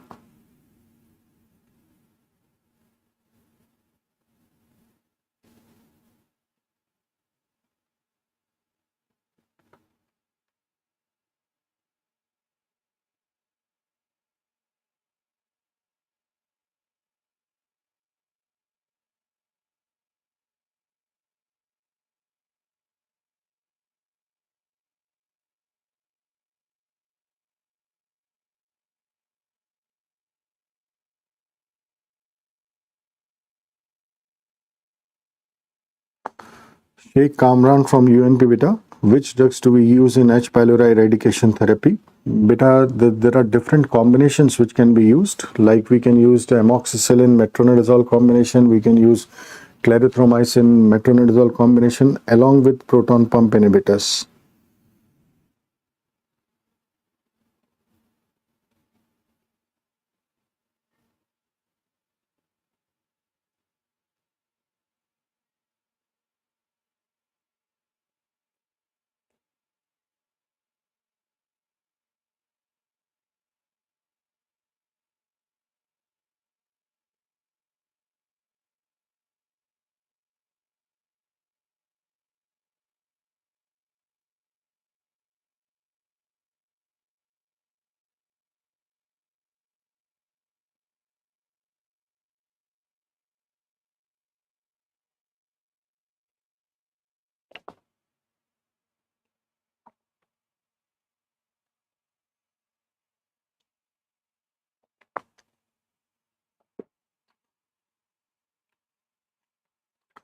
Part from Bicol Beta regarding the Telegram use. I'll do something for surgery questions on Telegram. I'll request someone to do that.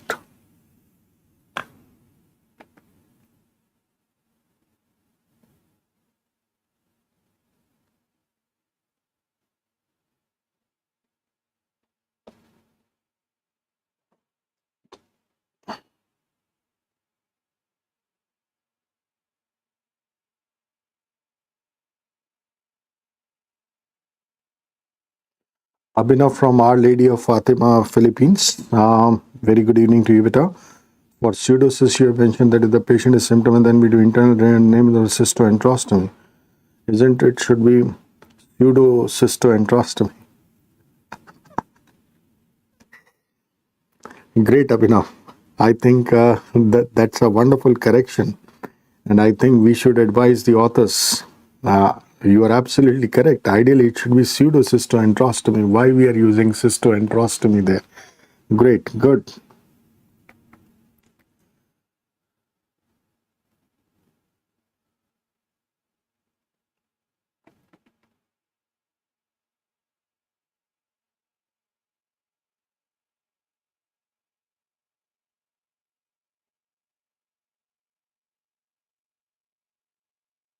Rusha from Davao, if there is risk of active wound, internal drainage cytosis complication in a patient. Beta, we are not doing internal drainage, Rusha, for a abscess. If there is a abscess, we just do external drainage. But if it is not an abscess, then we are simply doing a internal drainage. Yes, RF from Sumi, in case of trichobazor, can we use endoscopic method or we have to do laparotomy? Nowadays, no laparotomy is needed. We can remove the hairs endoscopically. Abhiti from Davao, pseudocyst can cause, so why do we? I hope you got it, Abhiti. If there is an infected pseudocyst, then we do external drainage. But what we discussed, internal drainage, that is when the cyst is non-infected.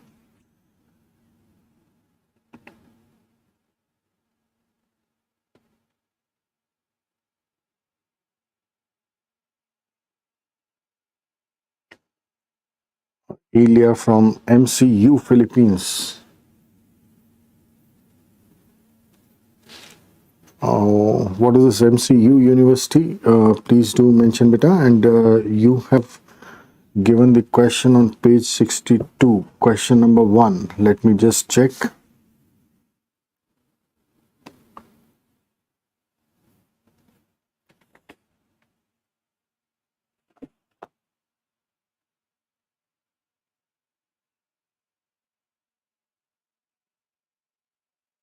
Page number 62.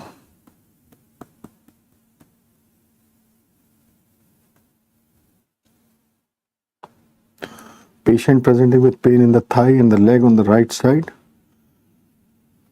Aggravated on walking exercise. Popliteal distal pulse is absent. Left lower limb normal. Brew femoral artery. See, Beta, in this particular case, in the right lower limb, the popliteal and tibial are gone. That means the obstruction has to be just above the popliteal. Now, femoral artery, you are hearing a brew. And where do we palpate the femoral artery, or where we do auscultate to the femoral artery? Just beneath the groin crease. And it is after mid-thigh that femoral becomes popliteal. So, if popliteal is gone, obstruction is proximal to the lower thigh level. If you are able to palpate, if you are able to hear a brew over the femoral artery just beneath the groin, that means there has to be obstruction between the groin area and the lower thigh. So this becomes the distal femoral. That is why femoral arterial obstruction is the answer for this question.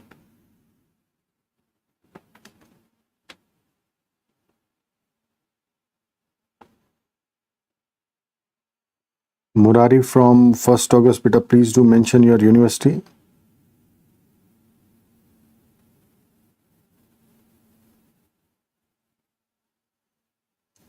Murari beta, we will be doing these classes again later on, but yes, if you have requested, I'll send the request to the team and we'll try to get it done.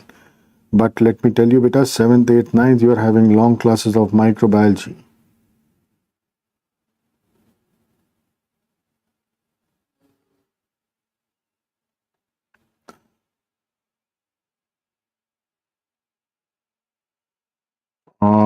Seth, may I know what is DSMU?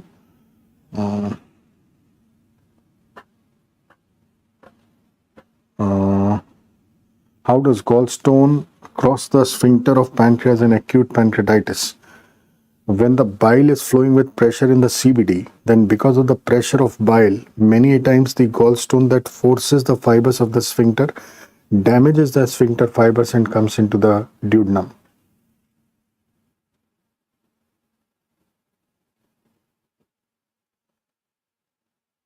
Highly from NSMU, or what if we do cystogenostomy and at one point the cyst resolve? The cyst is going to resolve as soon as you connect it in the jejunum beta, because now the secretions will not remain, the cyst will not remain. That is just going to resolve into the jejunum. If you don't do a cystogenostomy, Ailey, then what will happen? The cyst will keep on enlarging. So we have to connect those secretions somewhere, no?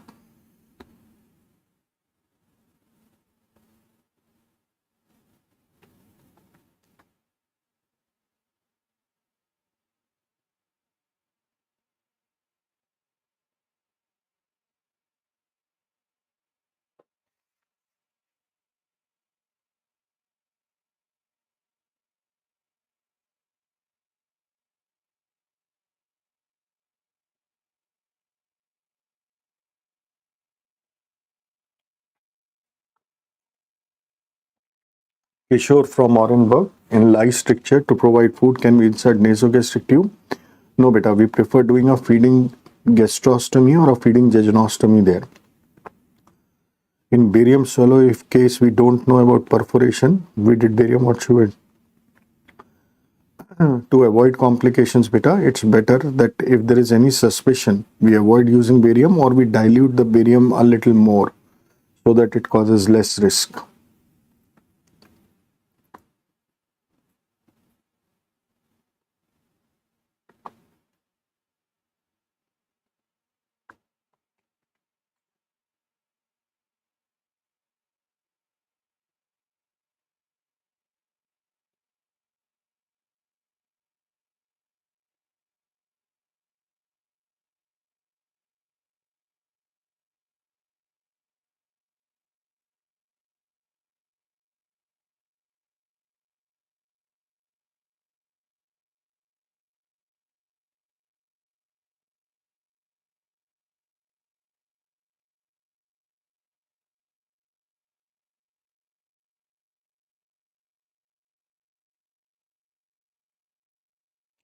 Thank you, Samrat. Thanks a lot, beta. May God bless you.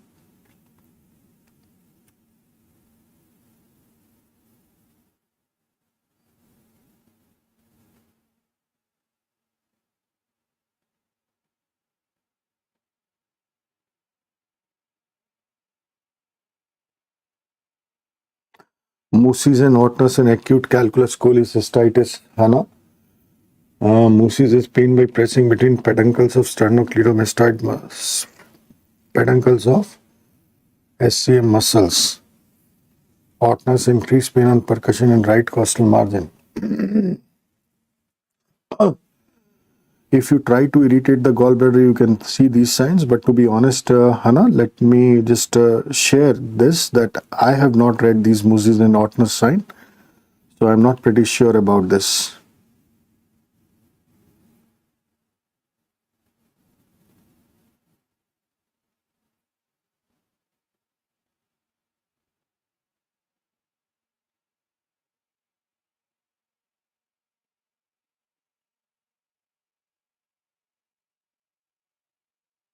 AP and PA view, beta. I think your radiology sir would be a much better person, and let me not confuse you there. So I think he would be a better person to explain you the AP and PA views in X-ray.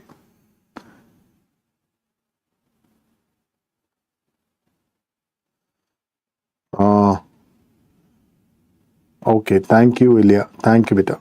Thank you so much.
Bashir from ISM, beta. What is the meaning of cyst? Cyst is simply a collection of secretions. In hydrated, why can't we clear obstruction in pancreatic duct so it will excrete enzyme normally in intestine? In pseudocyst, I hope you are trying to say. Beta, pseudocyst is developing only when we are not able to clear the obstruction, because the diameter of the pancreatic duct is very less. So many a times it is difficult to pass any endoscope or anything into that tiny pancreatic duct. We are not able to clear the duct obstruction, Bashir. That is why we are doing the connection of the pseudocyst with the intestine. I hope this helps, Bashir.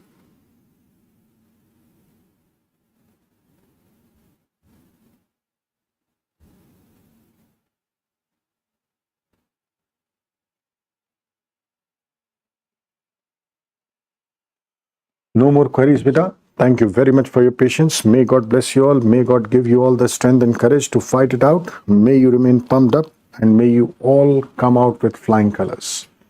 Good night. God bless. See you tomorrow morning, 9 o'clock. Bye-bye.